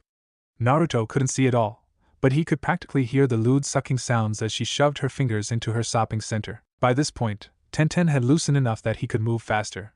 He increased the speed of his thrusts. However, he couldn't really pound her like he did with Temari or Shizuka. Her pussy really was tighter, almost uncomfortably so. He kept his pace even, though, which seemed to work for Tenten just fine. HGNN. My mind is going blank. I can't think. It feels so good. Tenten's hips bucked as Naruto plunged into her depths, rubbing against her cervix and knocking on her womb. Oh. I can't take this. I'm gonna come. Naruto actually had to stop moving, or rather, he found himself unable to move when Tenten suddenly clamped down on him to the point where it simply became impossible. He gritted his teeth and rode out Tenten's orgasm. It was hard, especially because Shizuka had switched from playing with Tenten's breasts to making out with the girl. His cock became even harder as he watched Tenten and Shizuka share in a sloppy, wet kiss. Shizuka must have known he was watching, too. She kept their mouths apart enough that he could see their tongues twining around each other. The act made his dick feel like it had been encased in a diamond jutsu. Since either of the girls could talk, Naruto decided to simply begin moving again. He pulled back, then pushed forward faster than before. Tenten's eyes widened as she moaned into Shizuka's mouth. She couldn't say anything, though. Shizuka wouldn't let her. The other kunoichi plunged her tongue into Tenten's open mouth and ravaged her. All the while, Shizuka's own fingers plunged in and out of her now sodden passage. Naruto grunted as Tenten's body tightened again. Her thighs trembled, her legs clamped around his waist, and her stomach spasmed. Not even the extra lubrication from her orgasm helped ease the incredible tightness acting like a vice. Even so, Naruto pushed through that, continuing to fuck her silly. He gritted his teeth as he finally sensed his own release coming. When his balls felt like they were going to burst, he thrust himself into her one more time and unleashed his load, which caused Tenten to orgasm one more time. Pulling out, Naruto fell back onto his haunches as he struggled to catch his breath. He looked down. Tenten lay before him, body covered in sweat and Shizuka's saliva. Oddly enough, none of his cum was leaking from her lips. He guessed it was because her pussy was so tight it was all sealed up. She was breathing deeply. Naruto realized with a shock that she'd fallen asleep. I guess that means I did a good job. Wait. Where is Shizu? Naruto groaned as something warm engulfed his still hard member. Looking down revealed Shizuka cleaning off his shaft. She licked the mixed juices coating his dick like it was a popsicle. Then she looked up at him as her mouth sucked him in, though she could only take about half of him. With a lewd slurping nose, she pulled back and smacked her lips. So that's what it tastes like when your spunk mixes with another woman. She licked her lips. It's different than when you have one or the other separately. I might begin to enjoy this flavor. You sound awfully perverted right now, Naruto mumbled. When did you start speaking like a lecherous barmaid? Shizuka smiled. Since I decided to help Tenten make a decision. I figured it would be fine if I took the lead tonight. She hesitated long enough to reveal her uncertainty. Do you not like it? Honestly, you sound incredibly hot right now, Naruto admitted. You could probably make me hard by just talking dirty to me. Is that so? I'm glad. Shizuka gave him a genuinely happy smile before it turned devious. She discarded her robe, then slipped out of her panties. Turning around, she presented her posterior and, more important, her dripping vagina, to Naruto. As she leaned down and stuck her butt in the air, she reached out and spread her lips. I hope you're still able to go on. You have one more hole that needs to be filled. How right you are. Naruto sat up and walked on his knees to Shizuka. A soft smacking sound echoed around them as Naruto placed his hands on her hips, and then slowly filled Shizuka with his dick. You did such a great job helping Tenchan out that I feel you deserve a reward. In that case, I want you to fuck me silly. Pound me so hard that my womb breaks. Your wish is my command. Unlike with Tenten, Naruto didn't start slowly. He shoved his throbbing member into Shizuka as though to break into her womb. The woman's back arched as she screamed out, goading him on with her voice. He pulled back and thrust into her again, picking up the pace. As he did, he looked down to watch as her firm butt cheeks jiggled with every thrust, as his cock, soaked in her juices, moved in and out of her. Yes. Oh yes. That feels so good. That feels on. Ah. So go ODD. Oh. You're hitting me so deeply. Naruto leaned over as he kept thrusting his hips and began placing kisses on her back. Shizuka mewed like a cat as he did so, and then Naruto reached around and fondled her large tits, which swung back and forth from his almost violent pounding. Yes. Yes. Yes. Yes. Shizuka's voice was loud enough that he could have sworn the glass rattled. Wanting to feel her even more, Naruto wrapped an arm around her waist and fell backward. Now on his butt, Naruto grabbed her legs underneath her knees. He stood up and began thrusting into her again. This new position seemed to work. It felt completely different. Shizuka threw her head back against his shoulders, her cries completely incoherent now as her inner walls tightened around him. Her juices leaked out from her filled passage, dripping down her butt and his thighs. Even though she had already orgasmed, Naruto didn't stop. He kept going, bringing Shizuka to one more orgasm before he finally shot his spunk inside of her. Now completely spent, Naruto pulled out of Shizuka and set the young woman on the futon. The kunoichi was limper than a wet noodle. She didn't even have the strength to lift her arms. Naruto wasn't much better. He flopped down between her and Tenten, lying on his back as every cell in his body told him he'd pushed himself too hard. Hey Naruto? Shizuka spoke. That was fun.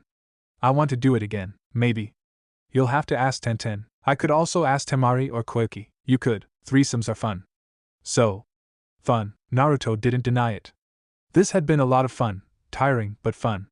He wouldn't mind having another one, though he really didn't want this to become a regular occurrence.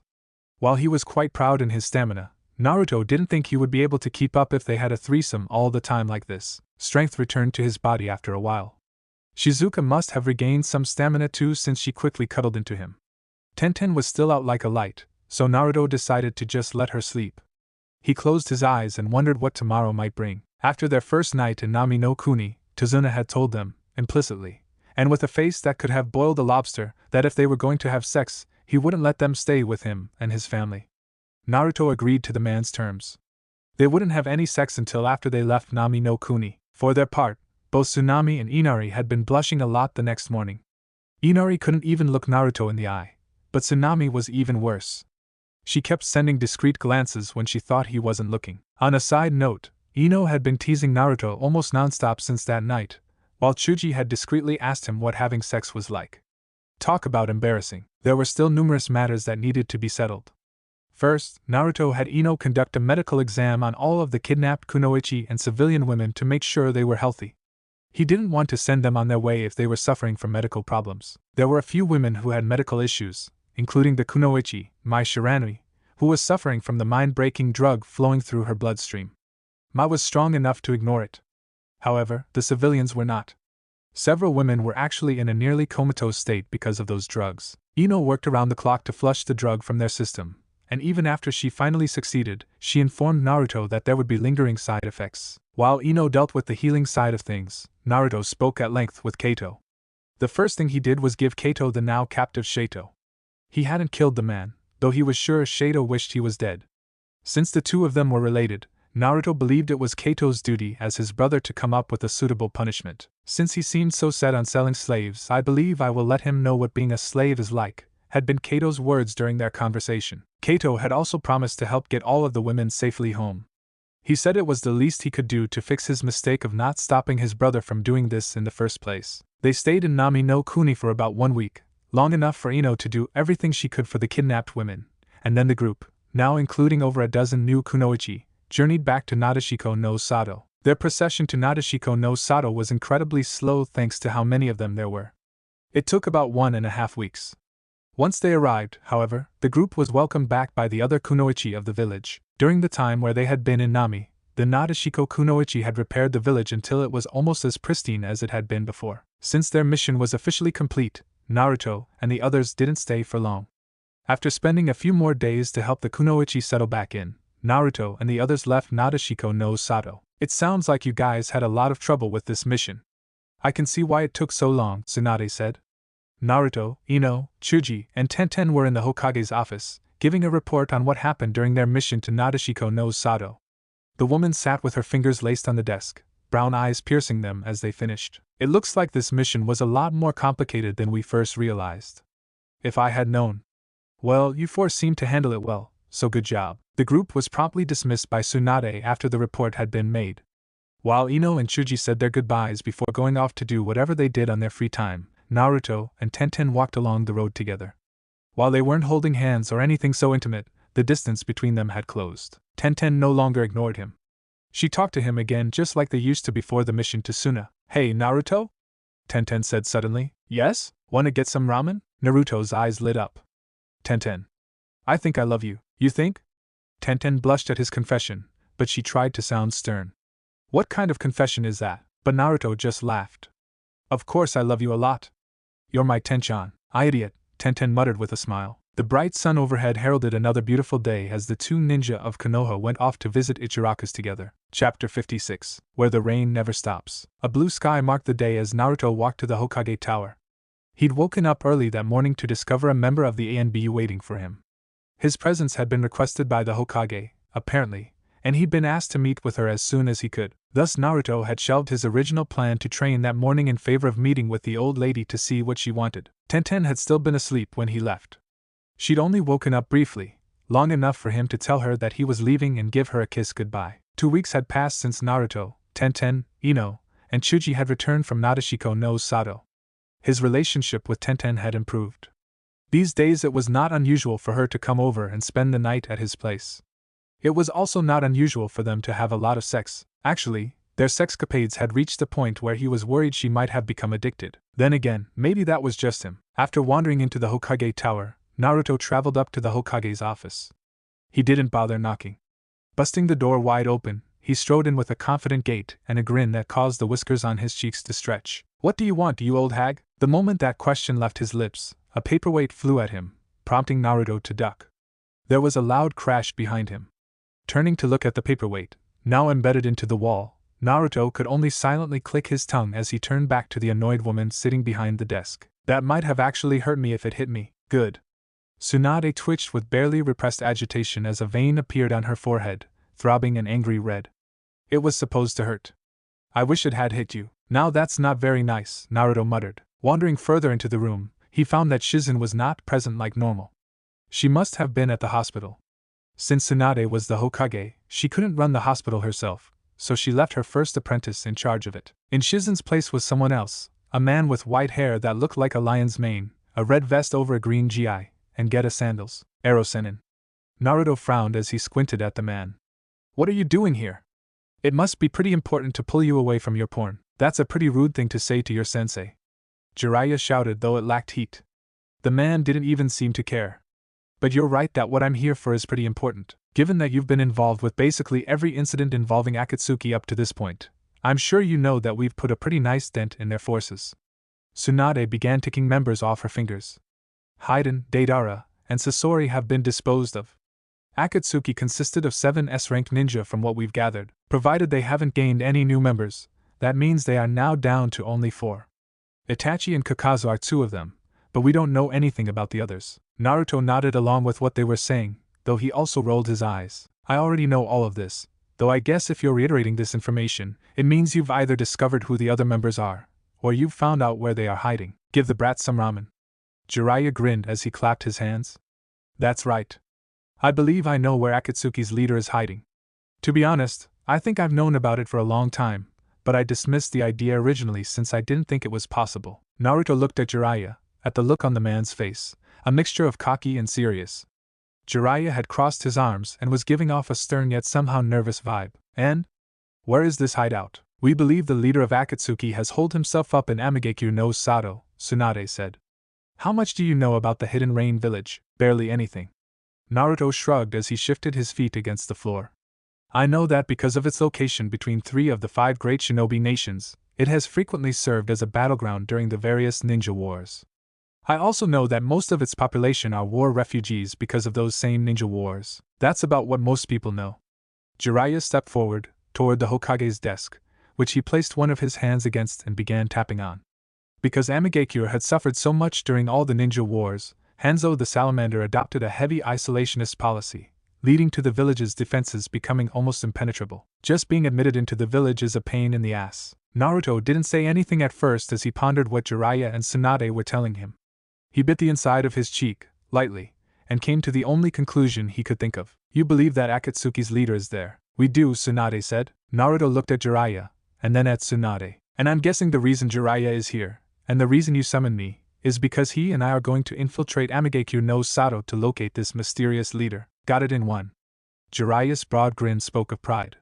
That's right. You and I are going to be heading out on this mission tomorrow. This mission is an S-ranked one, Tsunade added. Not only that, but its confidentiality is being classified as SS rank. This is the kind of mission that never happened. You understand what I'm getting at, right? I do, and don't worry. Naruto raised a hand over his mouth and pretended to zip it closed. My lips are sealed. Saying his goodbyes to Jiraiya and Tsunade, Naruto quickly left the Hokage Tower and headed back to his apartment. He would have to get ready. However, there was someone he'd like to spend more time with before leaving on a dangerous mission that would last for Konoha knew how long. Jiraiya and Tsunade watched Naruto leave. The door shut behind the young blonde, and the sound of his receding footsteps tapered off. Once they were both certain that Naruto had left, the 2 Konoha ninja relaxed. Tsunade leaned back in her seat, crossed her arms, and turned her chair around to look at her old partner. Are you sure it's a wise idea to have Naruto come along with you? Tsunade asked. Worried? Jiraiya smirked at her. Of course I'm worried. Uncrossing her arms, Tsunade reached up to rub her forehead. You're traveling to Amigekyo no Sato. On its own, that is a dangerous and foolhardy task.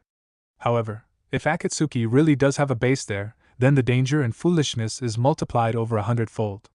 It's like we're giving them Naruto in a handbasket. Well, you normally would have a point. Jiraiya walked around to the other side of Tsunade's desk, knelt, and opened a drawer. There was a bottle of sake and 2 saucers inside. He took them out, set the saucers on the desk, and uncorked the sake, which he then poured into the saucers. As the clear liquid sloshed around inside, he pushed one saucer over to Tsunade. However, I think you are greatly underestimating Naruto. Jiraiya lifted his own saucer and took a sip. I'm not underestimating him. Tsunade glared at Jiraiya before taking her own saucer in hand. She swirled the liquid around, staring into it with a pensive expression. I know how strong he is, but even if he was powerful enough to be Hokage, I would still feel hesitant about sending him on a mission like this. The Akatsuki are after him. Sending him straight into the belly of the beast is a terrible idea, and I don't disagree, Jiraiya admitted. But I also need him to come with me. Can't do this task by yourself? Asked Tsunade, a joking tone in her voice. However, the look Jiraiya gave her made the light smile curling her lips die. I'm getting up there in my years, Tsunade. I'm not the young man I used to be. Jiraiya downed the rest of his sake and poured himself some more. The tone in his voice was somber as he continued speaking. I don't think Naruto has realized it himself, but he's already surpassed me in many ways. I might be able to defeat him if I was in my prime, but I'm not. I no longer have the strength I once did. I see. Tsunade turned to look out the window, at Konoha, the village that she, Jiraiya, and even Naruto were doing their best to protect. She suddenly felt brittle, like something inside of her had broken. And that's why you want Naruto to come with you. Aside from you and I, Naruto is the strongest ninja in the village. Jiraiya sighed as he set the saucer down. He walked to stand beside Tsunade as she sat in her chair and also looked out the window. When Naruto gets serious, There's no one in this village who can beat him. Even Kakashi wouldn't stand a chance if he went all out. While I could sneak into Anjikyu no Sado on my own, if I run into trouble, I'll need someone I can count on to bail me out. Which is why you're asking Naruto to come with you. Tsunade sighed. I understand. Just promise me that you two will be careful. I can't afford to have either of you dying on me. Finally, at those words, Jiraiya smirked. Would you miss me if I died on you? You wish. Tsunade chucked the now empty sake bottle at him, her eyes twinkling. Naruto returned home to find that Tenten was gone. His bed had been neatly made, and the sheets had even been changed out. That was a little disappointing, but he assumed she'd either be at the training ground with her team or her father's shop. He'd just head over to those places once he'd finished making breakfast. Because his apartment was so tiny, Naruto's kitchen and living room were one and the same. He went over to the fridge and opened it. There wasn't much. He would have to go shopping at some point, but he'd been so busy lately that he couldn't find the time. Still, he did spot a carton of eggs. He checked the carton and found 3 eggs were still left inside. It would have to be enough. Starting up the stove, Naruto pulled out a pan and cracked the eggs onto it.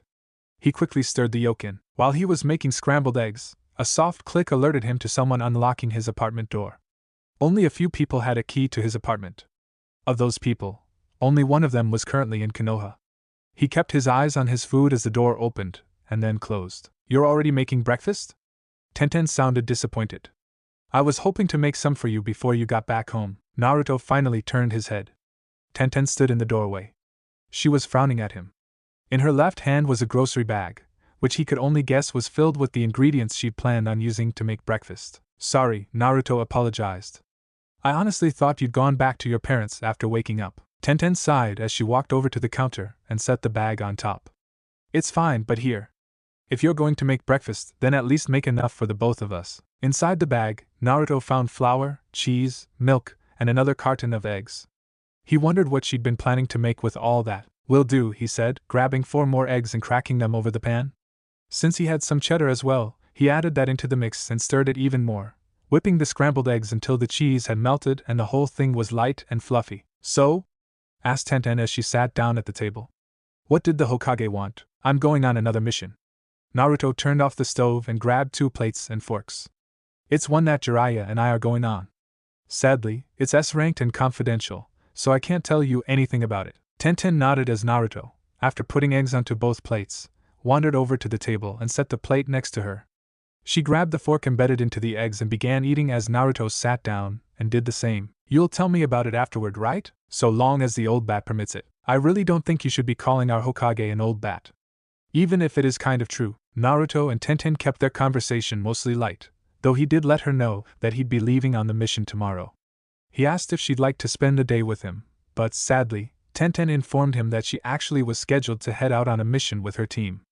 It was a simple B rank, but it would be a several-day mission. Tenten left soon after. Since Naruto had nothing better to do, he went over to one of the training grounds and spent his day practicing. There wasn't much he could do, though.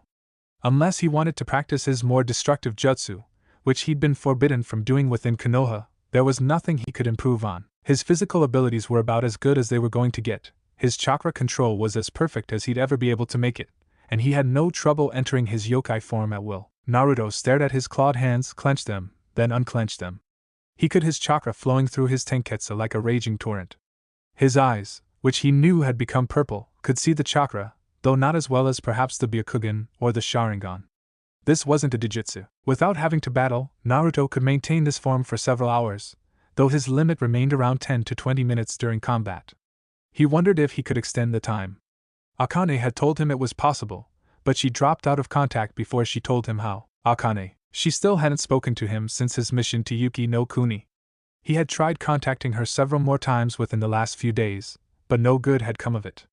Naruto could no longer enter the seal. With a sigh, he released his hold on the transformation, welcoming the strange sense of exhaustion that made his body feel like it was being weighed down. Because the power acted almost like a drug, it left him drained whenever he stopped using it.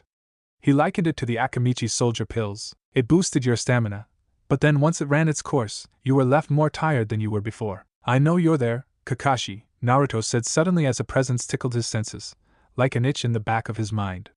Come on out. The man appeared before him, the same spiky silver hair, headband covering one eye, and perverted book in hand. He appeared as nonchalant as ever. That said, the fact that he was there meant something. I'm guessing you heard about the mission Erosenin and I are going on, Naruto said. I did. Though he had the book out, Kakashi was not reading it. He looked at Naruto, and I smiled. That's why I've decided to ask you now if you wanted to get a drink with me? I've been meaning to do it for some time, but with how busy you've been, I haven't had the chance. Naruto didn't answer at first as he considered the man before him. While he never blamed Kakashi for it, this man had neglected Naruto's training in favor of Sasuke's. Because of that, he never really considered the person before him to be his sensei. That said, it wasn't like he actively disliked Kakashi either. Sure, Naruto said with a shrug. I've never gone drinking with another guy before. It should be interesting. I'm not really sure how to take that, Kakashi murmured as he snapped his book shut. It was a lot later in the afternoon than Naruto first realized. As Kakashi led him to a slightly seedier district of Konoha, or rather, a district filled with numerous bars, he looked up at the evening sun as it painted the sky red. The place where Kakashi led him through was getting boisterous, with loud voices echoing from inside numerous bars. Laughter rang out, muffled but still loud. Naruto couldn't see anything since these bars didn't have windows, the better to hide whatever raucous activities their patrons were getting up to. That said, one didn't need to be a genius to know what was going on inside. Kakashi led him to a place called the Rusty Kanai, which Naruto almost rolled his eyes at from how stereotypical it sounded. He wondered if all shinobi hangouts lacked originality, as he entered the bar to see. About what he had expected to see, low lighting made it difficult to fully make out the patrons as they sat around tables, guzzling ale and laughing. Some were standing up, arms wrapped around each other's shoulders as they sang off-key songs. A woman with a sleeveless shirt arm-wrestled several men at one table. Every man who came up to her lost. Come on, Kakashi said. Naruto followed the man up to the bar, where they both took a seat. He expected to find a bald man with more muscles than he knew what to do with cleaning a mug, but what he found instead was a young woman who seemed really cute. She was short, coming up to about his shoulder, had brown hair tied into pigtails and an innocent smile. What the fuck, hey Kakashi? The woman greeted with good cheer. I see you're not with the usual crowd. Who is this cutie? Naruto raised an eyebrow at the cutie comment, but Kakashi answered before he could come up with a suitably witty retort. Why, this is one of my cute students. I told you about them, remember? That you did. The woman nodded several times, then studied Naruto. Blonde hair, blue eyes, whiskers. You must be Naruto. I've heard a lot about you. It seems a lot of people have heard about me. Naruto couldn't think of anything else to say, so he said that. And you are? Katarina. Her smile brimming with pride, the woman thrust out her modest chest. I'm the owner of this establishment. Really? Naruto looked around at all of the people causing mayhem inside. Then he looked back at her. I never would have imagined such a cute girl could run a bar like this. Hoo hoo hoo. This Katarina woman sure had a strange laugh. Not many people do, but it's true. I am the one who owns and operates this fine drinking establishment. We'd like to get 2 of your specials please, Kakashi said when Naruto found himself unable to think of anything else he could say. His brain felt like it had been melted with a fire jutsu. Also, bring us some of your chilled sake please. Sure thing. I'll have your order up in a jiff. The woman turned around and began shouting in a voice that somehow carried over the ruckus. Hey Ichi. We've 2 orders of the special. Naruto looked past the woman to find a kitchen located in the very back of the bar. The bar itself was located in the center, a round table encircling the entire thing. The center had numerous taps with different names on them. He only recognized a few of the alesh being stacked on top of one another. Your orders will be out in just a minute. In the meantime, Katarina took out a large bottle of chilled sake from somewhere below, set it on the counter, and then pulled out 2 small glasses and set them next to the sake. Here is your chilled sake, thank you. Kakashi smiled at the girl, who beamed right back before having to turn around because one of the other patrons called out to her. This is an interesting establishment, Naruto said as Kakashi poured sake into both glasses and slid one over to him. That woman may not look like it, but she's a former ANBU operative, Kakashi stated as he lifted his cup. Naruto could only shake his head when the man drank it without even pulling down his mask. She worked under me for a time, but the stress became too much, and she quit. After that she opened this bar, claiming that if there had been a bar like this where she could unwind after a mission, she would have had an easier time coping. Well, that's an interesting reason to run a bar, isn't it? The 2 sipped their sake in silence for a time, though that certainly didn't mean silence reigned supreme. They might have been quiet. However, pretty much every other patron in the bar was anything but. Naruto could not withhold a grimace as numerous loud noises echoed all around him, from overly enthusiastic voices to the sound of hands and mugs slamming into tables. Finally, Kakashi sighed. The reason I brought you here is because I wanted to apologize. Naruto raised an eyebrow. For what? For not being a better sensei, for putting Sasuke before you, for not teaching you properly. I feel like we've already been through this once before. Maybe, but it bears repeating. Kakashi poured himself another glass of sake while Naruto finished sipping his first. I had a friend who was an uchiha. He's the one who gave me this eye. Were it not for my friend giving me this eye, there were many times where I would have died. It's thanks to him that I'm alive today, and so you feel indebted to him, and that's why you taught Sasuke over me? Kakashi grimaced. That's one of the reasons. The other one was because I saw a lot of myself in Sasuke. However, I also saw a lot of darkness in him. I had been hoping that I could lead him away from his path as an avenger by giving him something better. But I was wrong. Even after doing everything I could to help him, Sasuke still abandoned the village. This must have been eating Kakashi up for a while now. Naruto traced his finger along the lip of his cup, thinking about how Kakashi must have felt when, after doing everything he could to help Sasuke form strong ties to the village, the boy ended up leaving anyway. He couldn't. While Naruto did feel betrayed by Sasuke abandoning Konoha, he wasn't so stuck on the boy that returning him to the village was his only concern. I don't think you should let yourself wallow in the past like this, sensei, Naruto said at last, using the term sensei to show his sincerity. You did what you could to help Sasuke, and he rejected your help. That's all there is to it. If you really want to prove you're sorry, then make up for it by doing what you can now to help the village prosper. Kakashi looked at Naruto like he was seeing him for the first time, and then the man's only visible eye closed and flipped into an upside-down U. There was that famous eye smile of his. I know you've done a lot of maturing during your journey with Lord Jiraiya, but I'm surprised by just how much you've grown. I am my father's son. The words made Kakashi pause, likely because he knew who Naruto's father was. Kakashi had been a former pupil of the fourth Hokage, Minato Namikaze, Naruto's old man. He didn't doubt that Kakashi had also known who he was before accepting Team 7 as his students. After a moment passed, Kakashi relaxed and raised his glass. Yes, you are at that. Cheers. Naruto grinned as he clinked his glass against Kakashi's. As one, the two tilted their heads back and slammed the sake down. Konoha's nightlife continued to echo around them. Naruto woke up alone that morning. He frowned at the empty spot beside him, which would normally have been filled by Tenten or Temari, depending on who was there at the time.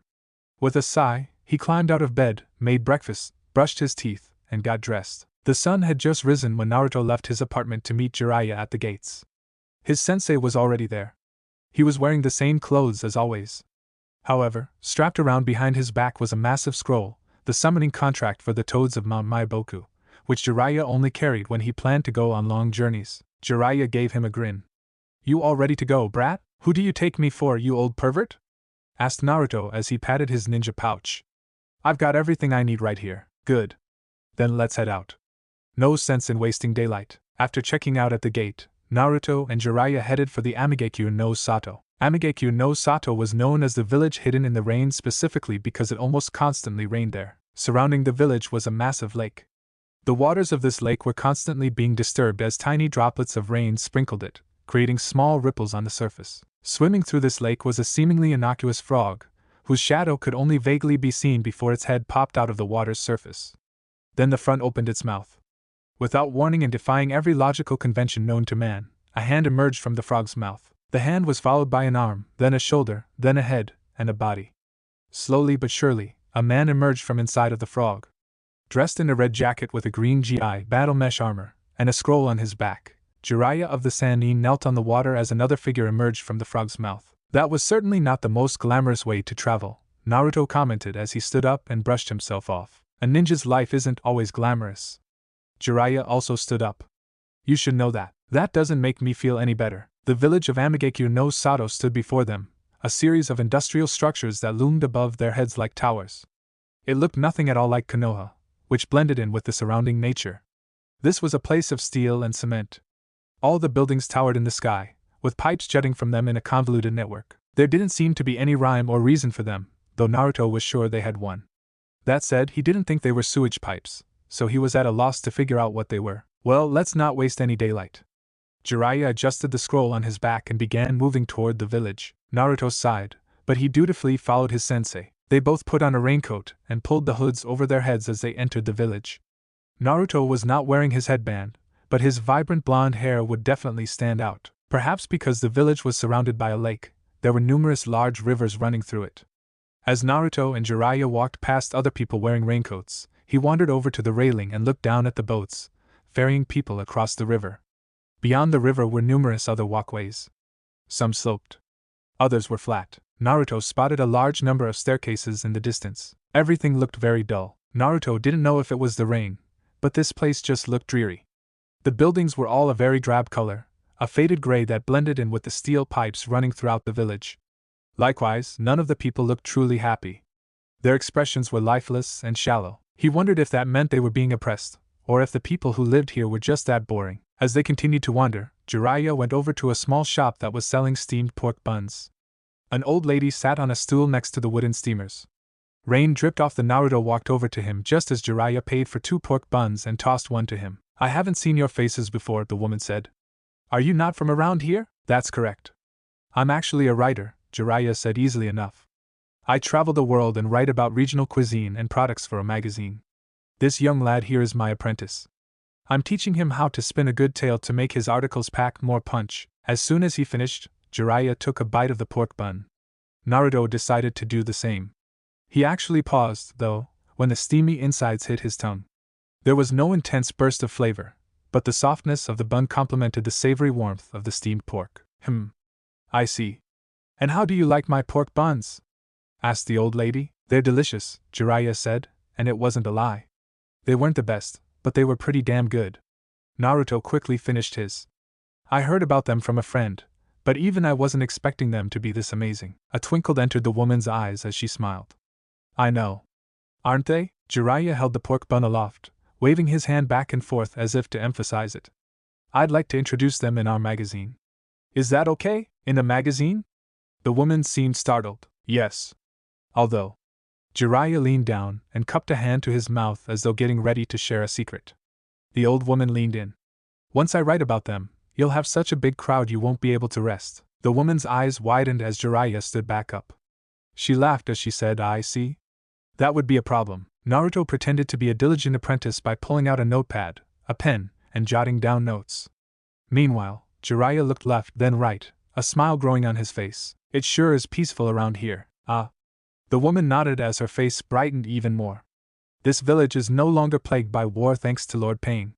She closed her eyes and clasped her hands together. "We're so grateful to him." The look on Jiraiya's face was nonplussed, as though he'd heard her words but didn't know what to make of them. He mulled the words around for a bit. Naruto could practically see the fire jutsu igniting inside of his head. "Whatever happened to Hanzo the salamander?" he asked. "Eh?" The woman held a hand to her ear as though she hadn't heard him. Jiraiya began to lean down when Naruto noticed that all of the villagers walking past them had stopped. He tapped the older ninja's ghetto with his sandals discreetly so as not to give himself away. That caused his sensei to stop what he was doing and look around. Once he noticed the looks he was getting, Jiraiya coughed into his hand. "Never mind." Jiraiya laughed off his nervousness. "It's been a long time since I've been to this village, so I hadn't realized there was a new leader." Well, Lord Pain has been our leader for several years now," the old woman said. "I see." Jiraiya paused and considered what to do. "I'll be sure to write that article for you. Take care of yourself, Granny. Thank you for the meat bun." Naruto smiled at the woman and bowed his head.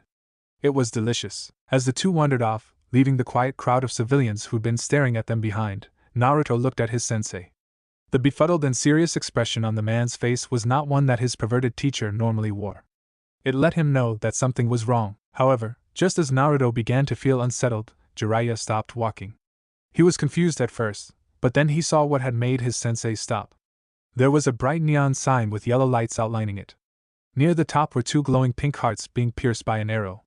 The bottom had the name Makeout Pub War. "So places like this exist even in AIM," Naruto muttered with distaste. "Well, I guess shinobi need some way to relieve their stress." Naruto. "I'm gonna do a little intelligence gathering in there," Jiraiya said, wiping his mouth of the drool that had begun leaking out. "Do whatever you want." Naruto sighed. "In the meantime, I'll see if I can't find another method of getting information." Naruto had no desire to enter a place like that. He didn't begrudge others who wanted to relax by having some hot chick in a skimpy outfit pour him drinks, but he was perfectly content with his sex life and didn't see the point in a place where you could only look and not touch. Unless you paid a hefty fee. That was so not his thing. The two ninjas split up. Jiraiya skipped into the adult-only bar, while Naruto decided to keep wandering the street. Conan watched her friend as he stood beneath the rain. Pain hadn't moved from that spot for a while now. This was not unusual, but several times in the last few minutes, he had shifted as though something had attracted his attention. "Is something wrong, Lord Pain?" asked Conan. "I sensed two strong presences enter the village a little while ago." Pain tilted his head. "They are incredibly powerful." Conan looked over the rainy village, at the water splattering against the rooftops, walls, and floors. A trickle of worry seeped into her gut. Their village had been secure against intrusion for so long now, even before Pain had taken over the village. Who could possibly infiltrate it? "Conan, when I stop the rain, seek out the intruders with your jutsu." "Got it." Conan raised her hands and made a simple seal as Pain shifted through a series of hand seals. They were the seal he used to activate and deactivate his sensor jutsu, Yukojaizi no Jutsu, a contact-type perception ninjutsu that allowed him to freely manipulate rain infused with his own chakra. The rain fell from the clouds, formed by Pain's own chakra. During this technique, the falling raindrops were closely linked to Pain's senses. This allowed him to sense foreign chakra signatures. The detection of the rain, however, was not specific. Pain only knew when someone had entered the vicinity of the rain but not where they were. That was where Conan came in. Pain raised his hands after finishing his numerous hand seals, and, after several seconds had passed, the rain pouring down on Amigekyo no Sato eased up, and then it ceased altogether. Conan glanced to her left. Several small droplets of water trailed down the lip of the roof, coalescing into a Pain-large drop that fell to the floor with a splash. Lowering his hands, Pain turned just his head and looked at Conan. "Do it, Conan." "Right." Conan lowered her hands and manipulated her chakra. A small crack suddenly appeared on her face, and then another and another. Soon, multiple lines formed along not only her face but her body as well. Rustling sounds like paper being crinkled echoed all around them as Conan spread her arms wide and became paper. Her body transformed into hundreds of thousands of sheets of paper, all of which floated into the air, wavering like they were caught in a breeze. One by one, the sheets of paper began folding. Creases formed as the paper bent numerous times. The end result was that each sheet of paper had taken on the shape of a butterfly. Pain stood in place as the thousands of paper butterflies took off, slowly disappearing as they dispersed throughout the city. The rain has stopped. Naruto looked out the window of a small shop he'd been eating at. While the sky was still cloudy, it was no longer raining, though the city was still very wet. He watched a few droplets of water as they trailed down the window. While Jiraiya enjoyed himself at the rather adult drinking establishment, Naruto had spent his time talking with various shop owners. He used his cheerful personality to engender himself to them. People were more willing to talk if they thought you were a good person. Unlike his sensei, whose line of questioning was regarding Hanzo, Naruto focused on learning more about this Pain character. He was the village leader. According to what Naruto had heard, Pain had defeated Hanzo and brought peace to the village. However, he also killed anyone who he thought was associated with Hanzo. No one seemed to know a whole lot about Pain. In fact, it seemed as if very few people even knew what Pain looked like.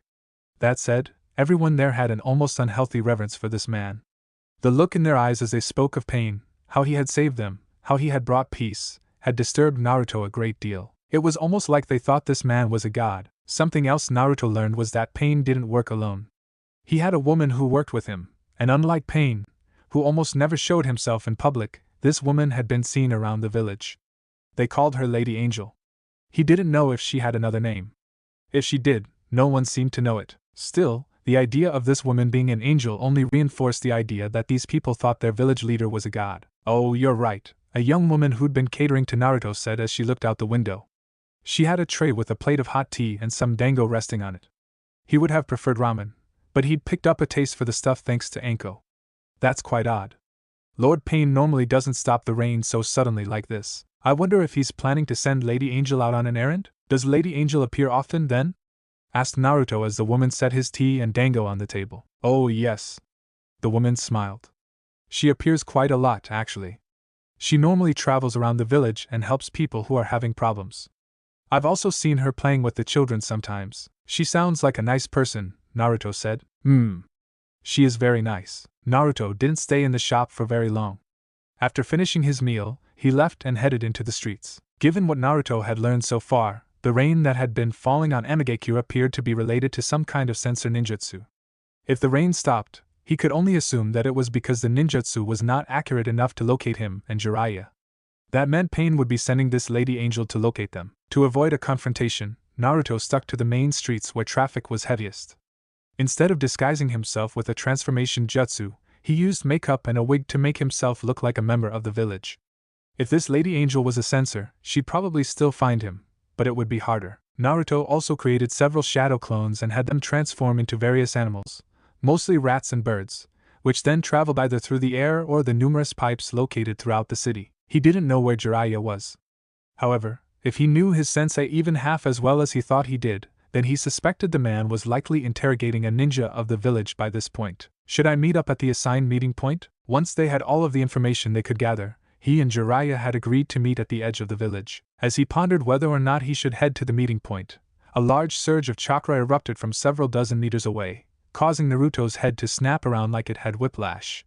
He wasn't the greatest sensor. That said, the giant surge of chakra was something that even a novice could sense. Channeling chakra into his eyes, Naruto looked in that direction. The world around him shifted. Everything became shades of gray, save for the chakra signatures all around him. Most were very basic. Their blue flames were small and let him know they weren't very powerful. However, there were 3 among those flames that were impressive. Naruto recognized Jiraiya. The man's chakra looked like a reddish-brown flames. He was next to 2 other signatures. Both were powerful. The size of their flames, of their chakra, was on par with Jiraiya and other Kage-level ninja. One of them was white. The other was muddled. Naruto couldn't make heads or tails of that one, but it was easily the most powerful chakra signature he'd felt to date. Has he been found out? Well, obviously.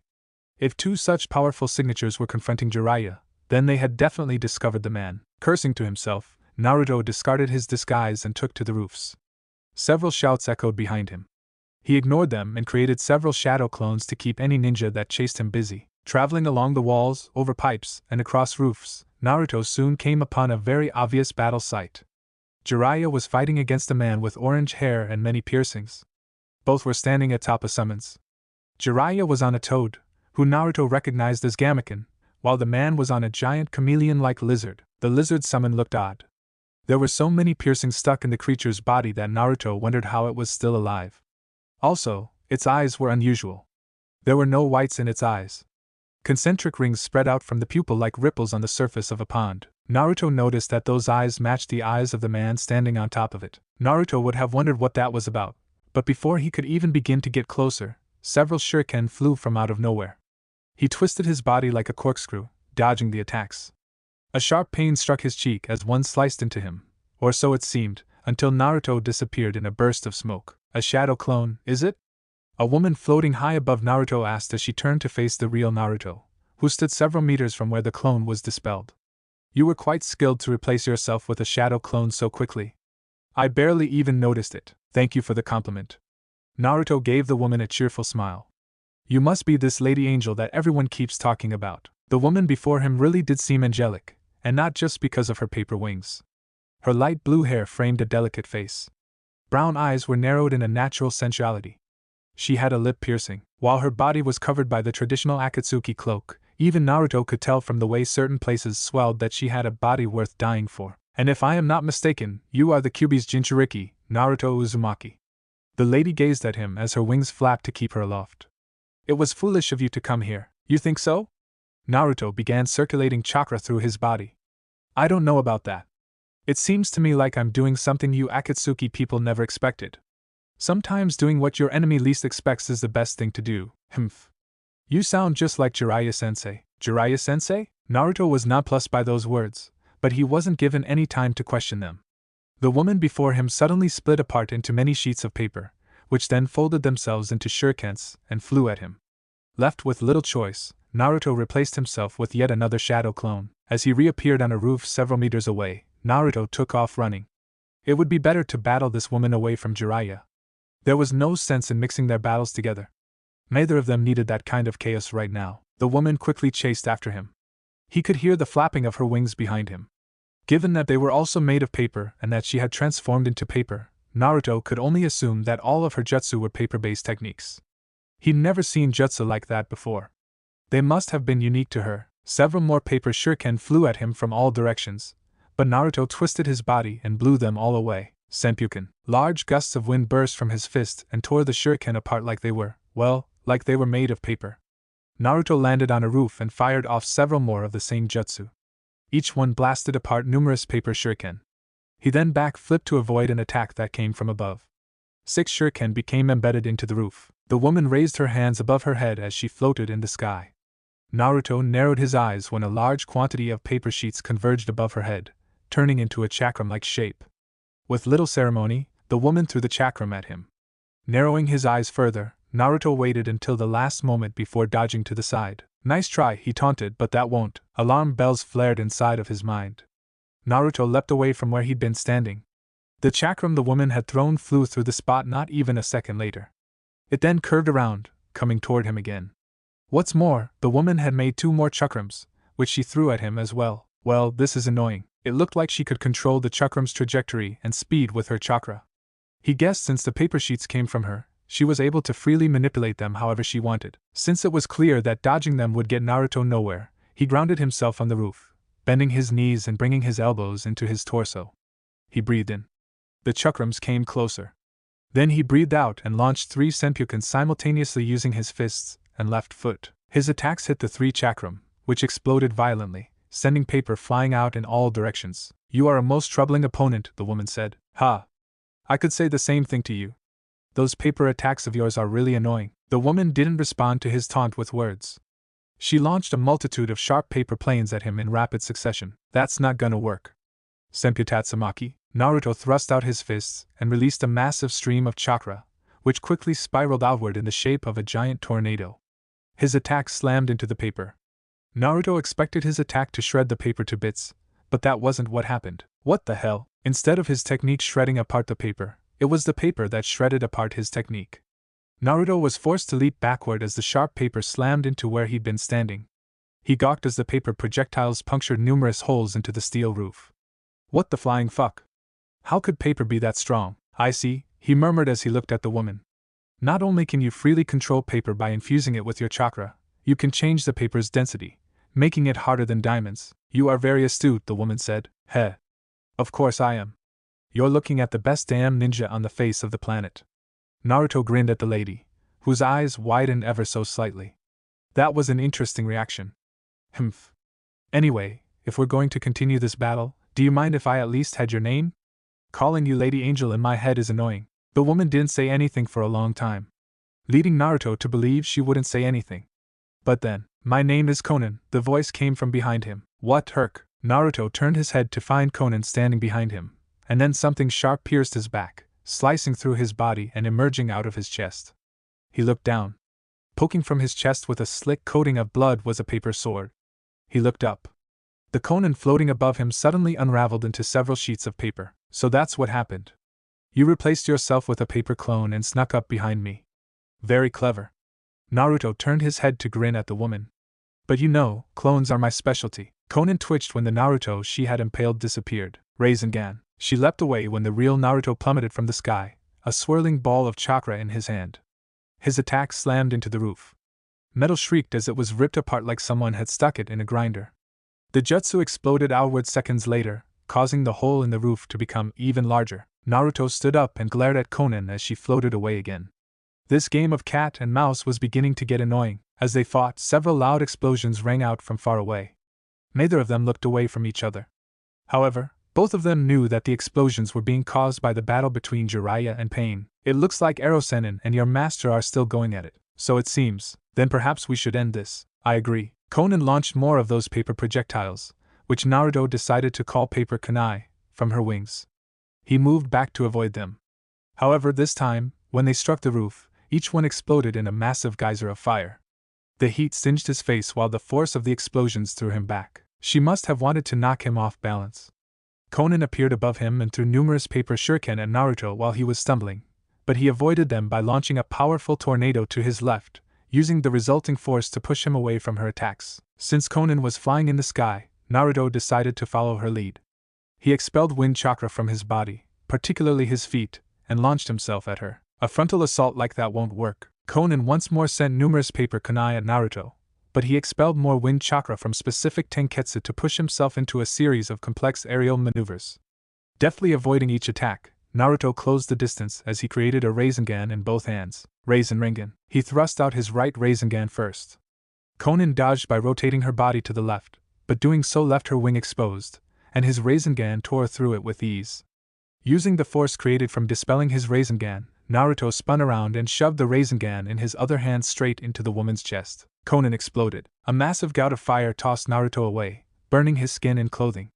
He fell to the ground, striking it with great force, and then he disappeared in a cloud of smoke. "This is getting us nowhere," Naruto muttered. Conan was clearly an intelligent shinobi who analyzed her opponents and used deception to attack with paper ninjutsu. She could also use exploding notes to great effect, which he guessed was an extension of her paper ninjutsu. Her main method of fighting seemed to be luring shinobi in to attack her, then attacking with explosive tags. She also had a jutsu where she would transform into paper and cover her opponent's body, but Naruto could break out of that easily by expelling wind chakra from his tenketsu. The problem was that Naruto couldn't land a solid attack. Whenever he got close, she replaced herself with a clone and made it explode or tried to restrict his movements. She was excellent at keeping her distance. Naruto assumed this meant she wasn't well versed in close-quarters combat, but since she wasn't good at taijutsu, it meant she had become adept at avoiding situations that required close-quarters combat. If he wanted to win, Naruto would have to trick her into getting close. By this point in time, their battle had taken them far across Amigakure, over many roofs and through numerous pipes. The amount of damage left in their wake was extensive. Fortunately, no one else had been around for their battle, meaning there'd been no civilian casualties. Naruto wasn't the type who wanted to hurt innocent people. Kage Bunshin no Jutsu. Naruto created 6 Shadows clones that threw themselves at Conan, attacking from all directions. They converged on her like vultures on a corpse. However, the Conan they attacked exploded with incredible force. The pipe Naruto found himself shook as a massive hole appeared on the side. His sense of danger alerted Naruto to an attack from behind. He dodged left, shuffled his feet along the ground, and spun like a top. Expelling wind chakra from his body created a massive tornado around him that tore several dozen paper shurikens apart. But just as he did that, each shuriken exploded with impossible force and his tornado was engulfed in flames. Replacing himself with a shadow clone, Naruto rushed out through the hole, leapt onto another pipe several meters away, and then ran up a wall until he had landed on the roof. The flat roof only had a few pipes sticking out, and they weren't very big. That meant he had no cover. Conan tried to follow him, but Naruto finally created several hand seals and unleashed a massive ninjutsu. Futon, Fury no Jutsu, Wind Release, Wind Dragon Technique. Chakra gathered in Naruto's lungs, expanding his chest. Just as Conan was about to reach his roof, he expelled all of that chakra in a single gust, which burst from his mouth like an enraged monster, and quickly assumed the shape of a dragon easily 10 meters in length. The dragon slammed into Conan, tearing her body apart. She was another paper clone. However, the real one did not appear to be present. Before Naruto could search for Conan, something else caught his attention. Naruto was standing on the roof of a building near the edge of Amigakure Lake. Down below was a multi-tiered walkway that acted as a wall with multiple levels of defense. Dozens of large pips emerged from the bottom of the wall and traveled into the water. One section of the wall was rounded out, forming a half-cylinder. 6 people stood on that wall. All of them had orange hair and wore the black cloak with red clouds that Akatsuki had made famous. Each one had pale skin, numerous piercings, and strange, ripple-like eyes. Naruto couldn't make heads or tails of them. Were those eyes part of a Dijitsu? But how could so many people have the same Dijitsu? Were they members of a clan like the Hyuga or the Uchiha? The 6 individuals were gazing down at someone standing on the water, and Naruto felt a jolt travel through him when he realized it was Jiraiya. The man's nose had grown large. Several warts had formed on it. What's more, his pupils had turned into black bars. There were 2 toads standing on his shoulders, whom Naruto recognized as the Elder Toads. Jiraiya had entered the fabled sage mode. That was surprising, but what surprised Naruto, no, what sent ripples of shock and fear through him, was not that Jiraiya had been forced to use his ultimate technique. It was that Jiraiya was missing his right arm. Naruto had no idea what was going on, but just then, all 6 of the strange individuals leapt from the balustrade and attacked Jiraiya. Even with one arm, the man was a badass. He held off the first 3 that attacked him, avoiding their attacks, and then launched himself at the one standing further back. However, that man caught his hand, twisted his wrist, and then threw him away like he weighed less than a feather. One of the other ninja raised his hand. Several strange tube-like things appeared around his wrist, which flew at Jiraiya as the man landed on a wall. He ran up the wall. The devices struck the wall, and then they exploded. As Jiraiya leapt away from the explosions, the man with spiky hair raised his hand, and as though it was being pulled by an invisible force, The wall behind Jiraiya was torn from the surrounding area with the intent to slam the old ninja into the water. Naruto wasted no time in leaping down from the roof. He used wind chakra to boost his speed, creating distortions in the air as he flew unerringly toward the massive chunk of wall that was threatening to crush his sensei. While he flew, Naruto created 6 shadow clones and had each one charge up a powerful attack. Futon Rasengan. 6 Rasengans powered with wind chakra slammed into the wall, creating a massive detonation of wind. The clones were dispelled. Their own attacks had destroyed them. Meanwhile, the real Naruto grabbed Jiraiya and leapt away as the wall was engulfed in a massive sphere of destruction. Naruto, it looks like you could use a hand, Naruto said. Seeing how you're missing one of yours, now's not the time for jokes. Jiraiya snapped as 3 of the strange figures leapt at them. Senpuken. Naruto's jutsu slammed into the first one, launching him away, but then the second one reached them and Naruto was forced to engage the man in taijutsu. Unfortunately, he was still in the air and therefore had no traction. He let go of Jiraiya and was pushed back. Landing on the water, Naruto shuffled backward as a long-haired man and a bald man attacked him. The bald one threw a punch. Naruto tilted his body to dodge, but then the guy's fist suddenly extended. As it grew in length, Naruto realized the man's hand had actually detached from his wrist. There was a long cord keeping the two connected. Several of those explosives were attached to the cord.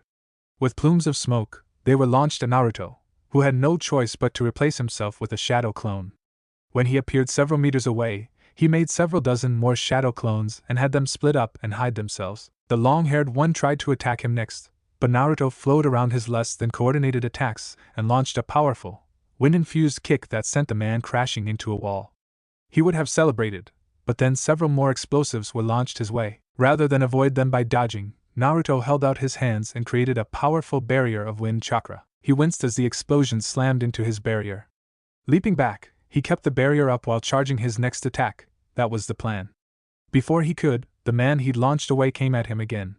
Naruto had to release his wind barrier in favor of defending himself. The long-haired individual reached out to touch his chest. Naruto sensed something weird about the act. He quickly leapt back as a strange purple chakra connected to his body and tugged at something inside of him. It was like this thing was trying to pull out his soul. Slamming his hands on the water, Naruto shoved a huge amount of wind chakra underneath the surface, which created a massive tidal wave that rose up and swallowed the 2 individuals. They weren't the only ones either.